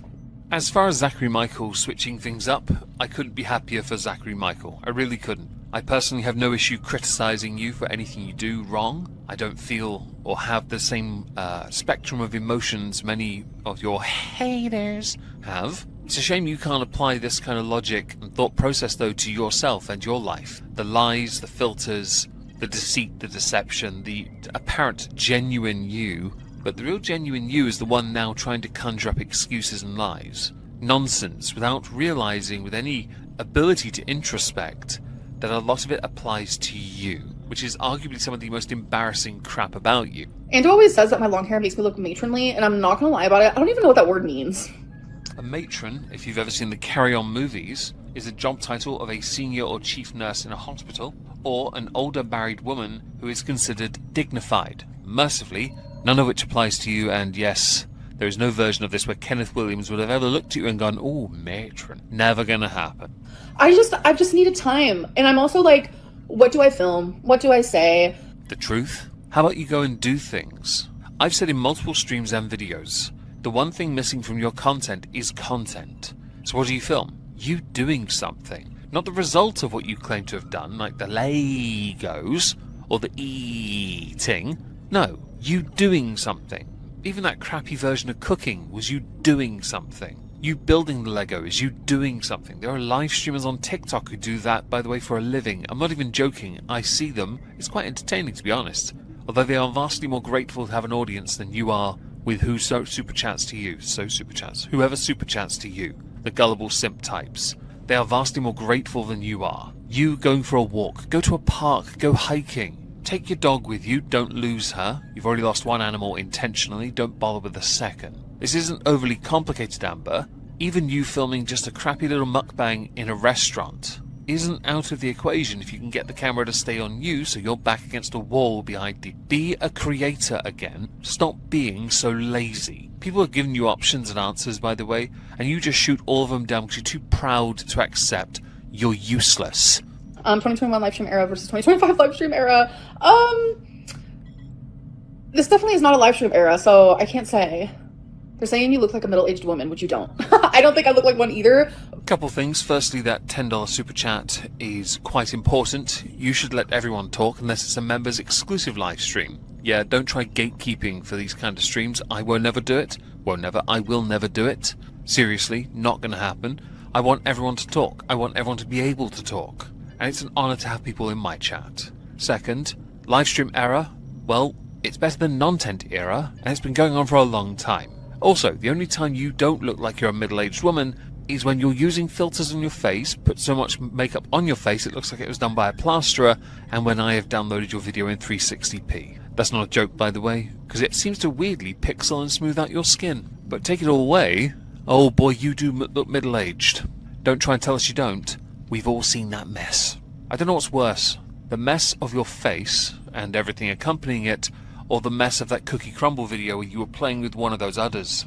Like, physically, I'm like, what is happening? Like, the number 35 sounds so crazy because, like, in my brain, I feel like I'm literally 18. With all your recent health defects, I can tell you emphatically you are mid-30s and you're lucky to be there. I'm late 30s and I don't have any health problems at all. That's not a flex, it's just a reality of you expediting the problems that most people don't have because of your extreme super morbid obesity problem moment type deal. You look so cute tonight, girl. Thank you. I appreciate that. I was gonna wear this yesterday, but like, I'm not gonna lie to you. I'm a swollen girly right now, and oh my god, this toothpaste needs to go. Like, genuinely, I hate it. I'm done. Never brushing my teeth with a shirt again. Two things. First, you're not swollen. No, you're super morbidly obese on the more extreme side. Second, I could believe you only brushed your teeth as you were about to go live because you didn't want to risk anyone thinking they were slightly yellowed. Have you considered, I don't know, having a sink near your mouth? Perhaps putting a small bowl underneath your chins? Or wearing a bib? How about that? But wait, I rec you asked about Vyvanse. It's changed the game for me with binging. Also curious, are you seeing her talking to anyone? Give us the goods. Thank you, Lauren, for the super chat. Vyvanse, I haven't told about that. Maybe I can look into it.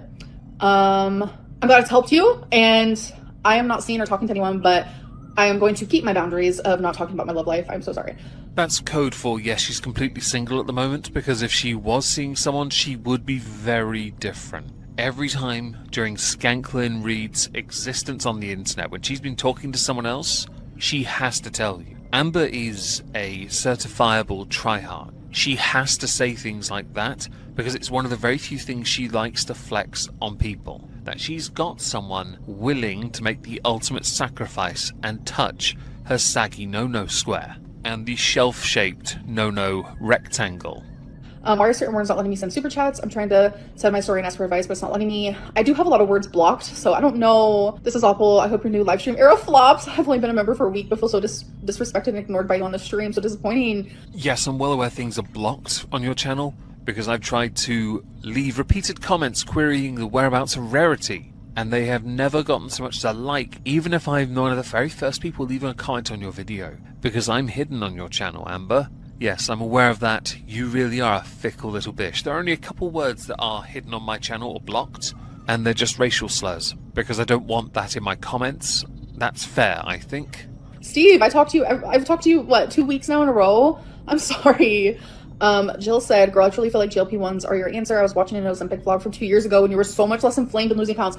Oh my god, Jill, thank you so much for the super chat. I think of myself of... Shut up. Steve is right, though. If you look at the chat, you may have noticed then don't go public then. Steve was 100% correct. If you don't want comments in your live chats with words you don't want to see, Beck, no doubt, Destiny, what about Casey, maybe Erica as well, anyone you've been with, Tommy, Emily, I'm no doubt you're going to have those blocked. I would also assume, yes, I stumbled, I would assume Rarity is on there because of my previous experience. If you don't want these questions, queries about your career, your pathetic excuse for one, then you need to, well, not go live. Don't go public. Don't make content, because boy, you get thousands of comments per video, and there's no way you're reading them because they're all negative. There are very few people willing to suck you off, suck up to you, and you know it. Actually, the former is more accurate, which is why you're single, because you're so notorious at this point. I was on semaglutide. It was literally like 12 months ago. Yes, for a third time, and you failed it after 5 weeks. We know the story. Let's move on. I got down to 467 or something like that. Yes, we also know this. You got all the way down to that weight by doing literally nothing, changing nothing, not making any, definable alterations to your lifestyle and activity, and then it stopped working because it turns out you were eating more than the semaglutide could help you with. We know your history, Amber. Don't try and revise it and tell us what you think happened. What we really know what happened is that you failed for the third time with a cheat code. Seriously, half-ton heifer. You cheated, and you failed. You're like Darkseid filled with video games. You just suck at weight loss. Amber, like, nothing you do is FFA approved. You know, it's not FFA, it's FDA. But you know what's crazy? Like, I actually did some research, and there are things that you wouldn't believe. There's makeup isn't FDA approved. Your health should give you anxiety, for real. And it does here and there, sometimes more times than others. Amber, for someone like yourself, and I love, by the way, most people are just calling you Amber, and you're responding to the Amber part, not correcting them at all, which is hilarious. The majority of things that are FDA approved, for somebody with anxiety to so many things, this tickles me to no end. You threw shade at semaglutide, yet you used it twice and failed twice. You used Ozempic, even though it was very expensive, and you only stopped because you couldn't afford it anymore, and because it failed. Sorry, you failed, Ozempic didn't. You are one of the very few people who has failed all these things and makes excuses for it. People are giving you shade for not being FDA approved, and you're deflecting, but all these things aren't. Yet you use all these things. So I guess you aren't FDA approved, and also your weight would give me the most horrendous anxiety. My back would be in agony. I don't skip back day, but ooh, you turn my spine to dust. Are you wanting to start the semaglutide again? Yeah, kind of. Don't bother, Amber. The cheaper alternative, and the one that would be better for you, would involve you doing something you can't do, shelving your ego, you raging narcissist, and going to the sodding gym. I go 6 out of 7 days. 7 usually. I take Sundays off a bit more often these days.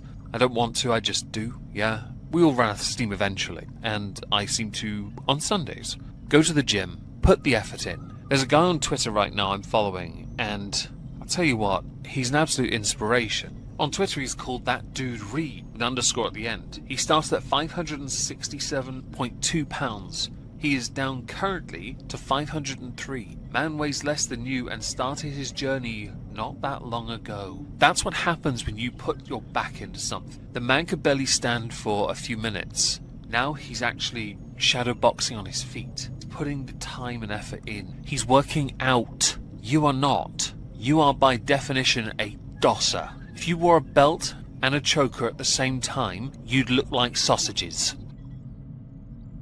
There wasn't a thing behind me. I don't really know. I know people are saying that there was someone here with a checkered shirt. I think you guys are probably referring to this.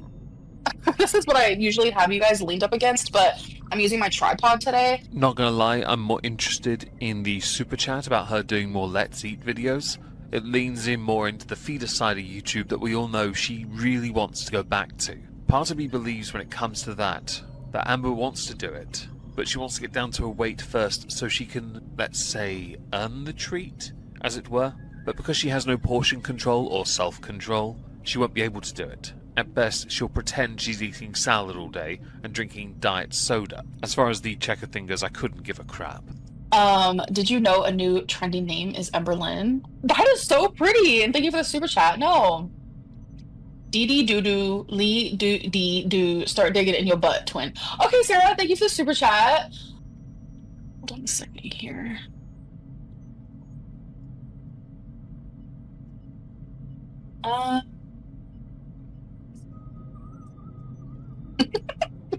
Sorry, I genuinely can't.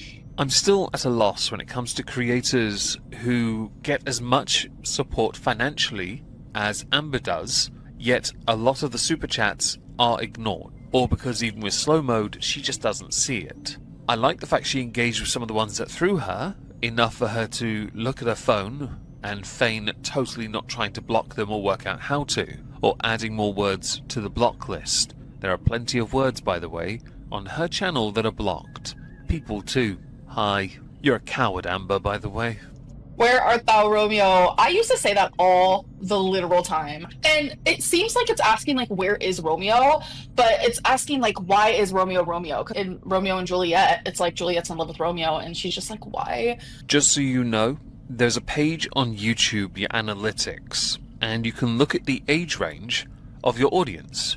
I don't know if you can find out if they're intellectually handicapped or not, but you don't need to dumb down what Romeo and Juliet's story is so that we can understand it. I promise you, the patronizing delivery of what, for example, I was taught in school doesn't change anything. We learnt William Shakespeare, okay? It's not even his best work. Girl, what do they want for that? Feet pics? Wait, what? I would never send a feet pic. I hate feet pics. If I ever feel sad about my legs, she'll kiss them. Amber, you might not want to do the whole feet thing, but I've seen the cookie crumble video that says you'll do many things. There was also the allegation of you partaking in feeder content that was being sold via Emily. Do you remember that? And some of those dodgy angles and those, legs of yours that are allegedly in that content did look eerily familiar to your legs. Yes, it was all the Hecticana. I'm not a feet girly, I will say. Girl, when are you posting again? Soon? I think. I don't know. I've just been, like, so weird about filming. I've been in, like, such a good headspace and... Amber, your views on lives are going down. Your super chats are quite low in monetary value as well. You do not have the savings to support you not making content, even if your previous form of content has been definitively non-tent. If you got better views, yes, you could in fact be a live stream girly, dear God. You could be that, yes, 100%. However, this kind of content will only go so far before the law of diminishing returns fully kicks in. Oh wait, it already has, so you might want to consider changing it up. Or becoming as contentious as Rosie and Chantel, who kind of get more views than you do on a live setting. Or in context, more live viewers, because Chantel doesn't have rewatchability. I have to add that because someone's going to be pedantic enough to correct me. Don't bother. Just don't be that guy. Don't be an arsehole for 5 minutes. Cool. Oh my god, I'm telling you, I'm never going on 100 milligrams of Dolat again. I am sticking to the 50 milligrams because that shit, like, changed my life. I think we missed a super chat or two, did we? Window!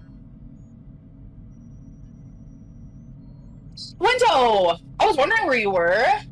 I'm assuming we're all noticing she's ignoring super chats that reference the kitten that featured in the last live stream-ish and is definitively in this live stream. She's building up basically to a release. I think she wants to make a certain amount of money before she actually gets to the announcement part, which would make some sense, but at the same time is also really stupid. Getting the cat is the biggest stupid thing she could do because she can't look after a dog and 2 cats. But she does need her trio of aminals. That way she can definitively ignore the fact that Rarity was lost because of her stupidity, selfishness, all of the above, yeah. Allegedly, of course, we need to insert that, because the last thing we need is a defamation lawsuit from Amber, which wouldn't work anyway, because she intentionally let the cat out. Oh wait, I said that without the allegedly part, didn't I? I wonder why.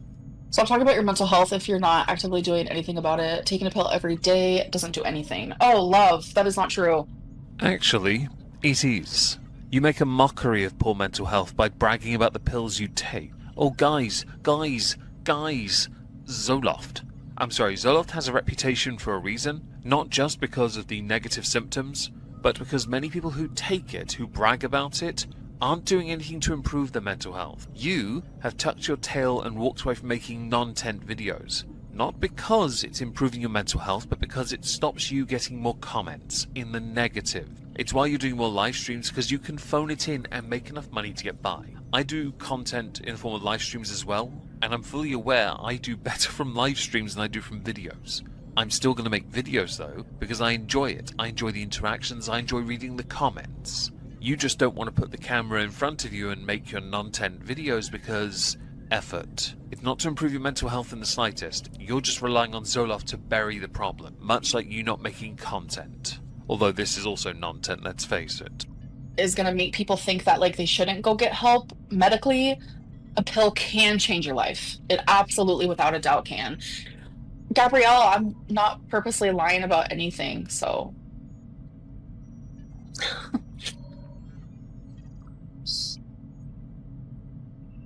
I'll be right back. Okay? Yeah, so Amber's basically done the I'll be back soon without a cue card, which would be the smarter move, because that involves effort, much like Chantal and Rosie. Why bother making an effort to use those kind of scenes that take a couple minutes to set up, when all she's gone to do is waddle her South Park walking ass, shelf butt, to go and get the cat that she has acquired as a direct replacement to Rarity. The internet is forever. I said it at the start, no one's ever going to forgive Amber if she replaces Rarity, which is what she's done. It can't be denied. Of course, I think everyone should have a pet if you can afford to and actually care enough. I also think that because of all the super chats Amber was getting, with people inquiring, as you saw, and not responding to, about the cat. Oh my god, what is happening right now? Okay. I have a kitten. His name is Romeo.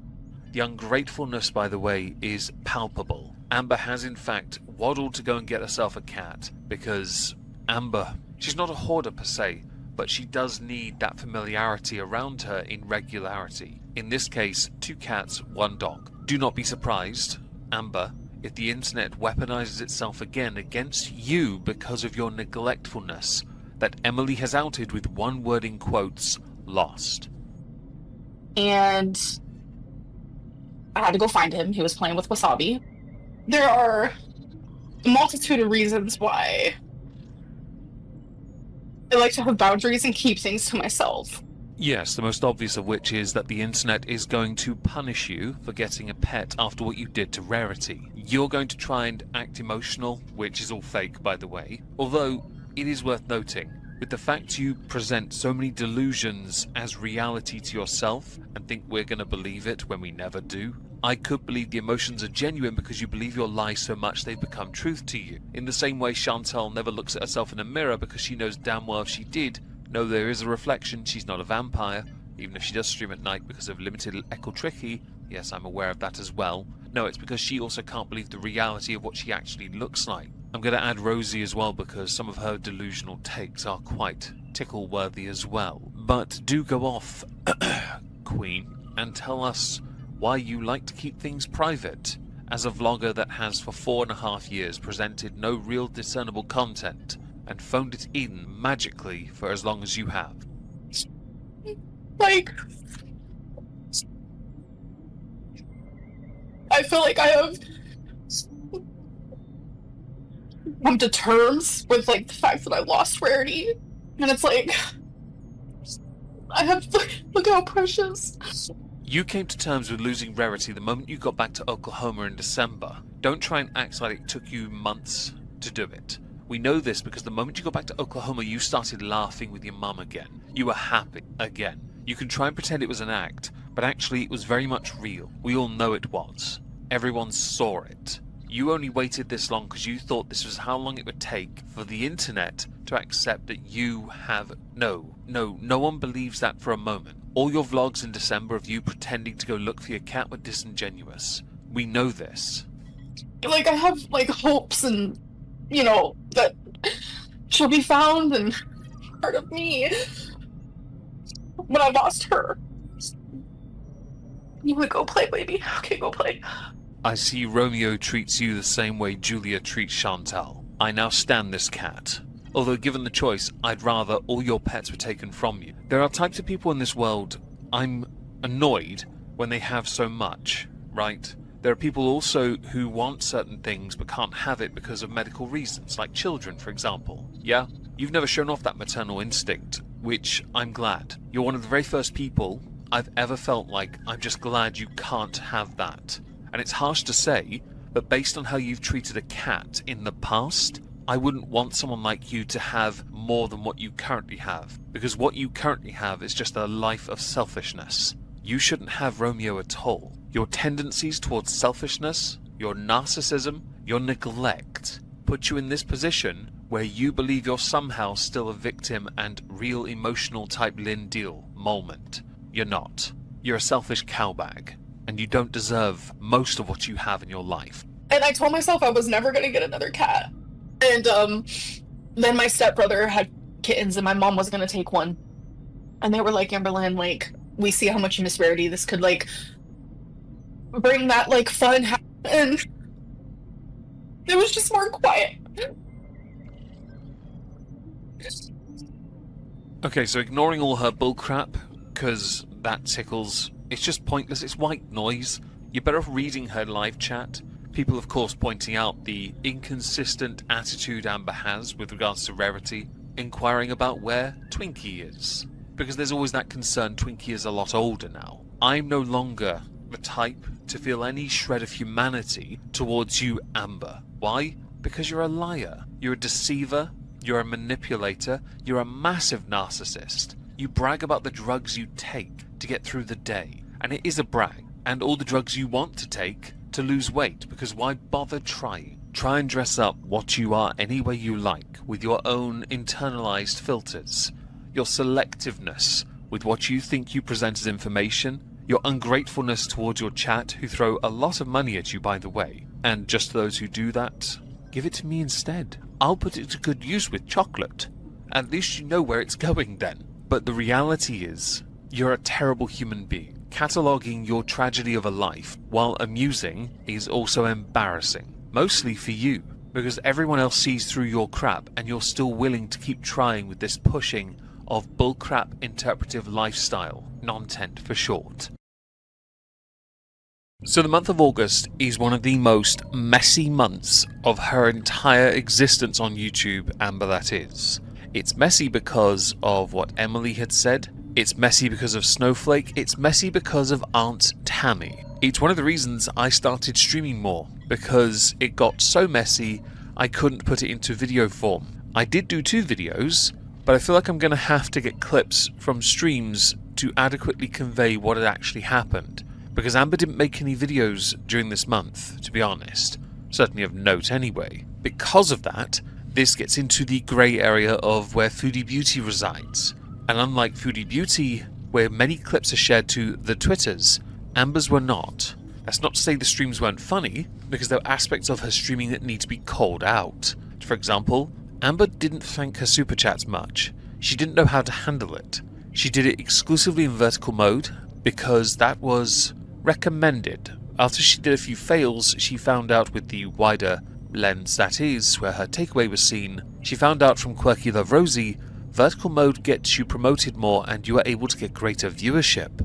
So Amber took advantage of this to keep herself in a narrow field of vision. The issue with Tommy were some DMs, exchanges between her and Snowflake, who had gone on holiday after publishing. This put a very negative light on Amber and she freaked out. The stuff concerning Tammy, while many agree it should have been left offline, was brought online because Amber kept throwing her family, and continues to do so, under the bus. She always has to have the last laugh, last word, last say, last bleh. So Amber has essentially dug herself in so deep here that she is no longer able to find a way out of the hole she has created for herself. So August became her livestream era. Covering her streams tickled me to no end.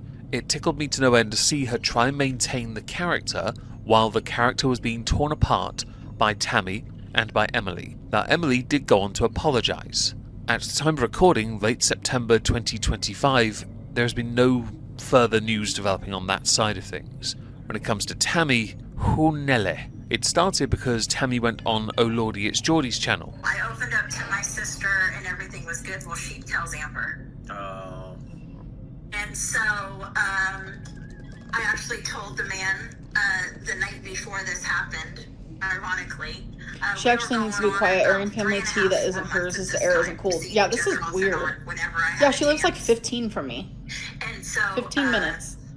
I finally tell this man, you know, I'm gonna have to tell my husband. You know, we're not barely even talking. Like, this is weird, man. At this point, I'm not living like a double life, but you know, I said I have to tell my husband. I guarantee you he hates himself after this for having to entertain this. I hope so. We were talking about if we wanted to make a future together and all those things, you know. So we're in the process of that, and that very next day is when Amber tried to blackmail me, and she said things like, Mary. And it was to try to get my sister to come live with me again. because I would not let her back into my home. She said, I wonder what your husband would think if she knew you were doing what you were doing with the karaoke guy. And that's how... Oh no, 22-year-old Amberlynn didn't like seeing her mom homeless. So she blackmailed and said, oh, I wonder what your husband would do. Isn't that what she's been doing this whole time? Like, what are you... I'm literally so confused. Holy fuck. I'm lost. I knew she knew. The very Spooky, I thought they were married for financial reasons. I was lied to. next day, she told her, and then she used it Well, against the you. very next day, she threatened because she knew. I didn't tell It anyone. was on her because, like I said, I had already told him the night before I was going to have to tell my husband. It was getting to that point. No, I did not expect it to be. I love how I'm the bad guy in this. Someone is cheating on their actual husband, but I'm the bad guy because I was like, well, what would your husband do if he found out? But yet I'm the bad guy. It's not. Rarity, I think that she would. I think she would. Because you're a f***ing sick freak and you probably would. Look at your f***ing eyes, especially when you're in your car in the van and doing your stupid little vlogs that I have to watch through Yo-Yo Mama because I don't miss a single thing that he watches. And I have to see you in the sitting in some weird parking lot eating your food all the time because that's the only thing you know how to vlog because you don't do anything with your life but play World of Warcraft and pay attention to every fat girl on the internet, especially Amberlynn Reid, because you're obsessed with her. So yeah, that's what you would do because I can see it in your eyes, but I would never do it. It is very hard. Oh my god. And ended with Tammy going on Amber's channel. Just anything. OCD? That was DPD? BPOPD? I don't know. Put all the letters in there. I don't give a f. BPD. See, this is where it's like you're supposed to be my aunt, and whether you're angry or Yeah, not. I was supposed to be. Whether All right, you're I'm not no more. Whether you're angry or not, like I don't understand like how it's so easy for you to mock mental illnesses that I have. Amber, I have just as much labels, if not more, than you do. Documented, proved, treated, you name it. I would never make light. It takes a lot to get through these things, but it takes a lot of work that I've put into it. You got me to this point because I've held on for so long, and every time I turn on the TV and I look into my niece, I see more and more and more, and it's disgusting. I think that maybe what you need to do is probably log off and stop watching my YouTube. I've tried that before. Do I need to show those receipts too? Where I told you I need to quit watching your videos for my own mental health, and then the text comes, Auntie, are you watching my videos again? No. I really wish you would watch them. I'm sorry, Amber, I can't right now. I am not just another YouTuber. I am your aunt. I want to build a relationship with you, not through YouTube. I shouldn't find out about everything about your life through your YouTube channel. Until you can do that, I'm not watching no more. A couple weeks later, you come back. You watching my videos again? And many a meme were found because of this. Amber obfuscated and deflected to try and make it seem like, guys, she was just disassociating. When really, she said she'd talk to her real good, yuck. Reality, she cried her entire time through it and tried to obsess over details that were nowhere near as important as the core problem. Because Amber has not got the mental ability, capacity, intellect to think beyond the tunnel vision, the narrow mind she creates for herself. Because while it's okay for her to talk about her trauma that goes back all those years, why does it matter about her aunt's trauma that goes back all those years as well? Let's not forget here, Amber also defended her aunt's ex who was domestically abusing her because her aunt was cheating. How dare she? Amber showed during these discussions, these interactions, that she doesn't care about anyone but herself and her perspective on life. By doing so, she dragged her mother and her nan into it. Now, of course, I'm not going to do that myself, and sides are now being picked. Not my place to care. What we are going to do is go through the first video I published where Emily had apologized, I believe, and then go to the video where Amber needs to put the spaghetti down. Hello?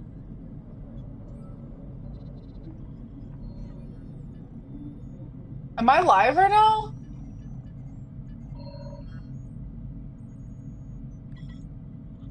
I genuinely do not know what's happening right now. Nor do we. Hi everyone, welcome back. Last night we did a stream on Amber because we thought, she hadn't been live for a couple of days, maybe she'd catch a break. Turns out, no, She needs to find a way to maintain some relevancy during this debacle, undo the work that had already taken place on Snowflake's channel, and find a way to further alienate herself and poison the well. At this point, an intervention feels more appropriate. It's just a shame that there's no one in her life that could ever stage one that she'd willingly listen to. There are levels of stupidity. It's impressive, because I'm pretty sure she couldn't even get a 2.0 average. My favorite part of this whole thing is Zachary and Michael making a video. Oh my god, I can't. He wants the money from it, but he it could have been an email is what I'm trying to say. Amber, the video is the best way of getting the message out there, so you would bloody listen. Not surprised you go to your haters and go and check out what they say after you're streaming. You say you don't pay attention, but I think you're as bad as Chantal. I think you're like a hawk. I think you watch them far too much. And to be honest, Zachary Michael should have made the video. I know they walked away from all this kind of content, but this is prime real estate within this community. You know this. Everyone within this area is talking about it. It's either you or Chantal being in Qatar. We'll stream on that tomorrow, but don't worry guys, we've got this covered, bros. Could have been an email. It could have been a community post. It could have been nothing. It could have been just staying silent. If it was an email, you would have ignored it. Community tab, you would have ignored it. Could have been nothing. Well, that seems appropriate for you. Appropriate, my apologies, because you don't want the interaction from anyone or anyone telling you how fundamentally toxic and stupid you are. You and Emily are as bad as each other. We can all agree on that.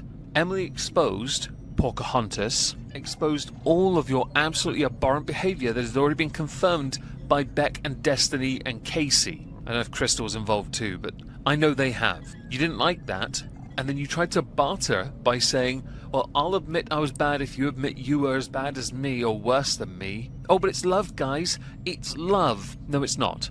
You suffer with megalomania, you just refuse to get diagnosed with it, and it's incredibly hard to diagnose MPD, unlike you just fobbing off BPD with no proof that you have BPD. You think your manic episodes are something. As I said last night, your manic episodes are akin to the Numa guy, standing up for the first time. I don't know what's going on. I can't find the fucking... Oh, I can't change it to just members. It's not popping up on my thing.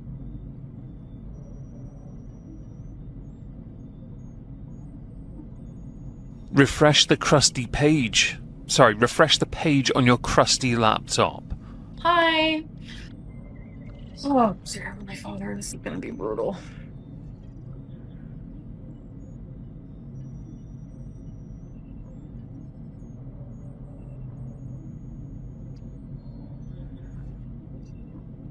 Liarlyn. Everyone, hashtag Liarlyn. Pocahontas Liarlyn Reid, as your full name should be thusly going forward, and you really should put that on merch. It would be actually quite funny, let's face it.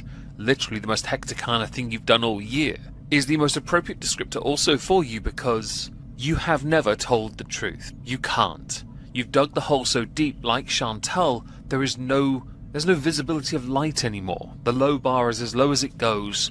It turns out it can't be resurrected. So what do you have to do instead? Smuggling has to take place to try and insert the sarcasm. It's a desperate ploy from an inferior mind. With the video on the screen, she's singing about Liarlyn and Pocahontas, thinking it makes her quirky and quaint. Really, it shows a level of cope. She has no witty retort. It's like Cleopatra for Chantal. There's just no way she can come back with a witty reply. But she will keep on presenting this to delay, prolong, give the stream some length. Although of the streams she's done recently, this one's only half an hour long. She really doesn't do much. Story of her life, really.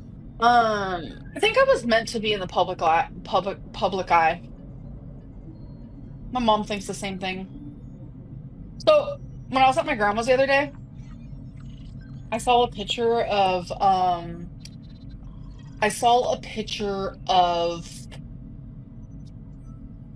when she was young, in her 20s or something. Georgina.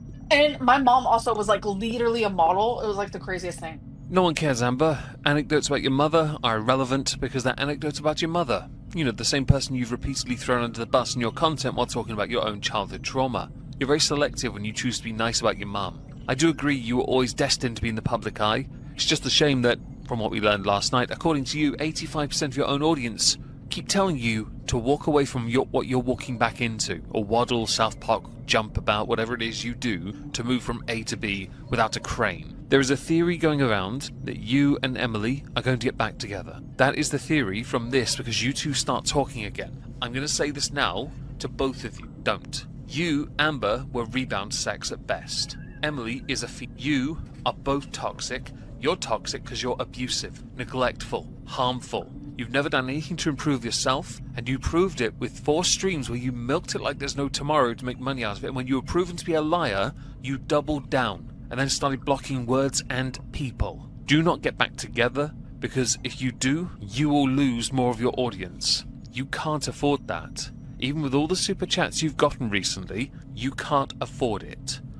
And I was like, damn, I was meant to be like really pretty too, but like then I was like fat or whatever. And then you know how they do it. They're like, oh, but you are beautiful. Oh, okay, but thanks. While I agree the term beauty is in fact subjective, there are limitations. You, the half-ton heifer Pocahontas Lyalyn Reid, are not beautiful on the inside or the outside.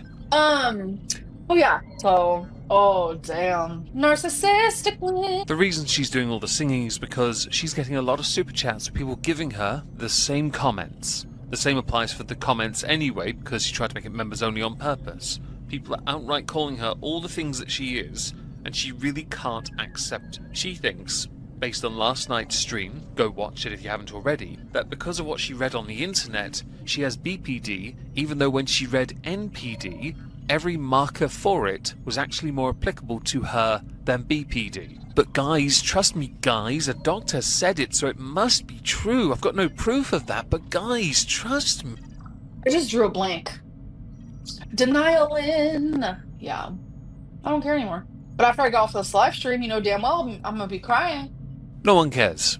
Seriously, no one cares if you cry on stream or off stream. See, truth regularly hurts. Denial Lynn, liar Lynn, narcissist Lynn, excuses Lynn, Pocahontas, all of it, don't care. Sticks and stones, am I right, folks? For you, though, it's because the truth of those words carries more weight, because the lies you try and exude and present are built on foundations that are on stilts on the side of a cliff.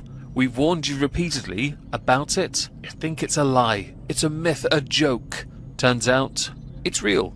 I'm hoping one person vaguely knew where I was referencing that from. We'll see in the comments. What is a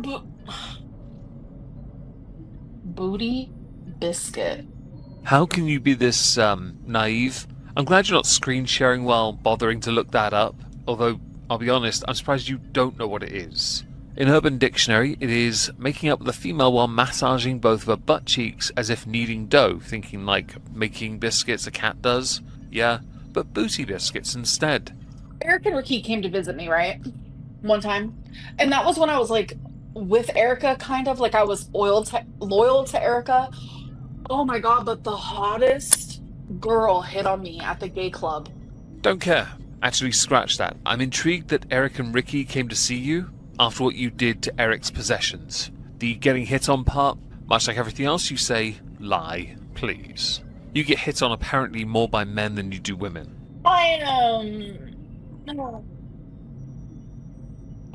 Whoa, I just had someone text me that I haven't heard from in so long.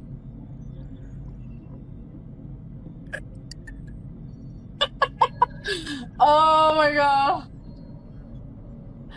That is so funny. At no point does she divulge whatever that was. But she has to share it because intrusive thoughts. And yes, the earphone thing is back in. Part of me thinks it's because she's on a phone call at the same time. I consider it unprofessional to have an earphone in while you're on camera talking to your audience. Vaguely talking to your audience.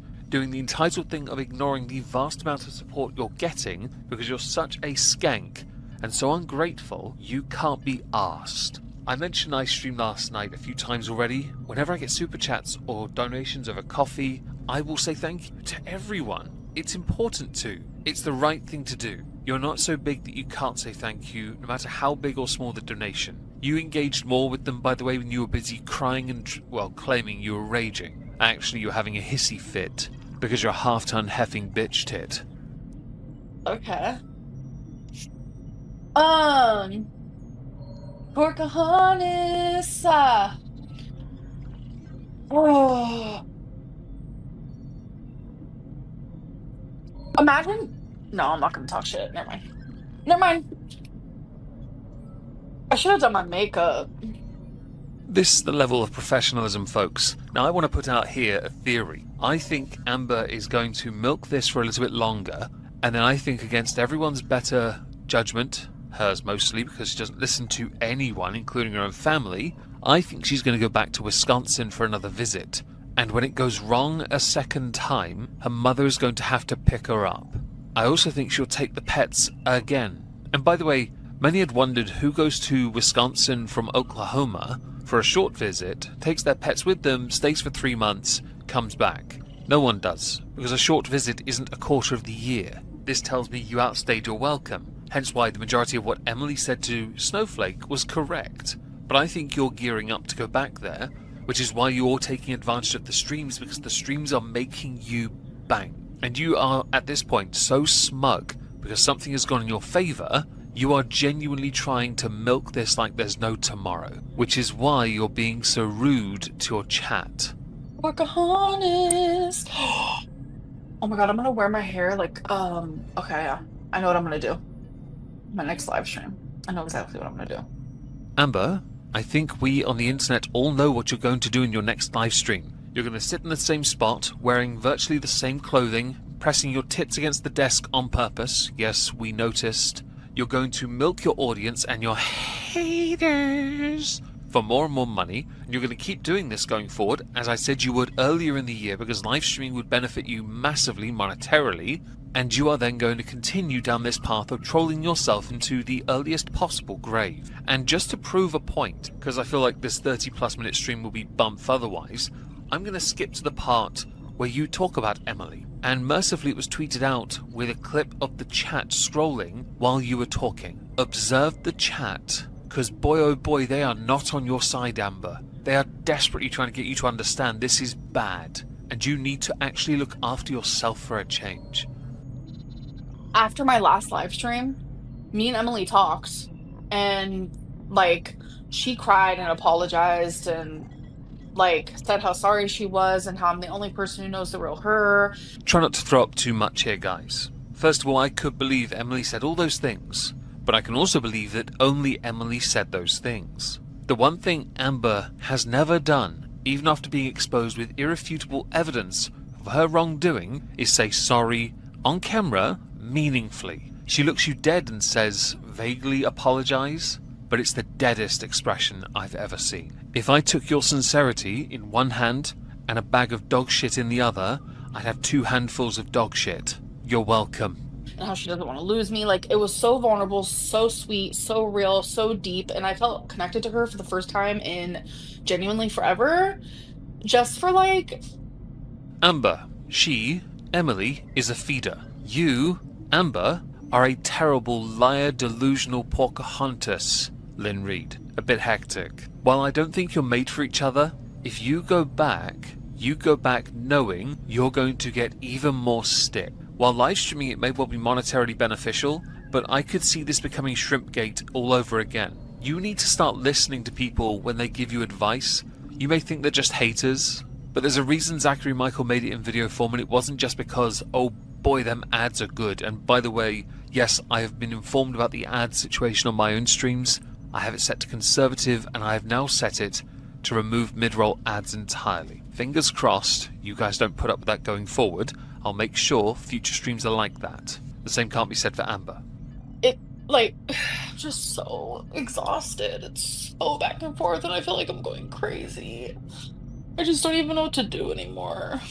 Well, the internet has exhausted itself in telling you what you should do because you won't listen. Therapists do the same and you still don't listen. Your mum's told you and you didn't listen to her either. Your mum kept telling you about the relationship issue and not going back. She'll support you because she's your mother. But ultimately, your poor decisions, it's all on you.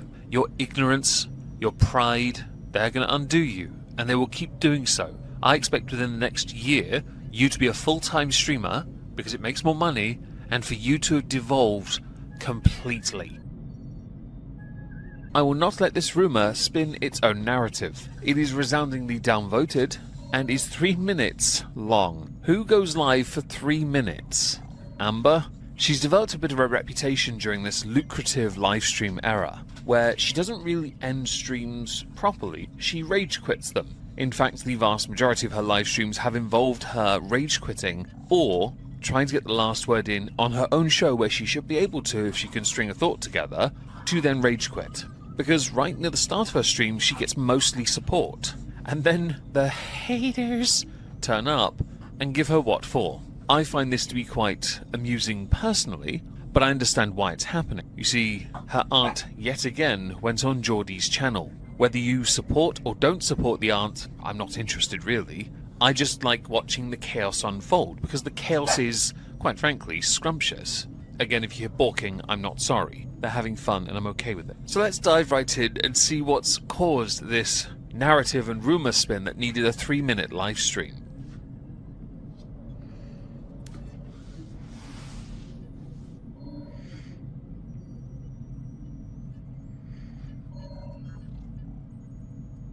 I'm going to re-ask the obvious question here. Who goes live for 3.5 minutes and doesn't even start the stream with any kind of conversation? Just an FYI, this goes on for over a minute. Silence for a minute of a 3.5 minute stream. This should have been, at best, a TikTok, an Instagram reel, hell, a YouTube short if you can get the length on it.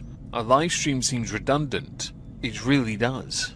Especially when you, the livestream era lucrative queen, the dainty one no less, with the dainty bush and the PTSD, which doesn't stand for post-traumatic, it stands for put the spaghetti down, could collect your sources, all the information, structure a show in fact, have an intro play so your audience can turn up. Once the audience has turned up, say hello to everyone, talk to your audience for a bit, and then, you know, I'm telling people how to do a live show and they do better than I do, and I put effort in? I don't know why I bother these days. Here's some more dead air though, because I want to milk it.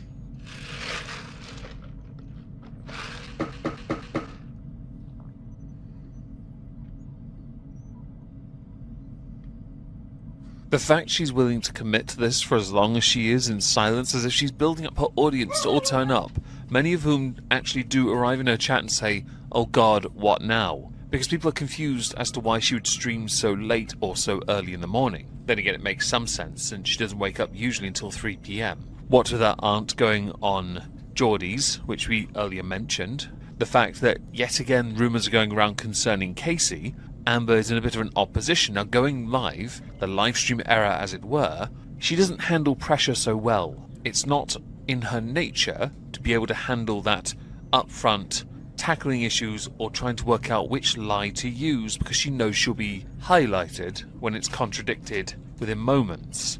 I'm going to skip to the part where she starts talking, but do understand it's 1:20 before she actually says anything.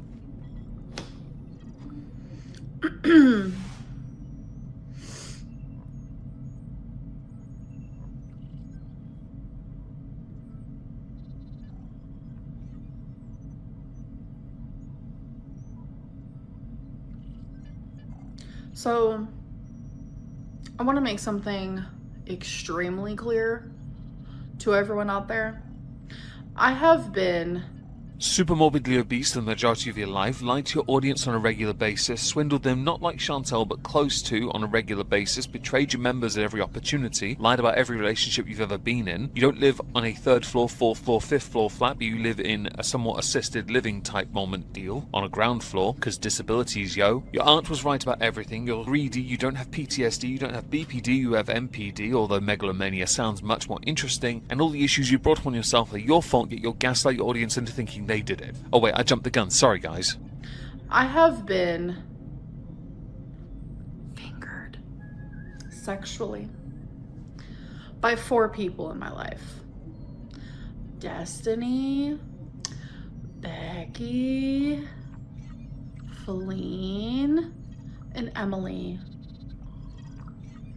I don't know why we had to be told that, but I know that many had speculated who's on top, who's underneath, who's the receiver, who's the giver for a while, and I'm not one of those people, so may I just say on behalf of the majority of the people on the internet, ew. I don't need to know what hand has been near you in that region of your body, or if the person was successful in finding it considering all the folds involved. The fact you've even started a live stream and opened with that level of conversation tells me you've yet again proven my point that you obsessively watch your haters, religiously consume from the haters, and take their speculation on board because you're starting to get really bothered by the fact they're prying into your sex life.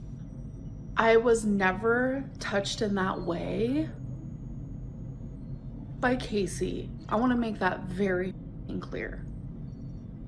Over on Twitter, and correctly pointed out by Sinatra, Amberlynn Reid went live for 2 minutes to say Casey never even touched her after saying like a week ago that he graped her. After saying she used the wrong word after saying he graped her, which lie is it today? This is 100% correct. You spun a narrative only a few streams ago. We covered it on this channel. So which lie is it, Amber? So people wanting to talk about the phobic this, phobic that ain't me. And that'll never be me. That is one title you will never put on my name. I don't think you understand how the internet works. The internet can put whatever it wants onto you, and for as long as you try and deny them their right to speak freely, and assert, to postulate, theorize, it will always be a thing. Amber, you are many disgusting things. Phobic is definitely on that list somewhere. I just haven't decided which ones I want to use on you. Mostly for the bants. I'm gonna go with, for certain, you're a washclothophile. Yeah, how's that? Are you feeling particularly washclothophilic today?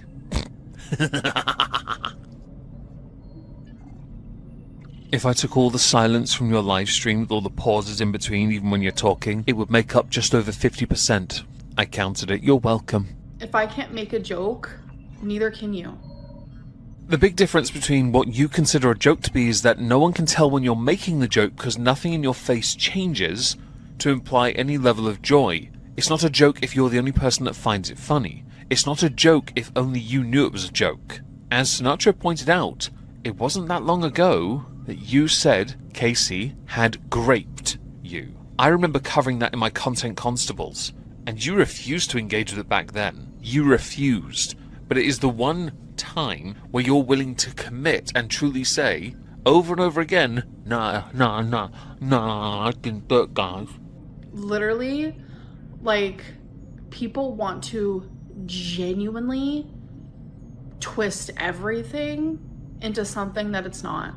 You make it very difficult for people not to do what you claim is twisting it, especially when a lot of your past has been brought to the present by family, for reasons I don't care about, by ex-girlfriends, for reasons I mostly do care about, because it painted one hell of a picture. It was easier to infer with the evidence aligning and creating a picture you don't want us to see, like the Cookie Crumble video. Skanklin Reid strikes again, guys. Except this is now Denial Lynn during the lucrative livestream era. Well, we'll get to that in a moment. And it's getting very,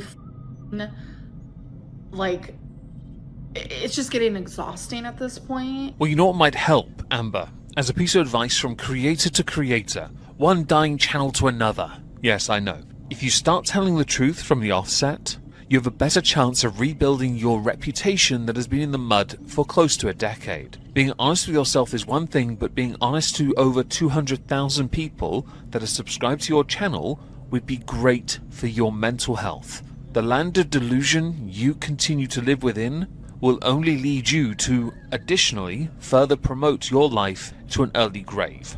I don't want that for you, I want you to be better. But since your lies have been exposed far too often, you're unwilling to admit any of it, you're only going to continue to rush yourself. People are trying so hard to paint me as someone that I'm not.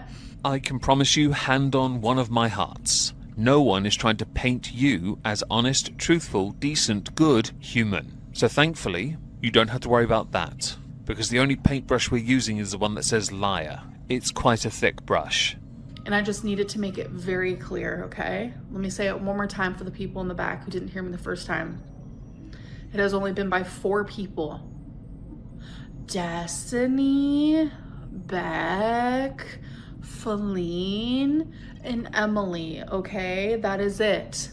You went live for 3.5 minutes to tell us whose hands have found the correct fold, who have found the party central, who have gone to town on you with their hand. Right. You know that thing where you invariably end up rage quitting things because oversharing is triggering for you? It's why you quit every weight loss journey, every diet, every cycle is renewed after you rage quit something because you've shared too much, right? And it's too problematic for your PTSD. Yes, put the spaghetti down. When it was CPTSD, it was child, put the spaghetti down. This is one of those times where it seems to be applicable. Perhaps you should consider doing it because we're all triggered now. Jazz hands, everyone. Jazz hands. That is it. I was 24 when it happened for the first time, and that was with Destiny. Okay? I'm a little curious with how things are playing out right now. How compromised are you that you go live for 3.5 minutes to tell us you've been touched by hands of which need to be removed from this mortal coil, only the hands, just to be clear, to save them from further infection and or embarrassment. Second hand, undoubtedly, pun intended. To brag about this with 4 people, congratulations by the way, to dispel rumours, because the internet, yet you didn't go live and address anything else really, because you were above it. But when it came to intimacy, oh boy did you have to, and you've already, in this stream, contradicted previous streams, because you poisoned the well for yourself. That is why when people always ask me, who took your V card? I always say Destiny. Because we kind of made a joke about it. For lesbians, it's kind of hard to say. Like, when does that actually happen? I think intercourse. And the first time was when I was 24. This feels like the territory of Chris Chan and the prostitute. It really does. It's a weird flex. It's an odd comment. I'm pretty sure it's been contradicted multiple times in the past. But you know what? Rewrite your history how you choose to, boo. We're here just to enjoy it because it tickles us to no end. I have often said I believed you'd go full-time live streamer if it was lucrative, and it has been lucrative. I don't think your run as a live stream will be long though, because while lucrative, you can't keep the facade up for long enough, which is why you rely on really crap non-tent, what I eat in a day videos, the, what do they call those, the Lin to view, is that it? Yeah. I'd rather dip my balls in a beaker of acid, and I don't mean hydrochloric, I mean literal acid, so I can trip balls for a change. So let's just make that very clear, all right? So that is all I wanted to say. Fiona, thank you for the super chat. Love you. Bye, guys. Anyone want to place money as a bet that the only reason she did this was because she was waiting for a DoorDash to arrive and didn't have anything else to do because she has no actual hobbies or social life? Now, not long after this, Amber went live again, this time for 21 minutes. It was just over an hour ago when the live stream went up, yeah, titled I'm Leaving. About 1 minute 20 into the stream, she does the very thing I had alluded to while recording. She quit social media for a while because it's getting a bit too hecticana for her, right? Too triggering, too problematic, and I'll play a clip of that right now. So I'm just waiting for more people to come in here. I guess it really doesn't matter. I'm going to be taking a break from social media, and I know I usually don't give you guys that like update type deal, and I was like debating back and forth, like, do I say something, do I not? And people get upset when I don't say something, and there's always like rumors that I'm not allowed to post on YouTube for 2 weeks because I got striked or whatever. Like, that's never happened. It's never happened. Anytime I've disappeared is my choosing. But this stuff with my aunt, like, is so crazy. It's interesting that you went on live, you raged about your aunt multiple times. The fact she brought more to the table, more receipts, more arguments, more insults, and I know they're petty. The aunt should know better. As a viewer, I don't care what you say or how you say it. I care you've got proof. Amber, though, is always of the opinion, I can't speak my truth, guys. My truth. Prove your truth, and there may be some merit to it. Prove your BPD diagnosis first. So yeah, just this like whole thing with my aunt, like, is insane. It's like, she can speak her truth, but then the minute I speak mine, she's like, see you in court. And I'm like, I'm unwell. I'm genuinely unwell. No one cares if you're unwell, because as you're getting older, you are monetizing and taking advantage of the fact you keep having to go to hospital or to the vets. For yourself, just to be clear. No one cares because you take advantage of your own health to monetize and dramatize to milk for that revenue. The issue is the accusations your aunt levied at you, your mother, and your grandmother. You couldn't debunk a single one of them. You just latch onto my truth. Oh, and when that doesn't work, guys, I'm not well. Wah. So yes, Amber's livestream era has come to an abrupt end at time of recording, but it's equally possible she'll be back at the start of next month, because the month is basically over, for her anyway. There's no more money to be made in this month, for her, and boy has she made a lot. Now she had correctly pointed out, when it comes to Super Chats, when it comes to ad rev, she has to pay 30% from Super Chats to YouTube, and then 30% additionally to the tax man. State tax and all that kind of stuff is a different issue, but I don't believe it's as much of a problem. Either way, she gets about 40%. Now, I worked out based on her views, and what I know CPM is at the moment, she has made at least $10,000 this month after tax. Amber, if you want to try and debunk that, go right ahead. You know I'm right, because I know how much I've made this month, and from your viewership alone, it's at least 10,000. Potentially 15 to 17,000. It's been a good one. Enough for you to take a lengthier break, if that's the kind of grrrl you want to pretend to be. Amber ends this month by essentially quitting. Now, there's a valid reason for it for her. By the end of the livestream era, she wasn't getting many donations anymore. Memberships, new ones anyway, were drying up as well. From ads alone, there's no doubt in my mind she made minimum $10,000 after tax. That's including donations after YouTube take their cut and after tax. The ads on the streams, though, well, because there's so many of them, and I remember this quite clearly because I got quite cross about it, and no, I won't get YouTube Premium, they were quite a lot. And so she was undoubtedly making bank from that, but that alone is not enough for her. But a definitive $10,000 plus for that month would be a guarantee. Back to the golden age, I guess, for her, where she can now take a month off and recalibrate, because September is a very barren month. In fact, there's like one video near the end, and that's it. She really did nothing. Yeah. Well, this end of year review is about to get very short, isn't it now? With regards to her debates and discussions with Tammy, there's another detail to add. Tammy did put more information out there and threatened to lawsuit Amber. Amber, stop. Lynn, stop. Reid. Turns out her name is not Amberlynn. Who'd have believed it? Like we didn't all know that already, Amber. Very little was heard from Amber's mother. Of course not. She has her own life. Tammy did rethink the lawsuit. Yeah. Whether or not there's any justification for it or not, I'm not interested really. See how it plays out. If it does go further, of course. Amber played a very good hand this month by laying herself bare and allowing a lot to consume her. But her streaming schedule was undone. Her memberships were null and void essentially. Many asking, requesting, maybe boycotting that others, boycott her. The month was a cluster F, and she was right in the middle in a light she never wanted to be seen in. That light made her look like an absolute brain-dead fool. For somebody that champions themselves as an empath, it's remarkable how little she could empathize with other people and their struggles. Amber, when it came down to spending time with her mum now, does on a Saturday only, because she's too hecticana to spend any time any other time of the week. Why bother, right? Amber was seen out in public after all during the month, where she spent the entire time on her phone, which was quite amusing to see, to be honest. Amber in the centre of all these problems also showcased where she is weakest. Her aunt went through a lot, and Amber could not empathise an iota with it, because all that mattered to Amber were the past 2 years. Yet when it came to Amber's trauma, Amber's experiences, Amber was all about it. Everyone has to give in to her on that, showing that she only cares about herself. She likes to hide behind BPD and other ailments.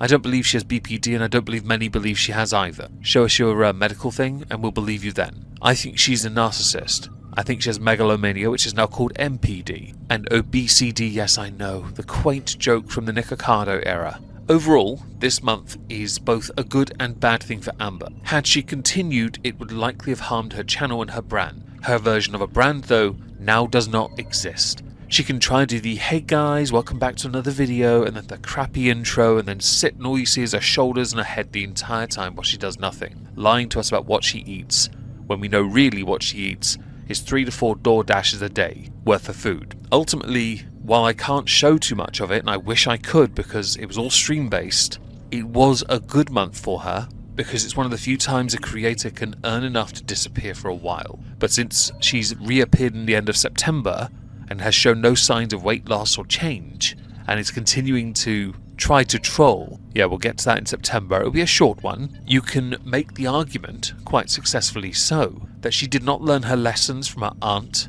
or from Emily, although many do believe she and Emily are back together. I could believe that's true, by the way. Amber needs a caretaker, and we need to save the washcloths. All of them.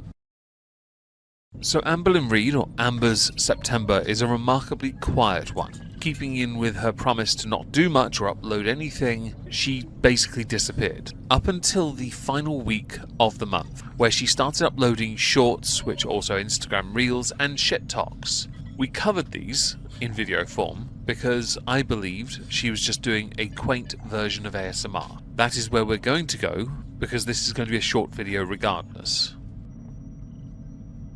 She's kinda back. All she had to do was wait another, well, at time of recording, 5 days. And she would have made September clean and clear and, well, she could have been fresh, right? But no, Amber is back. I saw this via Shenanigans, because she's awesome. And then I found a 2.5-minute clip of, well, Amber working from home, apparently. And I thought we'd go through that, because top tier, bestest, amazeballs, legitness content. I also couldn't find anything to talk about. Sorry about that. Before we do that though, of course, I am streaming here later tonight, and on Rumble. We're trying to get into that creator program over there. Additional support means the world. Thank you very much. I'll link it in the pinned comment in case you don't follow us there already.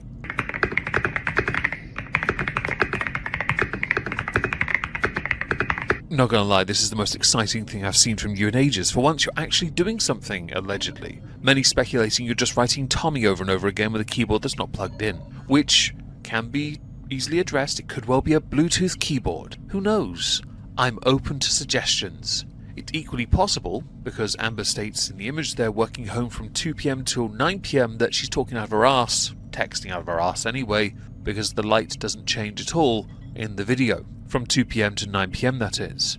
It's interesting to note, additionally, that what we're seeing from Amber here, working from home that is, she hasn't lost any weight. She's not done anything to improve her situation or her health, more notably her health. So this content is entirely a phone-in. Why is it a phone-in? Because Amber has nothing else to offer. She has been well and truly rumbled in every aspect of her personal life, and all she has to offer is cracked glass, because the facade is over. What can she possibly do now? Apparently this.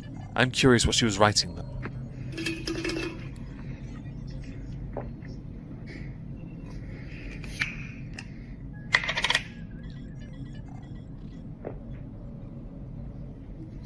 Oh, that's what this is. It's not some grand return to YouTube, it's ASMR, isn't it? The clicky clack of the keyboard, the tappy tap, the bottle, ding, Stanley cup, is that Stanley mug? Whatever it's called. Stanley knife, I don't know. And then the crappy frap. Yeah, it's all ASMR. Hence why I heard the noises.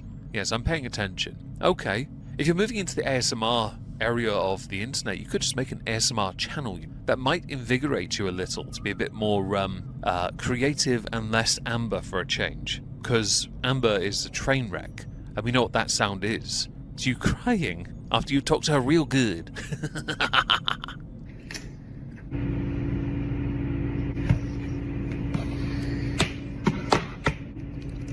Okay, why have you switched to another keyboard? This has to be ASMR then. There's no reasonable reason, yeah, for someone to have two separate, quote, Bluetooth, I'm going to guess that part, so I'm ending the quote there, air quote. Is it even an air quote? Yeah, keyboards. It makes no sense. The bigger one, you could argue for gaming perhaps, because then everyone knows you're aggressively typing, right? No, this is definitely a sensory thing. Am I supposed to close my eyes and enjoy this from distance? Is it meant to help me go to sleep? The reassuring sound of some super morbidly obese half-ton heifer thumping away on a keyboard she's never used before, and only bought with the AdSense she recently received as a means to make it seem like, guys, she's become professional or Amber, the professional. Uber professional live streamer and even more professional weight loss expert. Is that what you do now? Maybe you offer weight loss advice for those, because that 89 lbs, guys. Let's go retro.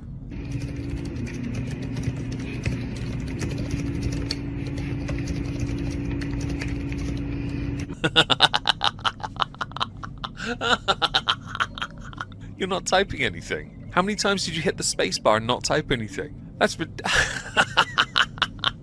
oh, I'm so sorry. For anyone that might have enjoyed that ASMR, but I'm going to burst the bubble. She wasn't typing anything. As someone that types really quickly, naturally quite quickly, I still use both my hands. Yes, okay, fine. No, you're not typing anything. You're missing 2/3 of the keyboard while you're using it. If this is meant to be some triumphant return, is this meant to be you setting up your new arc, your new planner perhaps? Maybe you're doing that. Or is, as many are speculating, is this you now transitioning away from YouTube to have a work from home job like your hero, Quirky Love Rosie? Which I could believe, by the way. I do think it's the right idea for every person, every creator to have a job away from the internet, because you always risk becoming a bit of a, well, lolcow. Amber became one because she was always online-ish. The You Now streams of legend were my favourite, seriously. The amount of comments she ignored was hilarious.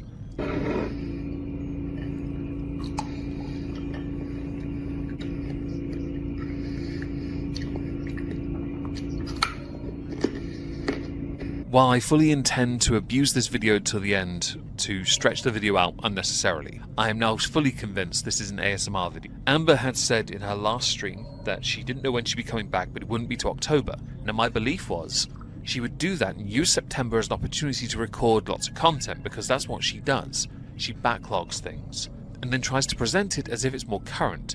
So in October, she'll start showing things that she recorded in September that were spoopy related, because yes, the season of spoop is upon us. Beetle Moist is coming out. Not of the closet, just to be clear, don't try me. We're far too asexual Amish eunuch for that, yes. Now, in her case, I do fully believe that's what's going to happen. I don't know whether she'll come back to live streaming, although I do think because of how lucrative it was initially, she'd be tempted if a drama kicked off again.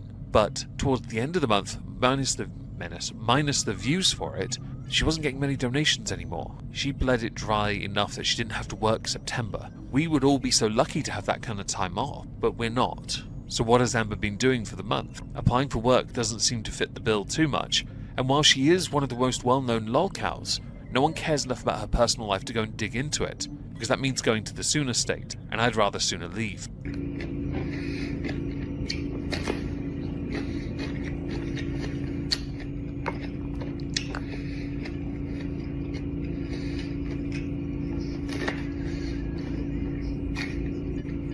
I'm not going to poke too much at her eating these crunchy crunch foods because sensory. I'm going to poke though at the part where we're supposed to believe that this is what she really eats. It was like Chantal until she got busted with the bonus sandwich. Okay? We all know, away from this, you eat remarkably unhealthy. You're borderline agoraphobic these days, and that's not to denigrate those who are it, by the way. It's just the way Amber chooses to live because she refuses to accept reality on its terms, much like Chantal in fact. I don't believe the, I assume, cottage cheese, carrots and peppers are all you're eating, but I know you have got your thing for the crunchy crunch and the baby cheese shite, and yes, it is that, by the way. You ever heard that stuff when it plops? Yeah, it sounds like something going into a toilet. Would I be right to assume, by the way, on that note, Amber, that you get regular bathroom breaks that you would need because there's no way you're okay otherwise? Or do you just sit in nappies these days because, well, you need a carer to wipe you, so, yeah.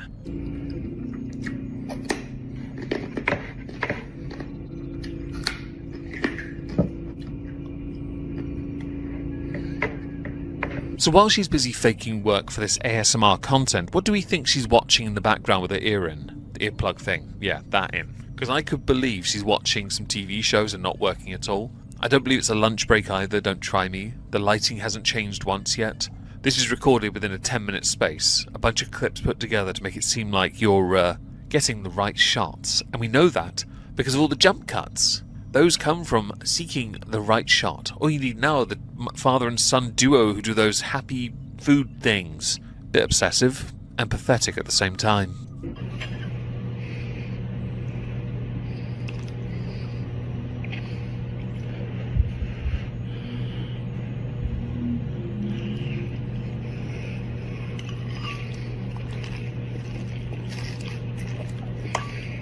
I'm assuming we've all got the gist now. With her constantly looking at the camera as well, it confirms my theory that this is entirely an ASMR bullcrap video. All the clinky noises, clickety-clack, tappy-taps, and the slurpy noises, the gulping noises that we've heard, yeah, it's ASMR. Whether she's coming back to YouTube or not, I have no idea. but her not talking would be an indicator that she is considering this as an alternative venture for creativity, which she's been trying to do for years in her content anyway. She's been very open about that.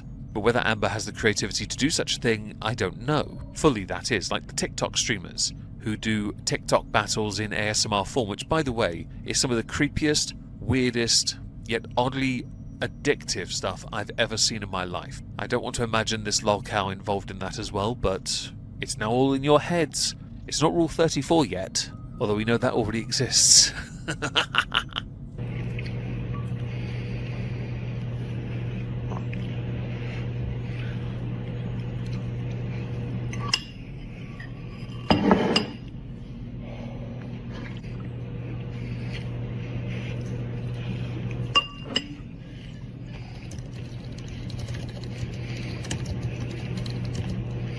I'm additionally also going to suppose we've all realised, with all the money she made in August, her working from home is also a load of bollocks as a job. She can try and deflect this, but I'll state it again in video form. You made over 10,000 during that month. Definitively you did. Not the super chats, because you've even said yourself, and I agree with you, with YouTube's cut and taxes you got about 40% of about 10 grand. That's 4 grand.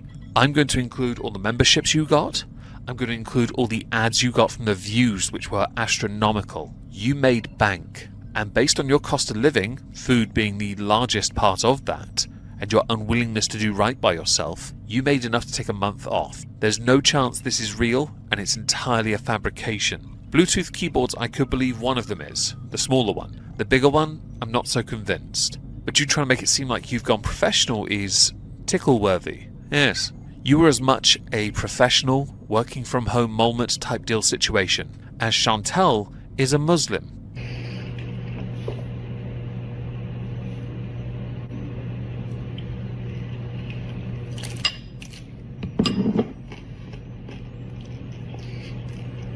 In my head, all I'm hearing while I'm seeing her eat is dum dum dum dum dum dum dum dum dum dum dum dum dum. I should have just got my bass and done that.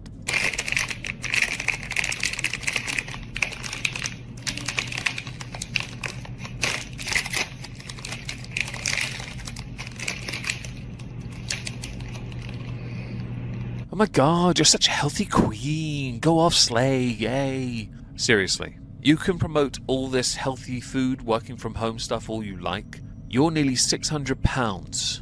Nothing about you is healthy, okay? You don't go to the gym, you don't walk much. Your exercise, arguably the most you ever do, is the clickety-clack while messaging Tommy. Sorry, Emily. Sorry, Feeder. This is a charade, where we have to guess what you're really doing at the same time. And since you're not showing cleavage, we know you're not trying to put an ad out there for your body again, because that's when we know you're starting to beg it up for a new partner, a new wifey, a new caretaker.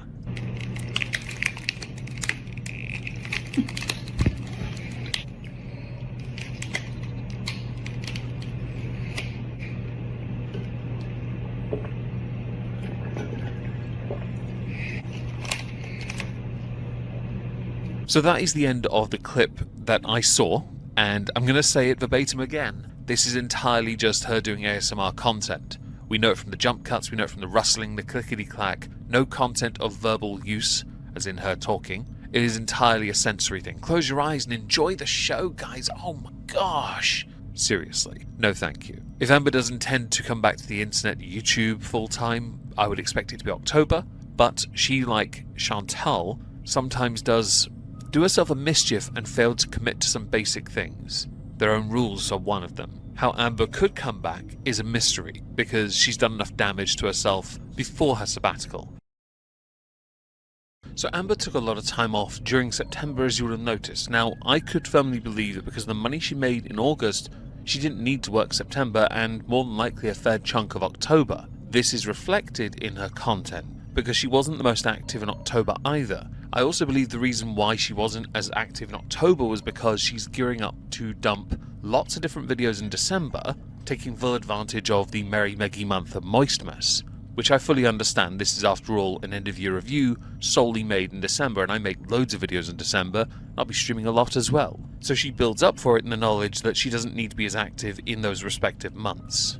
This theory somewhat rings true, however, Amber does dig herself into a hole which does lead to her rage quitting the month anyway. And we're going to go through the 3 videos I released during this month, along with adding anything additional that needs to be inserted, like the occasional thirst post on shit talk. But we also need to perhaps address the fact that a creator by the name of Rachel released a number of videos performing some rather shady tactics, and if Rachel, you hear this, paying for information? Okay, that's cute.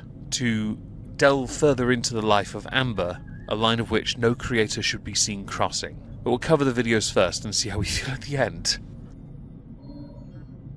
So I know I've done a few of the videos of late covering Amber's non-existent talking non-tent while trying to present it as content.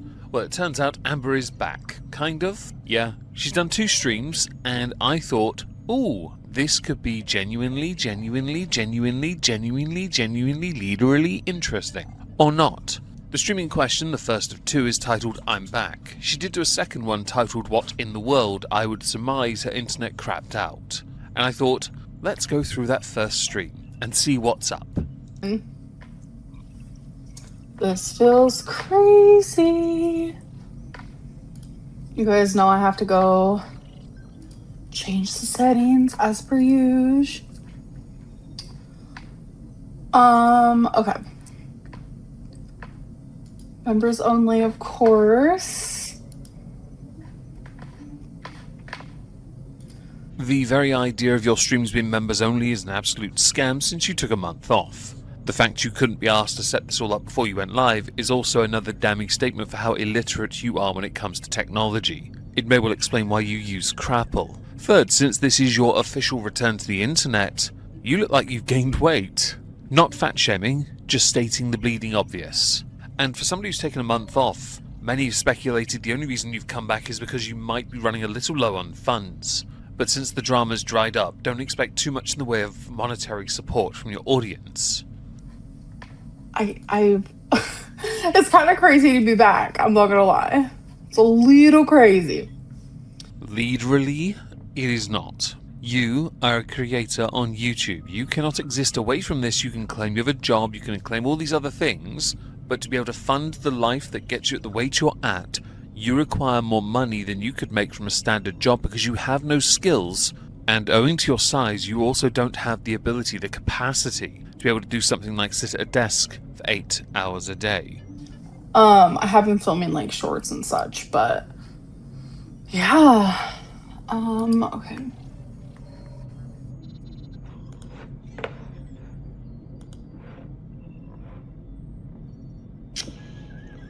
So we have been looking at the shorts, and I will admit, it is tickle-worthy to me that you made those to try and make it seem like you were keeping yourself busy during your downtime, as it were. Let's face it though, no, you weren't keeping yourself busy at all. You were doing everything to make it seem like the haters know nothing about you, because only you can speak your truth without using any words.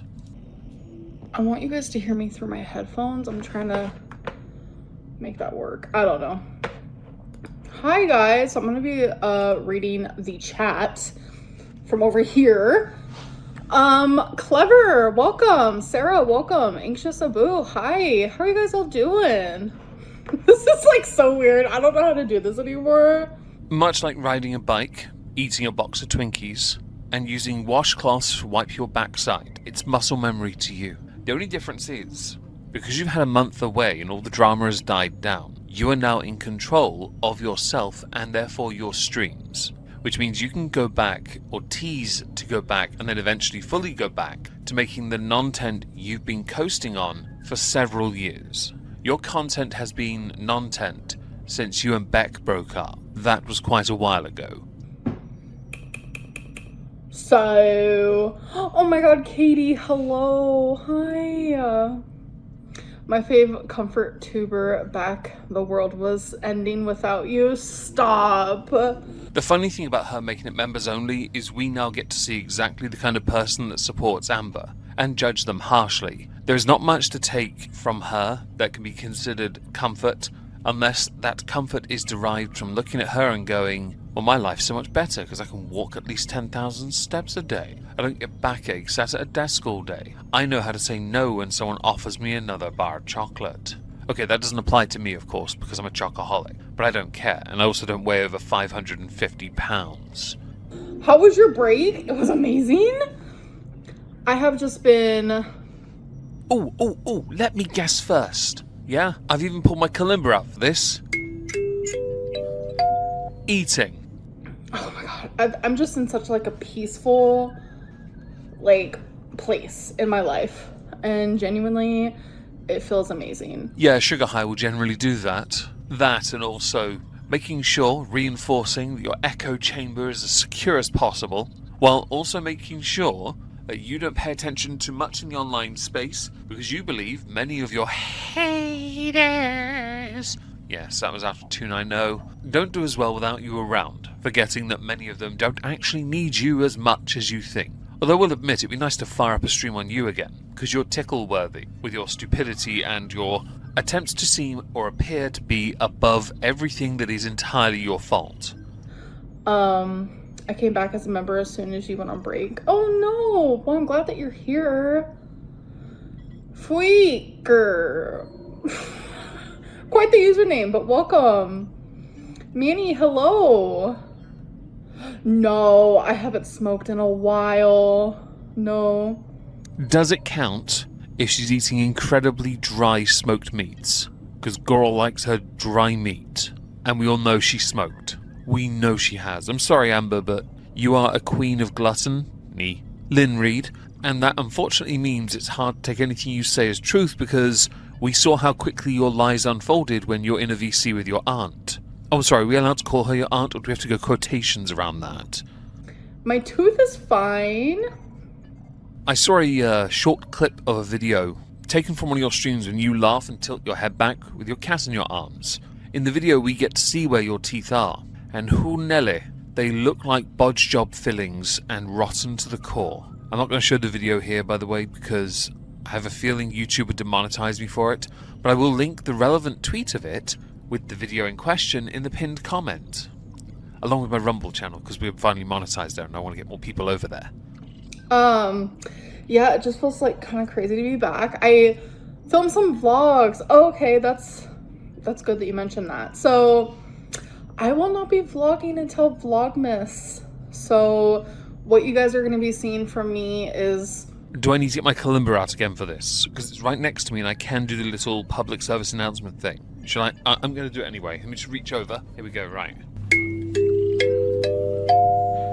Streaming more because you know it's lucrative and easier for you to do, and you can then phone in much of what you actually accomplish, which means you have more time in October and November to make videos for December, so you can take December off definitively, while streaming at the same time potentially to raise more money. How was that? I get accused of being lazy quite a lot for this still image. Yeah, nowhere near as lazy as you are. Random live streams, so become a member if you want to speak. No, that's quite alright. I'll do it this way instead. I will neither subscribe nor become a member to your channel because I believe it is money wasted. I believe you've already violated what you had suggested your member stream perks would be, and I see no reason to join you or support you when we know you are self-destructive and have never once sought to be a better person. You never learn your lesson. We know that because you've gotten bigger again. And by the way, the smug Lynn Reid we're getting right now is only because you've got what you wanted. Those in your life when you want them and need them, and enough money in the bank right now that you can just do whatever you like, and nobody will hold you accountable because everyone around you is afraid you'd out them or separate from them. That sounds crazy. Become a member if you want to join in on the fun, if you will. And I'm also going to be filming shorts. I've genuinely been like enjoying shorts, so it's just been fun. It's a little different from what I usually do, so. While I don't want to seek to be the one to take credit for you doing shorts because I know you watch your haters enough, I do recall suggesting it, and others more than likely have too. I would also like to point out that it is not lucrative enough for you to be able to get by on shorts. So you need members in your streams to do well enough to justify you being that inactive. Will Amber do more though? It is unlikely. Will Amber lay off, relent, and go back to videos earlier? It is possible. But if she's got enough of a nest egg, it is unlikely. I know, that's crazy, right?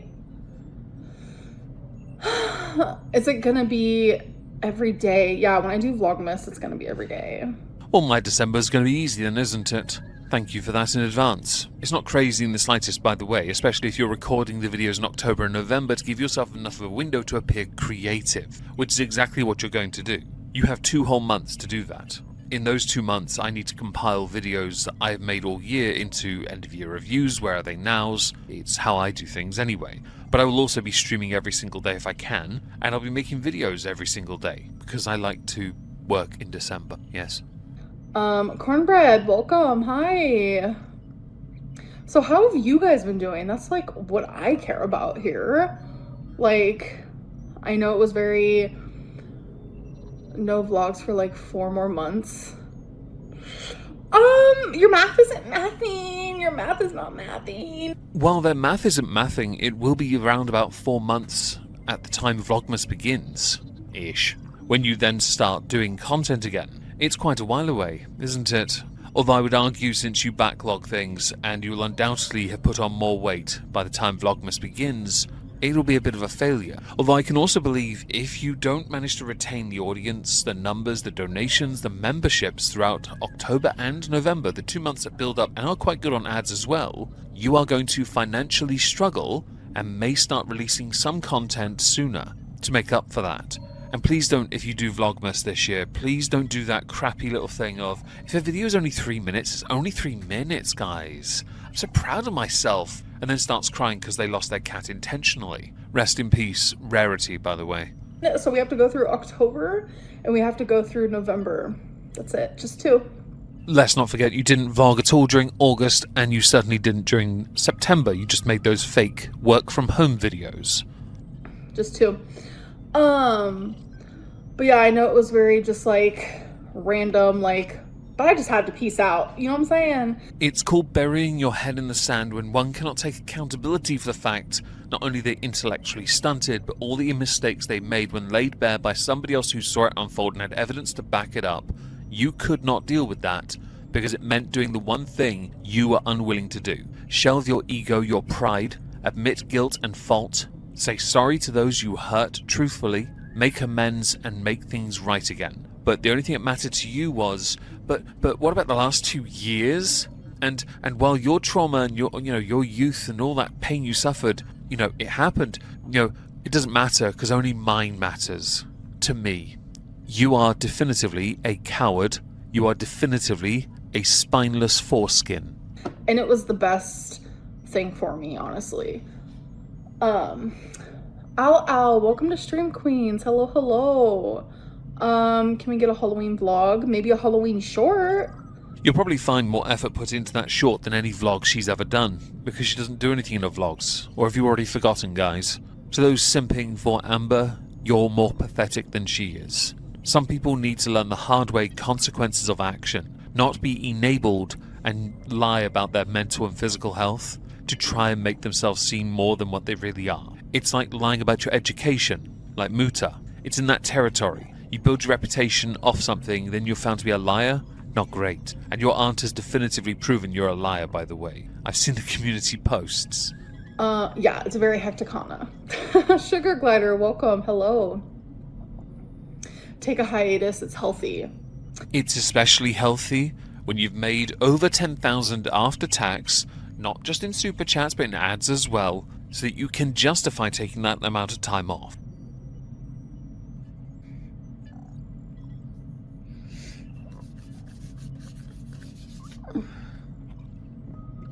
In the live stream setting, this is an unusual occurrence for Amber, who has found that doing vertical is better for views.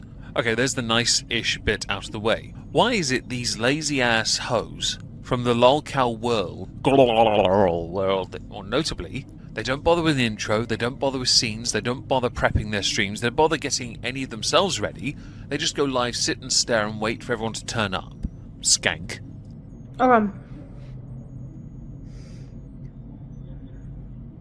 So, we're gonna start off like this.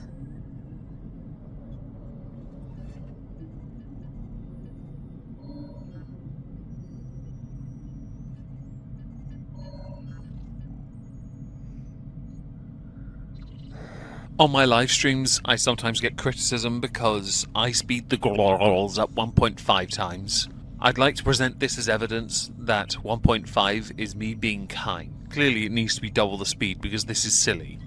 She texted me one time saying, "You said you didn't want to be with me. No. This is about Emily, isn't it? You really do need to stop, because Emily doesn't even have to be, visible online to get under your skin so much that you can't let things go. Now, we've covered some of this over the weekend, and I think on Monday as well, because your crash outs are getting quite funny, all because you can't let something go. You're not a prize catch, you're not a good person, you're not a winner. The only thing you managed to succeed at is conning people out of money. That's all you've managed to do. And you didn't even have to do a scam GoFundMe, a scam fundraiser. You just have to exist online crying. And no matter how much crap they give you, those that donate through the super chats because they can't get your attention any other way, you don't engage with the majority of them anyway, because you believe yourself above it. And then I listed off a bunch of things that she does to me. Comparing me to Colleen, calling me an evil bitch, a fake bitch, threatening me over and over, telling me you hate me with every fiber of your being, it's not okay.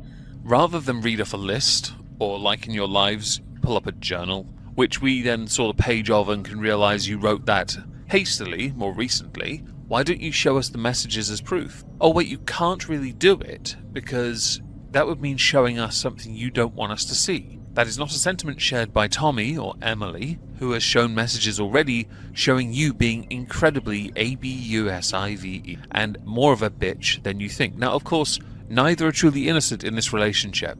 However, since Amber refuses to acknowledge any wrongdoing on her part, even though a lot of it has been corroborated by exes because of how they were treated, Amber really does need to start growing the Fraggle Rock up and accepting she is a terrible human that deserves to be alone and miserable for the rest of her short life. The only standards I expect is respect, but you were in a grumpy mood and took it out on me as always. You can't even admit to how awful you are to me sometimes, especially today. You dig and dig and dig and trying to find the most horrible thing to say to me. Don't care. You reading from whatever it is you've written that on, I assume Evernote if it still exists, Wattpad if you can be asked to do more poetry. It is not, like your journal, evidence of anything. Show the actual messages, you might have a leg to stand on. It will be the only one you can actually stand on since the others are slowly compressing. I'm almost certain there's no cartilage left in your knees to allow you to walk properly anyway. And quick note, when she said dig, I genuinely wanted to insert Windrose singing Diggy Diggy Hole. I saw them last night, it was great. Oh wait, that's the wrong one, hold on. Okay, here it is. I was like, you made me believe that my feelings aren't valid. You said that I'm a fat ass, that I'm a bitch, that I'm stupid, that I'm a dumbass, that everyone who online who hates me is valid, that you hate me, that I'm an awful person, etc. The list can go on. The question now is, when you're in a relationship, do you expect people to always be fluffing your ego? If the answer is yes, then you are in the wrong kind of relationship. Not everything is happy, not everything is contented. Sometimes people say things. Whether they mean it or not is irrelevant. The question that matters is anything that she said incorrect? If you say yes to all of it, then you are proving the narcissism to be true more than BPD, it's NPD or megalomania. I prefer megalomania, it sounds cool, it sounds like a dinosaur. I always deserve constructive criticism, but the name calling has left me feeling empty, but simultaneously full of pain. Hi, I'm a Megon, and as an Englishman, I feel it my duty, my right, my birthright in fact, to edumacate, maybe even provide the odd certificate for those who can learn to pronounce very important words like domestimos and simultaneously. And she said, I didn't call you any of those things. And then I was like, ... are you joking? And she was like, when you were at your worst in Wisconsin, I did. Why are you bringing it up now? Like, just literally lying. So I'm going to show you the text messages of her doing it in a second here. Oh my god. As if it wasn't obvious enough, I think we all know Rachel, who I've only recently discovered, is going to have an absolute field day with that. Why? Because none of it was helping your cause. Amber, at your worst, which you always attribute to BPD episodes, manic episodes, guys, oh my lord, you were physically ABUSIVE towards Emily. Can Emily be verbally ABUSIVE to you and that makes her a bad person? Sure. That doesn't negate your involvement. That's the problem here. You only ever speak of people wronging you and never of your responsibility in that scenario. And the only reason you do it is to poison the well. So people will only ever look at Emily in a bad light. The problem you have is, you've lied so much over the years, it doesn't distract the majority of your haters from paying attention to you, pointing out the inconsistencies in you. Oh, you guys just saw her getting mad at me because I had anxiety and I was leaving the live stream. Hold on. So her line saying that she only said them when I was in Wisconsin, right? Well, that's proof that she said them, right? So I'm about to show you here.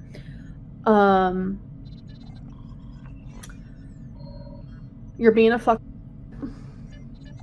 There it is right there. Okay, so an obvious thing has to be raised here. No one cares. Really, if someone called you an F and a C, no one cares. Why? Because they're bloody words. Sometimes you are being a see you next Tuesday. That applies to everyone. You don't like it? So what? Is that indicative of you being the victim of ABUSIVE? No, not really. It's a word. Actions are vastly more important, and we know your actions include tackling her to the floor, under the guise of you tripping over her stuff. Because you had to blame her for that as well, even though the messages you sent her indicated that you took responsibility kinda.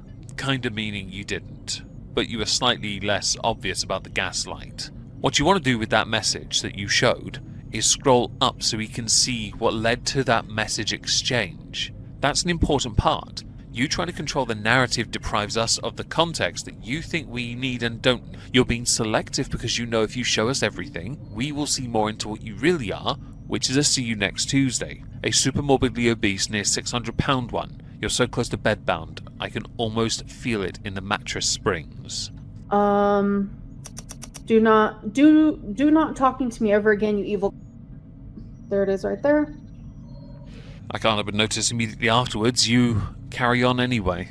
It's nice to know you have the ability in life as a full-grown adult, because you're not obsessive in the slightest, and there are plenty of those around, to totally not continue sending messages, thereby proving you are, because you can't respect boundaries, as much of, if not more of a ABUSER than the person who is more than likely a bit like that too. We can't know for certain because this is a lot of he said, she said, or she said, or she said the other one waddled and flubbed their way through the words while eating a DoorDash, said. You wake me up out of dead sleep when I'm sick to be in a me, which I wasn't, but there it is right there. Prove it, Amber, or this is nothing more than an assertion. Now, I took the liberty of looking at the comment section to this stream, some asking whether you would read from the journal in the upcoming court case with Aunt Tammy, some requesting you retire the shirt, which I agree with, many speculating that you both deserve each other because you're both toxic, and I, yes, did stammer there slightly, sorry about that.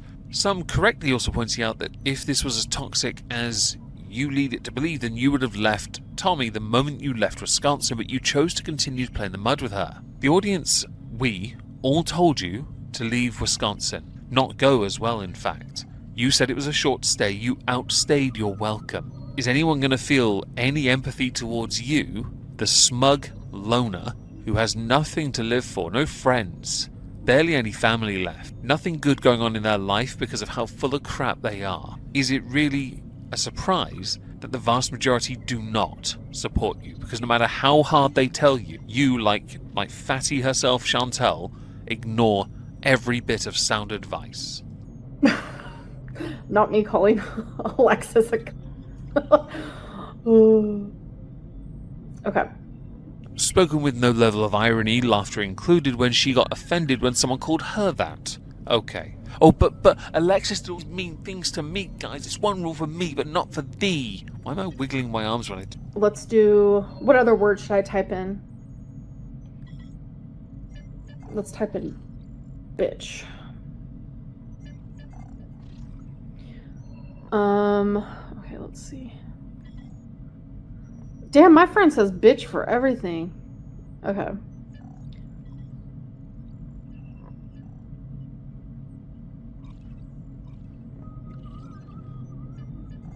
Sorry, now I'm reading old stuff.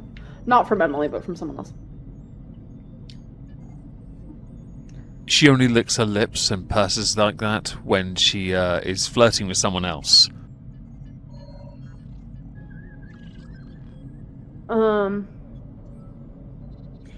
Hi everyone, welcome back. We are going to be carrying on with this video because I thought, you know what, I could do this instead. Give another day for the Hassan stuff to, I'd say mellow, but not. Just a bit more information is required because I'm enjoying people taking sides. Yes, I noticed Pokimane taking one. It is quite tickle-worthy. I forgot she was even a thing at this point. Too busy selling D. Saying things like, how am I being awful by confronting on you and catching you in a lie? Sorry you got caught. Telling me that I am cheating on her. No one's going to say you are or not a cheater in this instance, because no one cares enough. They're more intrigued by the fact that you think this is a grander point. Again, leaning on the poisoning of the well that came from yesterday's discussion on this. Because you're not interested enough in accepting where you are responsible because you just believe yourself to be perfect and innocent regardless. Hell, even when you say, I know I've done things bad and I'm not perfect, you don't mean it. You've never meant it. The insincerity is palpable. Even though I, wasn't. And just hounding me for literally weeks. Okay, it was genuinely scary. Yes, nothing reeks of scary more than continuing to look at your phone while you say it with no expression on your face. Usually when there's dead air in a stream, people say random things to fill the void. You just say random things because there's a void as well, to complement the void and enhance its taste. Unless you can openly find a way to debunk those accusations, all you're doing is showing stuff that no one gives a crap about, because no one has a reason to care about it, so how do you prove any of it? Or disprove in this instance? And then, here it is, I know you're cheating on me, bitch. And I'm just like, you've broken me enough, I'm not going to respond anymore. And so a couple of things are obvious here. Firstly, you think profanity in conversation is somehow ABUSIVE, which it's not, it's just language. You really need to stop latching onto the profanity as if that's the part that matters. The substance is all that matters. How you feel about language choice is irrelevant. You just use it as a reason to, excuse even, to justify your claimed feelings being hurt. With the complete lack of it reaching your face, I'm not on board with that. Much like I'm not on board with the fact that you claim to also stop messaging when you keep going for months, claiming you two were in a relationship and hiding it from everyone to protect them. Oh, because this is also protecting them, right? If you paid any attention to the very haters that you hate so much, you know, the ones you call ugly. If you paid enough attention to them, you would notice they also think Emily's ugly too. No one cares about the profanity, it doesn't change the substance, and people have poked enough holes at your lies to unravel so many, yet you still refuse to acknowledge it. And then she was like, don't ever mention me in your vlogs again or else soon the world will know you're a cheater. Just absolutely making this stuff up. Like, just going insane. Okay. No debunking, by the way. This is solely Amberlynn Reid's truth, or Amber's truth. Showing the messages because that's enough. To be honest, it's just you getting something off your chest and presenting it the way you want it seen. It's why you're going for choice words and profanities to drive home your point. By doing so, you deprive the context. And the reason you're looking for those words in particular is because there are a lot more messages between you that you don't want us to see. The only way you could ever get through this with some semblance of, let's say, positivity on your side would be to record the entire chat log and release it without tampering with it. But you'll never do that because protecting and blah blah blah blah blah blah blah. Moist. Calling me the fakest bitch I've ever met.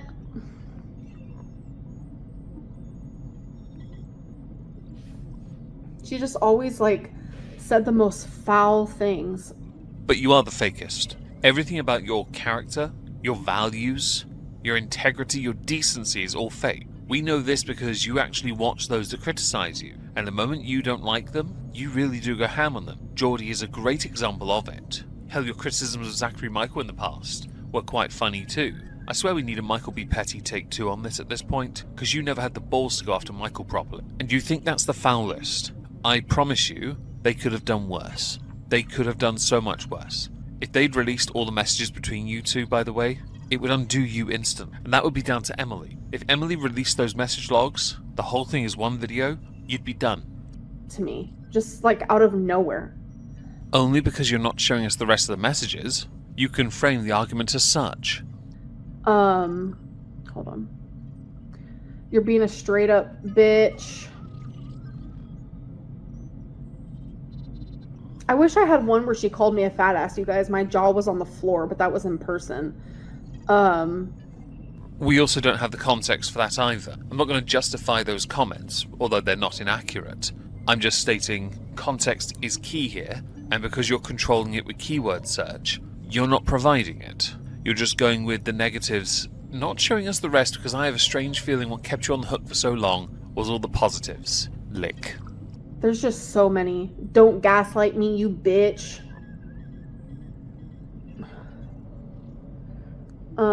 I can't help but notice you didn't show us that one either. I have a sneaky feeling, because you do gaslight, you are gaslighting. Of course, we can't be sure. We don't have the evidence. Amber has it, which means she controls the narrative and the interpretation of the truth. It's down to Emily if the rest of it's made public. And I'm like, don't call me names. Like, what is wrong with you? Wait, where? Is it tragic that most of their interactions she's showing us are all in text form? Nothing negative on camera, she never thought to record any of that, or catch Emily out. It's all text form, because the relationship was long distance, and that's all they had, arguments. Because the only thing Amber had to offer was what Emily wanted. Her body, apparently. Amber's personality and Emily's did not work. This show and tell is so devoid of a number of really important factors. I don't know how Amber doesn't see it. And I'm like, you're breaking my heart, and it's just like continuous. Like constantly blaming me of cheating when I never cheated. Like it was like this weird thing. Oh, and then her calling me.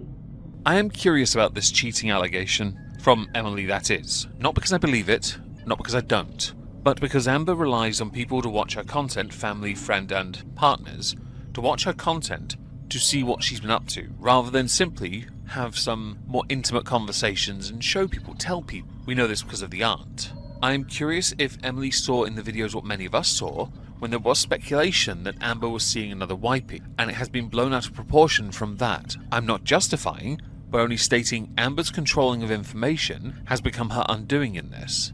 Also, the bad name thing, it's not as much of a point as she thinks it is. Grow up. Dumb, a psychotic, vindictive bitch, like...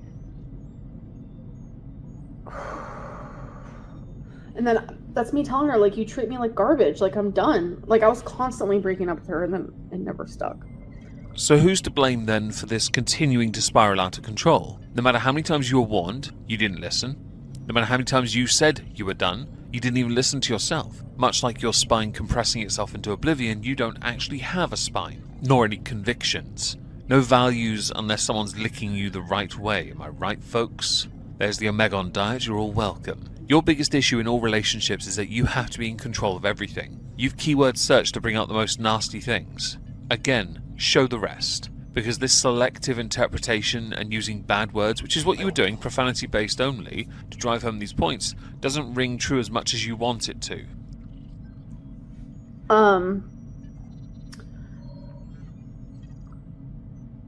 Let's see. What else?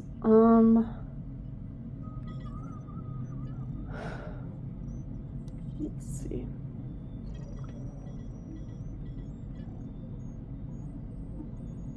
And it's like, a lot of this was like on FaceTime, in person, like over the phone. So you don't have proof in that. Let's be honest here. Nothing you've provided in this is evidence of anything beyond bad words being used and you being offended. Because you don't have the ability to debunk the accusations. Because you're controlling what messages to show. You are removing context entirely. That's what you're doing. Now, if you wanted to be more useful at creating some kind of archive of information, you mentioned FaceTime. You know your phone, like most, had the ability to screen record, right? If it mattered that much, you could have caught some of it on that. But, let's see.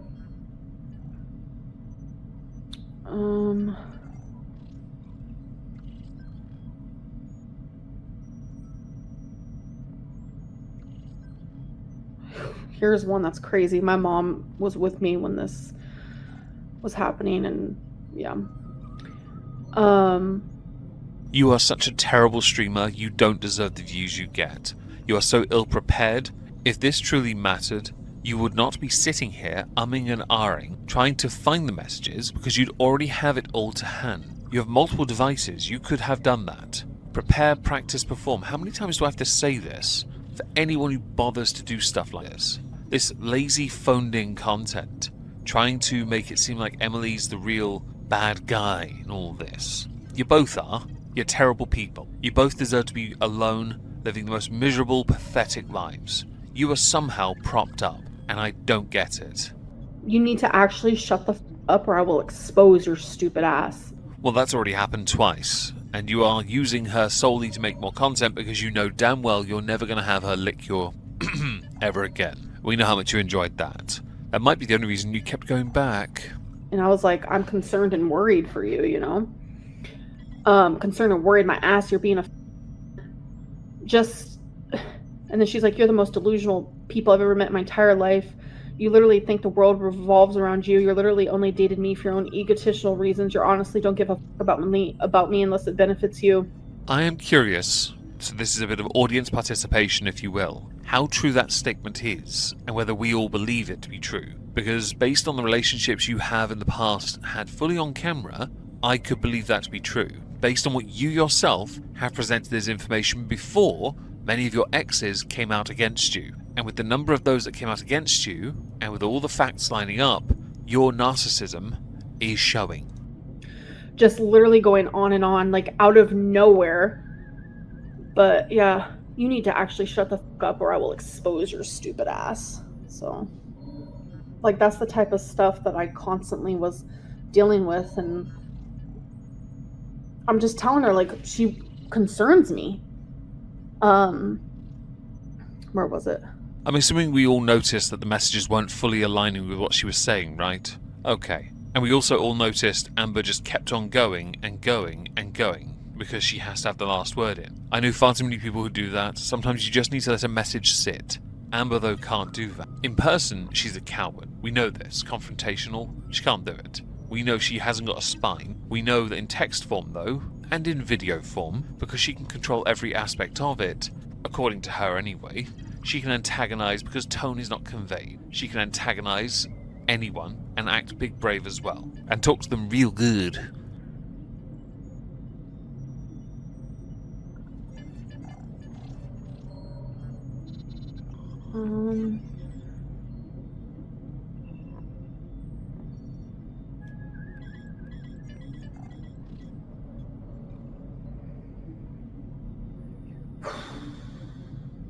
I hate looking back at this stuff.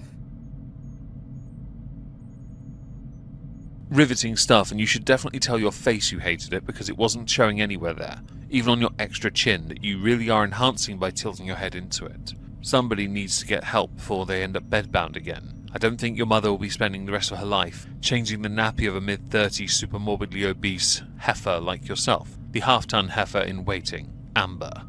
And sometimes, like, verbal abuse is not even about, like, the curse words that they say to you, you know? This translates to, it's not what you said, but how you said it. Any excuse to shift a goalpost and make it about yourself, further proving some of Emily's points. Doesn't make Emily less of a dick? Of course not. Just proves that you're equally just as responsible, capable, culpable, and all the other words I can't think of because I'm too stupid here.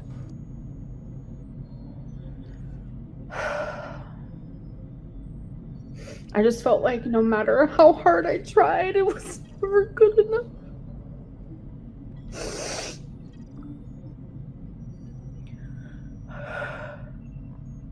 Don't try forcing tears with me or your audience. They're not stupid enough to fall for that crap.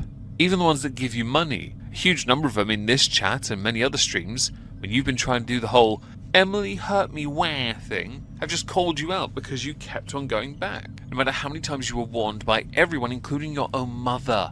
You did not listen. You'll use your mum as a shield when it suits you, by the way, as an accessory, a token, but you never actually use her for her intended purpose. and that is somebody to treat you with love and care. Apparently you want to be babied still. This is ridiculous. I was telling her that my mental health was really bad. And she said, "You're so stupid, I fucking can't stand it. You're literally the most shitty person I've ever met."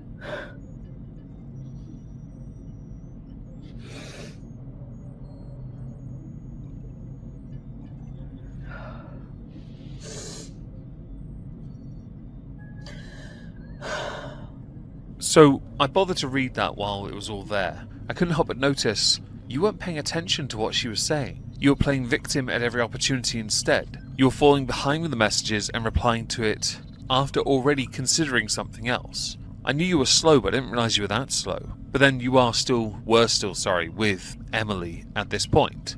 Everything that's happened since is entirely on your shoulders, your fault. Trying to find a way to deflect responsibility is the only tactic you have because you're not smart enough to simply accept you're in the wrong. Emily is too, but Emily's not the YouTuber who got with a feeder. And that was just me telling her how bad my mental health was.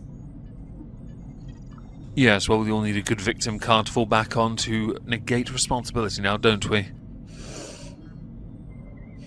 And then she said, "I do hate you, actually." And here's another one. "You're so fucking stupid. You're so stupid," again. Her thinking I'm cheating on her when I'm literally not. While I was recording for this, I took the liberty of playing back your stream and looking at your live chat. Many saying show proof, show receipts. And then many calling out the fact that you are being selective with the information on purpose. That's why when you made an error in the first video covered this, you scrolled accidentally to different messages because you didn't want us to see the interactions. This is all well and good, you showing us a side of information, but not all of it. You can't though control the part where we have seen the messages where you threaten. We've seen the messages where you fell, or have a conversation anyway, text form, after you put your hands on her without consent, claiming that you tripped and fell. Which, while possibly believable, is a skewing of the facts from you, because you needed to negate from the fact that you opened the door, which you admitted during Vlogmas, to letting Rarity out without paying attention, and then not noticing for 24 hours. Everything's a smokescreen with you, and you're just not smart enough to consider that the internet is a lot smarter than you. And I have to, message her, so much so she gets it. I'm not cheating on you, but... While it was not the most active month for our daintiest of queens, some of the highlights that maybe weren't noticed would include Amber's plans for November. There were none. Her claims of losing weight when visibly she had not. The fact that at this stage in her life, she is so reliant on medication to live because she is deteriorating, not that she's willing to accept it. She still believes that 34 is considered young when considering her clock is skewed by the excessive amount of weight that she chooses to carry. While this is happening, there are others that have gone through weight loss journeys and succeeded. Tammy Slatton is a great example of it. Amber has no excuse for her choices, yet still claims to be making changes to improve herself. But really what's happening is she's transitioning. She has learnt that there is a fine balancing act with the drama she can milk and the amount of activity she can put into what she does. She phones it in by streaming for no more than half an hour, but she can accomplish more in half an hour than many of us can over several hours, because she is still, even now, being propped up by her haters, who will super chat her just to heckle her, not that she'll show them an iota of courtesy or respect or gratitude when they send her money. This prevailing problem continues into November, and as we're winding down the year, I can't wait to see just how active she tries to pretend to be for the month. There is one last thing I want to add before we go to November, and that is to those who make content covering Amber, or Chantal, or any of their haters, right?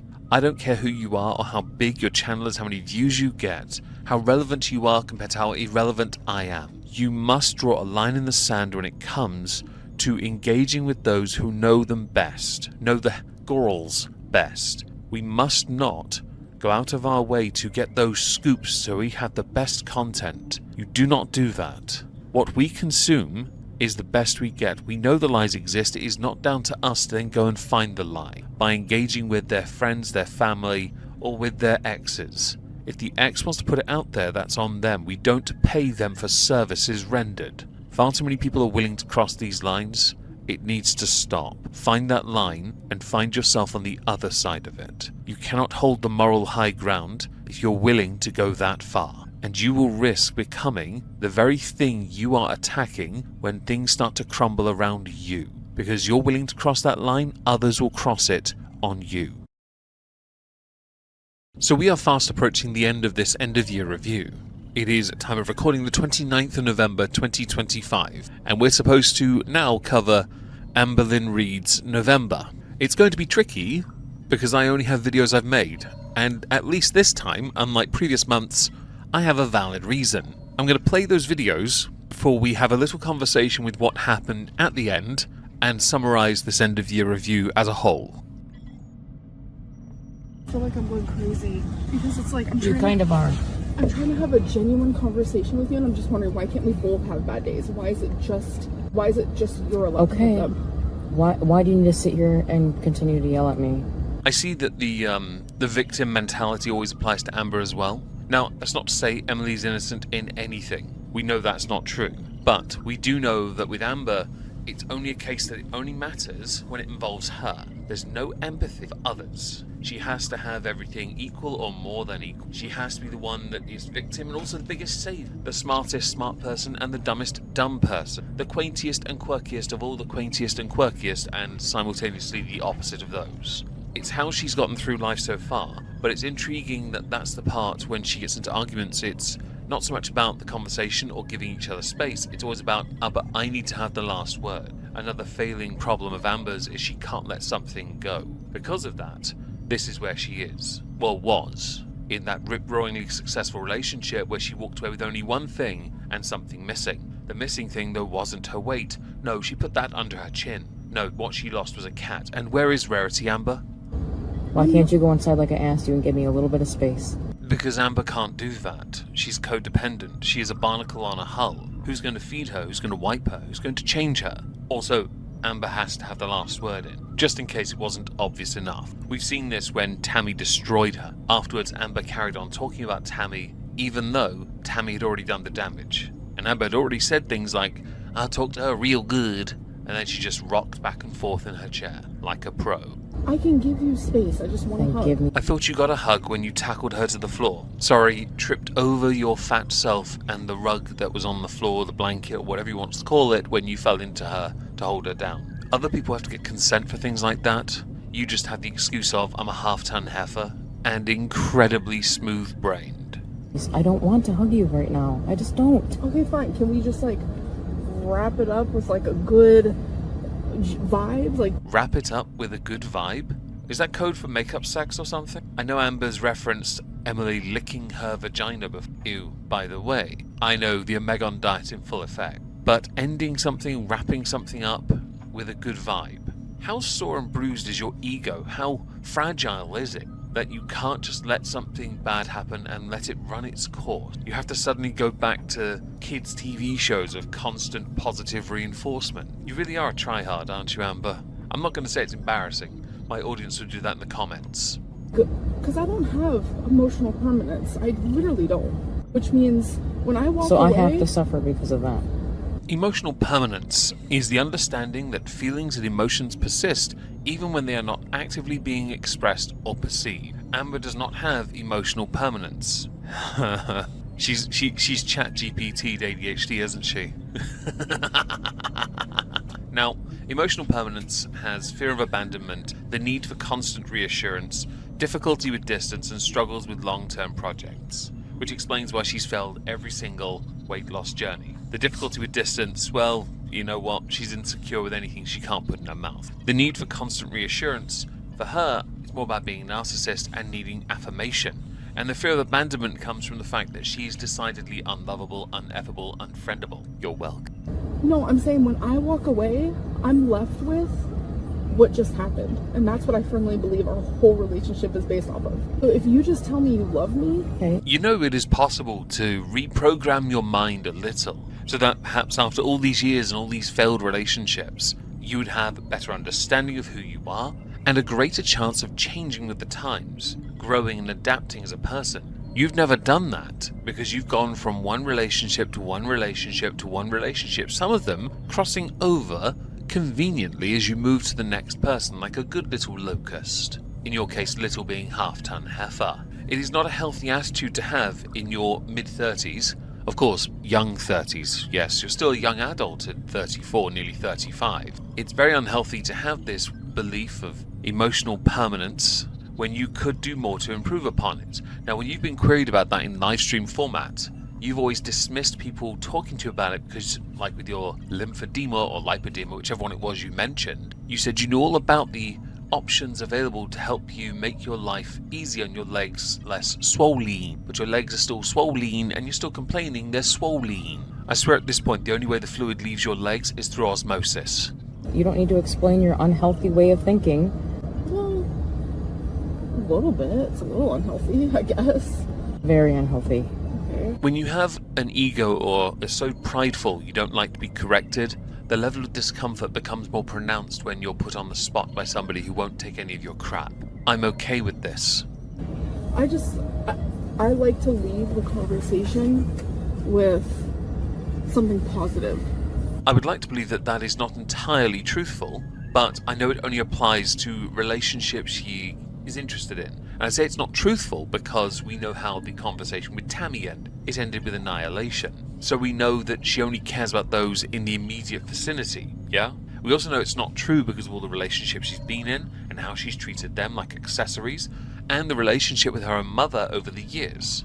We know this. Amber's desperately trying to have her go towards her, much like with those text messages where we found out Amber, quote, fell into her, Emily that is.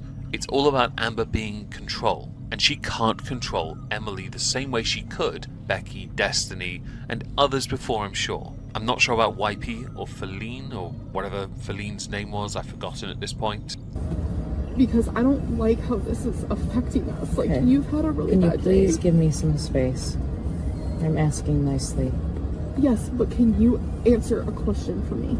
Well, the answer to that should be no, because we don't negotiate with terrorists. This constant need for validation and victimhood from Amber is quite tragic, really, isn't it? It's also a bit on the embarrassing side, not because I expect better of her or more from her, but because you can tell she's desperately trying to make it less about Emily just having a bad day and not wanting to engage with Amber so much, but in the fact that Amber's being abandoned. Amber needs to accept the limitations. She went to Wisconsin. She chose this path, this future for herself at the time anyway. Outstayed her welcome, lost her cat, and, well, got fatter. Why is it okay for you to backtrack? How is this ending it nicely, Amberlynn? No, because I think I But want you I'll to leave you with reflect. this. But why? No, Seriously? I guess I want you to reflect.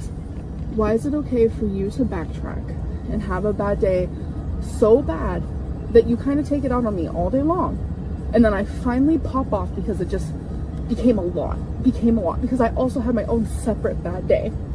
So why is it okay for you to have a bad day, but I'm not? Without knowing the greater context of why Amber's day was so bad, it seems like somebody who was alone on their own, and that bad day was solely because they were on their own. Amber is a creature that constantly needs to be around people, which is why her current life in the Sooner state is deserved. She spends most of it alone, watching the haters and other reactors to that sort of territory, whilst pondering what she could do and then going on just to order DoorDash 3 to 4 times a day. Amber doesn't seem to realise you can both have a bad day, one of you does not need affirmation for that to be any better, but the neediness is very much front and centre here. I didn't say you weren't allowed to, but you sitting here doing this to me when I'm telling you to please stop is not okay. Okay, your bad day, Amberlynn, stop. But your bad day was met with, at the end of the night, I still wanted to hold you. That's what I was looking forward to. I was going to. I needed a little space Okay, first. but can I tell you what my bad day's met with? Why does your bad day matter so much that you can't respect another person's personal space or request for personal space to unpack their bad day? Why is yours more important? Which I guess is the problem, the root problem here, is the complete disrespect from Amber towards Emily. We don't know if Emily took any of this out on Amber at all, because we have no proof of that. We only have this, and Amber's diaries that were hastily written before she went live to make it seem like she wrote them in haste back then. We've seen your handwriting, don't try us.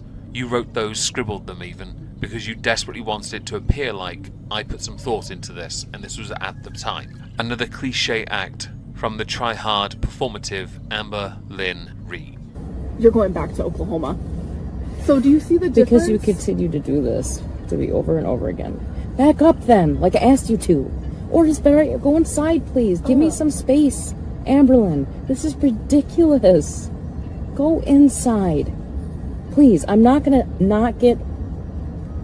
able to calm down until you please go away for a little bit. The remarkable amount of disrespect is amusing. I'm somewhat impressed Amber hasn't tried to climb into the vehicle, but I guess the stool isn't there for her to climb on top of first. We know it was purchased heavy duty explicitly for her weight, which is embarrassing by the way. The fact Amber is still trying to get closer and closer, acting like a puppy but without the cuteness of a puppy, makes it just look like, well, a parasite really.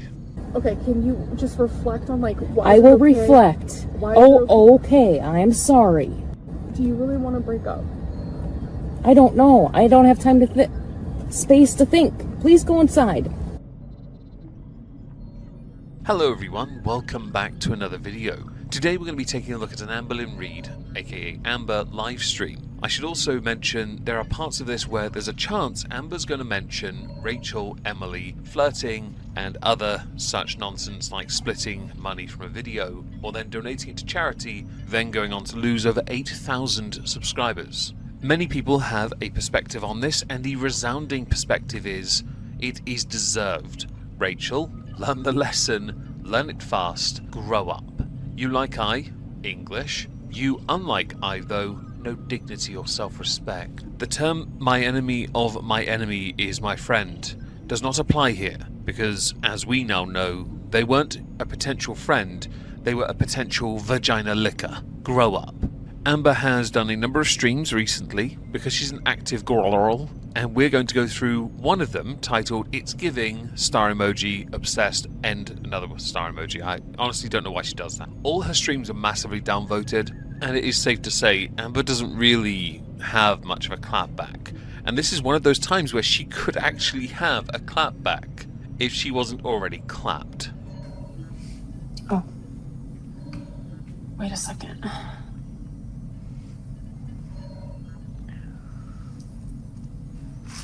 I'm gonna put you guys on a tripod.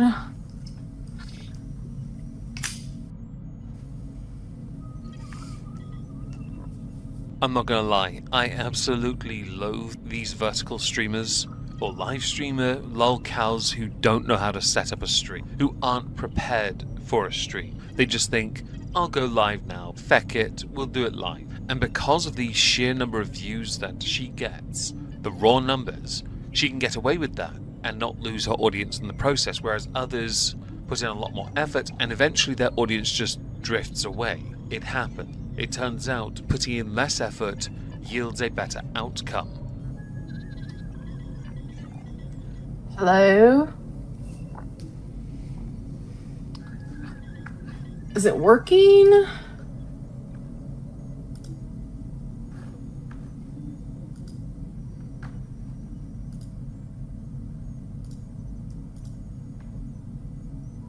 Oh, my wash just ended, so now I have wash in the wash, so I can't be on long. For those that don't know, Amber can't stream for long anyway. She has the attention span of a sieve, but also she can't because she has so much hecticness to go through. Typically, she streams for 1 hour, used to be 2, now it's closer to 30 minutes. Noticing a theme because she realised all she has to do is phone it in just enough to slap all those additional ads into it. And boy does she slap them in.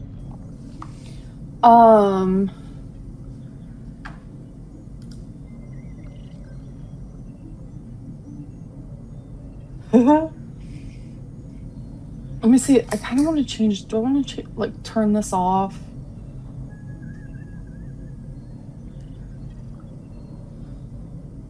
Or should I leave that on? I don't even know.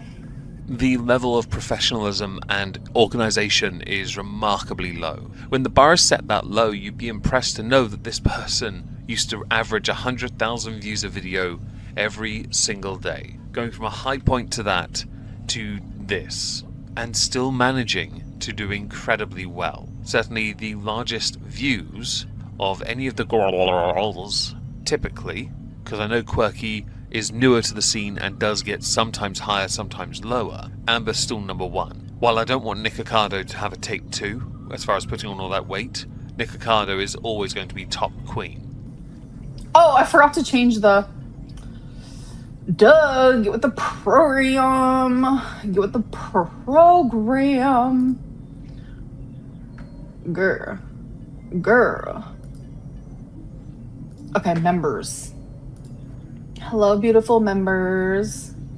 So a couple things of interest. First of all, she usually turns it to members only after about 2 minutes into a live stream. That way, the only way you're going to be able to send her any criticism whatsoever is either as a member or via super chat. Now, while I don't think it right to monetarily support Amber, because I think she doesn't deserve that level of support, you get more bang for your buck as a member. And also, you should just give the super chats to me, because at least I'll read them all and say thank you for it. Second, she streams for 30 to 1 hour, 30 minutes that is, to 1 hour every time she can be bothered, while she's busy prepping videos to release in December and undoubtedly stream at the same time to make as much as humanly possible. She has so much free time, yet she is getting bigger and bigger, while claiming she's lost weight. She is not an expert on this, and yet every time she's given a possible viable solution to problems, she does not explore it, she acknowledges it exists and then moves on. If you guys want to talk, definitely join. Hi. How are you guys? Counterpoints for why you should join my streams instead. You don't have to be a member to join the chat, although you're welcome to become one. My lowest tier is cheaper than her lowest tier. Also, you don't have to speed me up 1.5 times on a live, well, you can't anyway, but on playback. In video form, yes, of course you do, but in this setting, it's understandable. In live stream though, she's slower than I am in my videos. What's the Rachel stuff? Oh my god. I never expected lesbian drama. Do I need to go back to like 2 months ago when there was lesbian drama with you, Emily? Or is that too far beyond the scope of your ability for time frame to remember? Also, is this lesbian drama really, or is this just bullcrap? I don't think we need to pigeonhole this too much. The long and short of it is, Rachel offered to pay from the money made from the videos, and Rachel flirted with Emily, because Rachel was slag. Simple, really.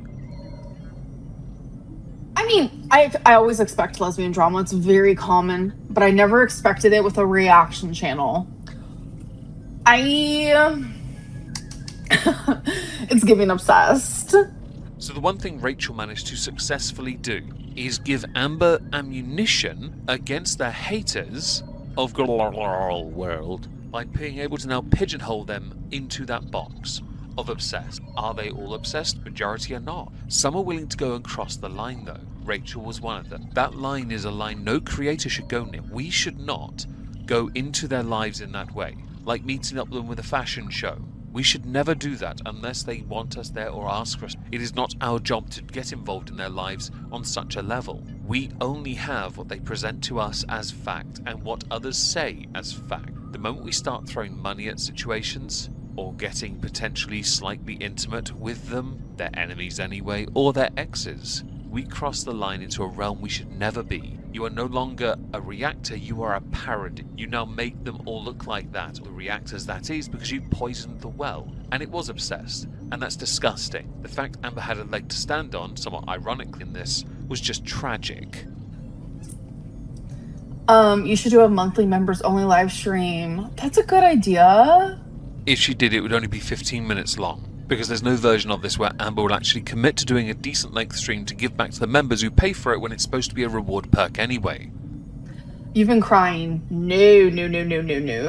I have not been. I have not.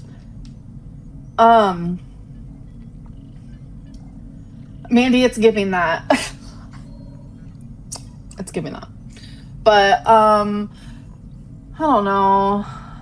It's just like, I'm so grateful for Zoloft. In the context of Amber, and the choices of the life she has chosen for herself. If you live this kind of life, you are unwilling to do anything to improve upon it and rely on medication to take that burden from you because you refuse to meet it head on and tackle it, you suck. You are a sucker. Quite frankly, you deserve the pain you are suppressing. I knew something was off with that girl. Like, you can't expect to touch the poo and not get, like, poo on your hand. Like, you can't expect that. And it's like, Rachel, she's all about, like, spilling my personal business. I know things about her that she probably wishes I didn't know. Okay, so a couple of things of interest. When Amber says like or throughout this video, and there's been many so far, do a shot. You'll find you'll not get past the 10-minute mark on this video. Second, Amber likes to say things like, I know things that she wouldn't want known, alluding to knowing more than she does. Yet Amber rarely, seldom, ever divulges what it is, because she believes it's a power play. Thing is, the only power play she can do is to gaslight or to prove how unintelligent she is. In the context of Rachel, you don't need to know too much, to be honest. Simple, reduced to one word, 5 letters. Filth. You're welcome. I hope Rachel learns from this and becomes a better creator because of it. If she doesn't, then quite frankly, enjoy when you become a lolcow, because you will become a lolcow if you don't change path. Don't give Amber this ammunition. Amber doesn't deserve that. And you have to be better. It's not hard to be better than Amber, but it's incredibly easy to become just as bad as her when you don't have a spine. So, yeah, that's really what I gotta say about that. But like... So that was 3 shots, in case you couldn't tell. Amber trying to act magnanimous, superior, above, is completely redundant when you remember the following. You used to back your rear end up into a washcloth on the edge of a sink counter to wipe your bottom. Chantal just buys herself a portable bidet, which we all call a douche, which is aptly named because she is a douche. You're an ostomy. I wonder what that means. Ew. It's giving ew. It's giving ew. Like, make me vom. I'm not sure entirely what part of it makes you vom, since you have a skanky history. Leg to stand on, you certainly don't have one. What Rachel did was ick, I'll agree, but you're the wrong person to say it because of who you are and how disgusting you truly are. Also, don't forget here, you're the one that put it out there that Emily licked your vagina. So really, what's the ick part here? The ewness, as it were. Is it that Emily was considering someone smaller than you, by how much I couldn't tell? Or is it the part that Rachel was getting all up in your business by offering to pay for the information from your ex? The distinction's important. I'm curious which one Amber thinks is the priority. And as pissed as I am at Emily, and as hurt as I am at Emily... An argument could be made that Amber has a right to be annoyed that Emily be willing to speak to one of the haters. However, with what happened in the relationship, some of which we covered earlier this week and didn't get flagged, so go screw yourselves, you could argue that Emily has more of a right to be annoyed with Amber because Amber has the platform Emily doesn't have. That's not to say either are innocent victims. Don't be silly, one worse than the other. Nah, you're both terrible people. But Emily has just the right, as much of a right, to be annoyed with you because of how toxic, disgusting, and, well, regarded you are. Like, I get why Rachel fell in love. Like, Emily's hot. Like, we all know. It's apparent. No, she's not. She's dirty, filthy, skanky, just like you. She's also a feeder. Perhaps Rachel's into that. Maybe Rachel wanted to be plumped up. It's just... Rachel, go for someone else's ex. It's giving obsessed. It's giving weird energy. The things that I know about you, girl, I would just like stop. I'm not threatening. I'm not blackmailing. But it's like, how are you gonna think it's okay to like share personal things of me and like expect me to just like not say anything at all? That last statement is quite ironic, considering Amber says nothing back, really. She does this all the time, alluding to knowing something but not giving anything. Chances are the only information she has comes from watching Obese to Beast, great creator by the way, or reading kiwi farms, which is not a bad thing to read for Amber, if she can read, since it is apparent Amber obsessively watches all the haters. You can be certain she also reads all the forums. She needs something to do during her day when she's waiting for new meals to arrive. This is almost as embarrassing as Chantal putting the hijab back on, because she, Chantal, can't handle the fact she's in her early 40s and has more chins than sense. I don't know.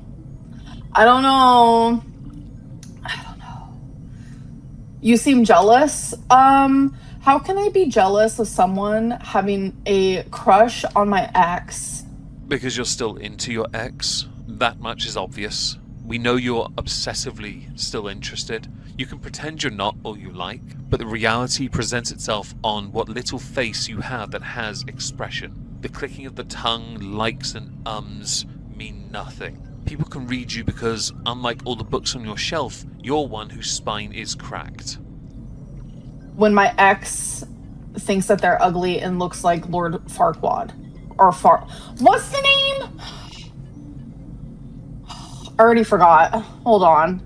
Lord Farquaad. I'm pretty sure that's correctly. Like, literally, I'm not going to be jealous of someone that looks like they're the main character in a Goosebumps book. Is Lord Farquaad in a Goosebumps book? I remember the Mask books from that series as a child. They were my favourite. But the voice actor John Lithgow's character Farquaad was in Shrek. Are you baiting me out for a response? I love John Lithgow. Talented man, such a talented giant, portraying such a midget. I'll agree, though, that Rachel does look a little bit like, because the jawline and the hair structure, like Farquaad. Mercifully doesn't sound like Farquaad, because that would be doing John Lithgow dirty, and she already is. Like, I'm good. I'm genuinely okay. Just because someone's skinnier than me does not make them better than me and does not make them prettier than me. And I will stand by that. I assume as you're standing by that, it's because you're reversing your ass up into the next kitchen counter to wipe your ass. You do not have any leg to stand on thinking you're better than anyone else, because we've seen and heard all the disgusting things you've done. Not just with the washcloths, many of whom are safe in my office here. They will remain safe forevermore. No, we've heard the stories because of the videos that Emily had asked Rachel to remove. We've heard the clips from all the little leaked bits that Geordie put out there. And your exes, which include Destiny and Beck, putting out information on you, pointing out that you are genuinely the wrong person in every instance to try and even consider yielding the high ground. You will never be that person because you have always been and will always remain one of the worst possible people on the internet. I have genuinely hated people and been like, oh yeah, they're hot as though. I'm not gonna lie. She's not attractive. She's not cute. Like, not Emily's type. Like, I don't care about that. That's not the part. It's the part that, like, what's the word for it? Exertion? Amberlynn has to look up definitions. Exertion, definition. Maybe it's not exertion. From what I'm gathering so far, this is a clear demonstration that Amber doesn't have anything on Rachel beyond appearances. If she did have something, she would have already said it, rather than Google defining words that she doesn't understand. She just wants to seem smart, but because she's failed at it, she's having to look up the definition to be certain of it, which is embarrassing, by the way. If you don't know the definition of the word exertion, I'm not going to give it to you, because you don't bloody listen to anyone anyway. What's the word? You can't use, like, flirty, sex, this and that, to bribe someone.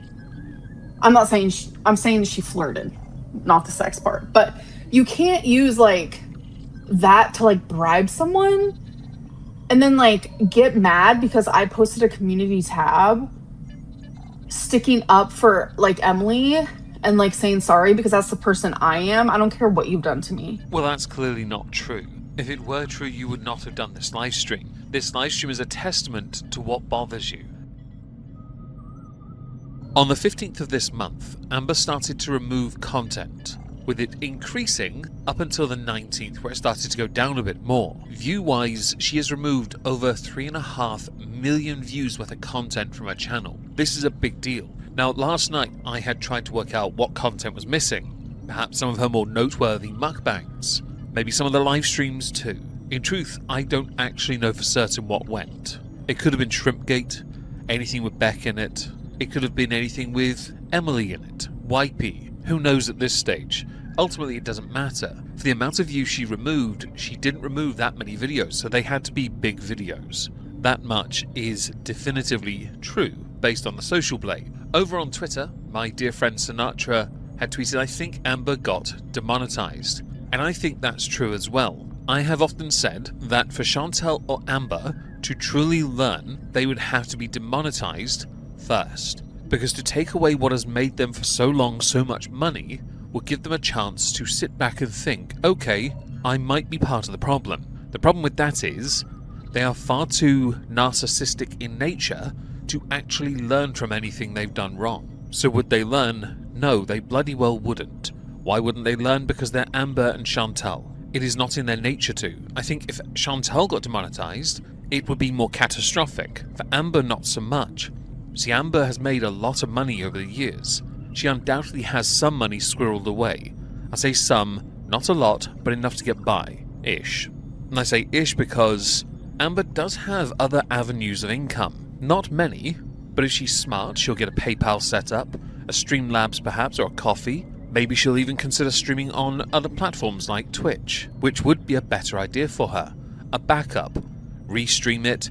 Why am I giving advice to idiot? I've just realised I'm talking and I'm giving sound advice. As somebody that multi-streams on several platforms, I'm not going to give this advice to you, because you're too stupid and you won't listen anyway. One of your major problems as a raging narcissist is you don't listen to anyone when they give you advice.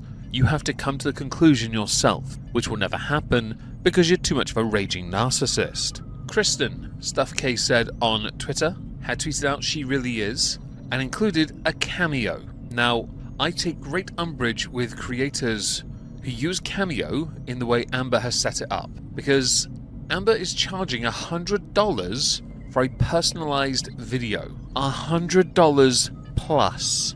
Are you out of your freaking mind? I wouldn't even charge $5 if I set that up. Why? Because they take about a minute to make. It's really not $100 to have Amber say something to you, and Amber in the past has done cameos. She's done them before, and what she did in those videos was forget the name, mispronounce the name, and then make the video entirely about herself when she was wishing somebody happy birthday, turning it into her try-hard life story, but condensed down to a minute and a half. If you're paying $100 for a video, by the way, I'm expecting a full-blown YouTube video, at the very least. Because that, I mean, it's still more than what I make, but for that kind of money, I would expect a really good YouTube video. Back in 2022 when she did this, she charged $30 for a personal use, personalized video. Oh, how times have changed. You can tell money's tight when she's ripping people off to that amount. I do not like it when creators take advantage of the good graces of what few idiots support them. In Amber's case, a lot of idiots support Amber. Most people, though, do not. It's why when they super chat, a lot of them just throw shade at her. Rightly so, and deservedly so. In this, it's not a good look in the slightest. Why? Because this is a rip-off. It's a con, a dupe. It solely exists to scam people because money is actually really tight for her. $100? I think $100 covers her DoorDashes for one day. So if she got 30 of these, that's her whole month covered. She's got to do this for 3 months, by the way, if she has been demonetized. And on that subject, I do want to say, while I do find it amusing, I cannot support it. As a fellow creator, I don't want anyone to be demonetized. I want her to learn, yes, of course I do. But I don't want her to lose her major source of income because of her own stupidity. I want her to understand and listen. Problem with that is, we've seen the interactions with Tammy to confirm it, she doesn't have the mental capacity. She still has the intelligence of a teenage girl. Contrarian to the core and tries to act rebellious, but, well, as she's getting bigger, her ability to rebel is incredibly limited to her shoulders, neck and head. Or what's left of her neck, because it's been hidden by the south part of her head. Kristen also tweeted, before anyone celebrates too hard, yes, she'll miss December's ad revenue, but you know she'll be able to reapply for monetization in 3 months. Now there's something here we should highlight. Firstly, December is the best month to be a YouTuber, 100%. I take advantage of it, and you know I do, because I want to make the money then, because I don't make much during the year. Unless I'm directly supported by you lovely people, I really don't. January is the worst, but so is February. Right up until June, things aren't great. Okay? So we work harder-ish. Amber usually takes January off. Now, Amber has been making videos-ish, she said she had in her live streams, for December. as we knew she'd take advantage of October and November to pump it all out in December, which means her plan has just been absolutely, if true, decimated. Which means I don't think she's going to release any of those videos during Vlogmas. I don't think she'll do it, because what's the point?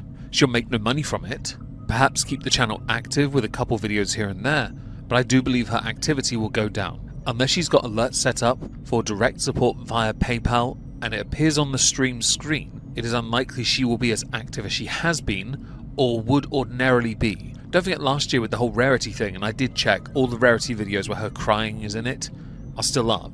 She made videos every single day, and even spoke about how if she only uploaded a 3-minute video, at least she uploaded, guys. Prior to that, she'd barely been active at all. And I'll be honest with you, Amber taking time away would further lean into anyway, her taking time off as much as she had since September anyway. She took most of it off, barely been active in October, barely been active in November. She has managed to phone it in consistently ever since the livestream era started. And I expected that because she got so much support when all the drama with Emily popped off, and then with Tammy as well. Because Amber can't handle confrontation, she was decimated as a consequence. She can't deny that part, by the way. It was demonstrably proven to be true. It was embarrassing, actually, thinking about it. Tat Von B had tweeted out a short clip. "No need to be smug, Amber. You can't wipe your own booty, bish, clown face emoji." Included is a video, which in the chat she does link her cameo quite a bit. I think she is genuinely latching onto the idea that the only way she's going to make any money now is by doing that. Now we know Chantel, when she got back to Canada, she spent a lot of money. Some had speculated several $1,000s since getting back. Chantel will be doing well enough this month that it won't be such a problem, and December as well if she stays active. January though, after YouTube Pay on January, so Feb onwards, for the first 3 to 4 months, are going to be painful. Because don't forget here, people's generosity goes out the window in January because everyone's getting ready to pay their taxes. I say everyone. In the UK, the self-employed and businesses, and those in the US, because that's the standard time to do that. She's going to struggle 100% unless her views are consistent, since both of them rely on a remarkably lazy format of staring at the chat and waiting for them to say something. It's not going to go well for her. In Amber's case, while waiting to be reapproved monetization, which is why the videos are more likely gone, because by deleting the videos you then delete the evidence and YouTube will suddenly think you're okay again. Amber sits there for about half an hour to 45 minutes. Chantel, up to 3 hours. Amber gets more views, but is not there as much, and we know both of them absolutely milk the ad rev. On live streams, I get 1,000 views post-stream total usually, right? That's great. It really is. My streams are between 2 and 3 hours long. I don't make that much from that, I promise. I know for a fact I don't. So I can't believe for a second, even all the ads they've inserted, that they're making that much either. So it's going to be a slog regardless. What I thought we'd do for the last part of this video is go through that video that has been tweeted out by Tat Von B to hear some of Amber's thoughts on this situation moment type deal. At 25, and I was getting so many, it was like, honestly, like just a little bit overwhelming. And I didn't want to like skip anyone's, so. The context for this is back when she first started doing Cameo, she got a lot of requests. Back then, much like now though, she doesn't do much, so she had no real excuse.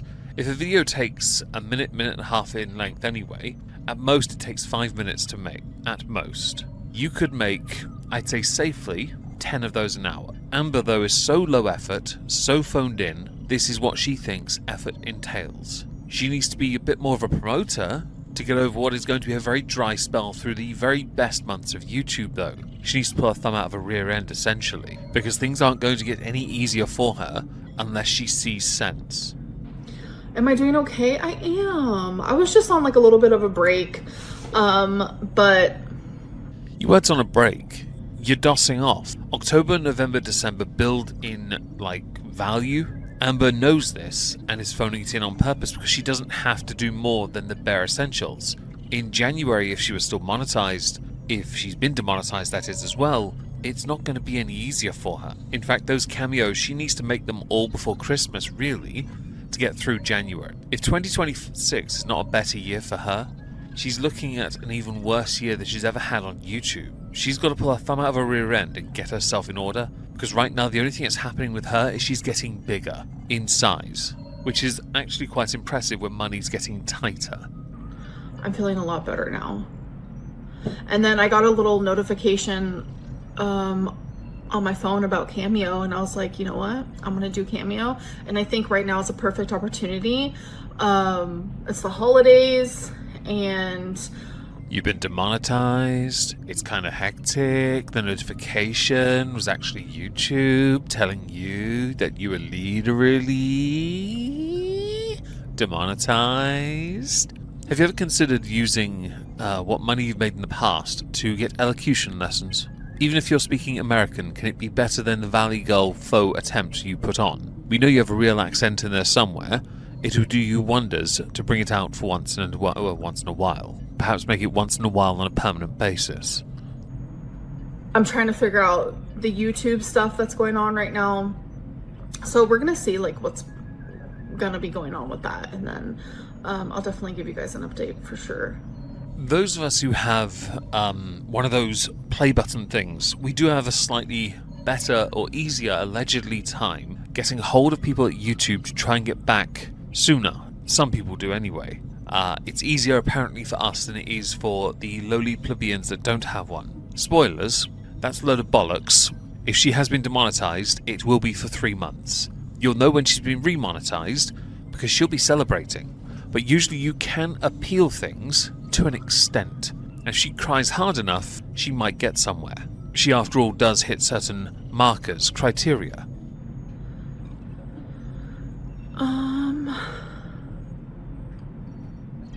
Demonized?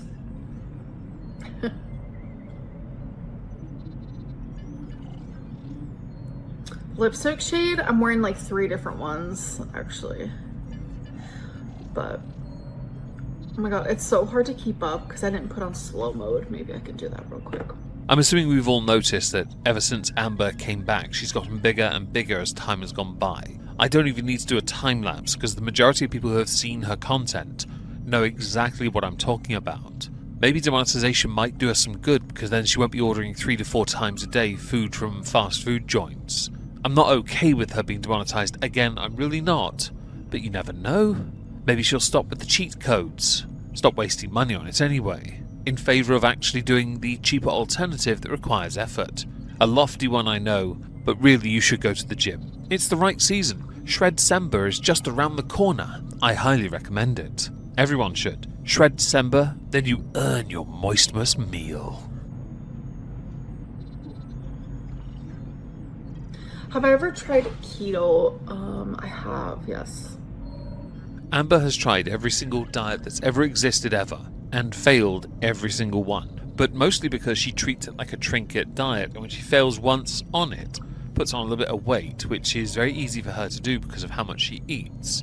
She quits it, because it's not working out for her, guys. Don't forget here, she has failed Ozempic twice, or is it semaglutide twice and Ozempic once? She has failed the cheat code 3 times. The scientific method has been exhausted. It came to the conclusion, you fat. No, someone said demonized. Everyone else is saying demonetized, but someone saw demonized and it made me laugh, so that's why I read that one out loud.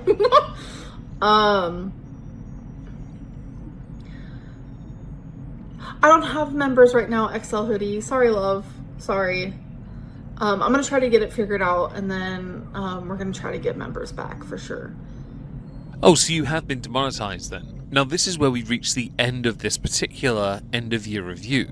And there's a reason why. Because Amber has removed everything from her YouTube channel, save for one live stream saying goodbye. At time of recording, the 29th of November 2025, Amberlynn Reid has quit YouTube. I do not, like many, believe that is true. She had been claiming to be making videos throughout October, November for Vlogmas.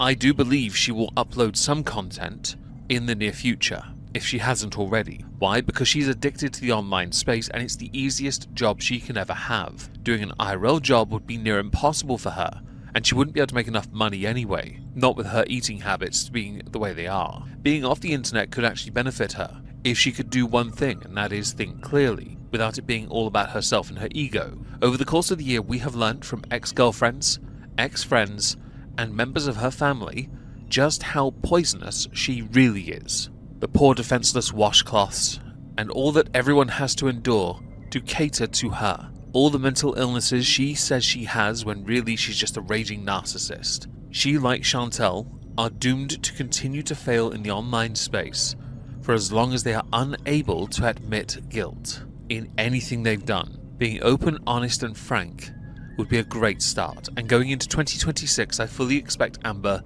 to come back once remonetized, and to carry on as if nothing happened. Why?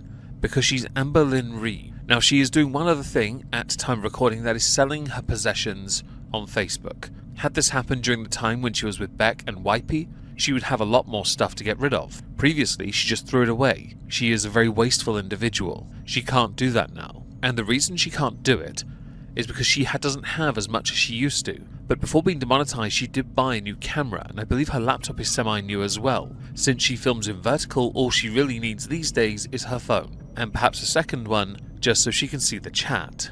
Amber has proven herself ungrateful, entitled, bratty, unintelligent, all the negative traits you need to have in the online space when you have an ego brought on from never having to try to do anything. All the money wasted on GLP-1s, all the money wasted on DoorDash, and what has it gotten you at the end of it? Nothing. And while I don't support you being demonetized, there is another problem Amber has. Now that she has been, when she comes back, it is likely it will happen again. Why? Because now the haters know they don't need to do much to take it from her. If she was smart, she would use alternative platforms and earn monetization there as well. Twitch, Rumble, Kick. Great options available for her. But Amber is so lazy, like Chantel, this is why she is always doomed to fail. Because she doesn't even bother. The story of at least 50% of her content, really. Now before we finish, I would like to say thank you to everyone that's watched these. I will apologize that this year I have used this as more of a, I'm going to show you videos I made. That's my fault. It is my fault because of poor mental health, and I'll be honest about that. It's not been great. I will seek to do better in 2026 if you will give me that chance. I should also thank Leona, Wildling Darlings, who has very kindly helped me compile these by dumping sources in a relevant Discord tab for me. She should probably, if this is premiering, link her channel, because that'd be great. Yes. Thank you again, and well, enjoy the Foodie Beauty ones, all three of you that watch them.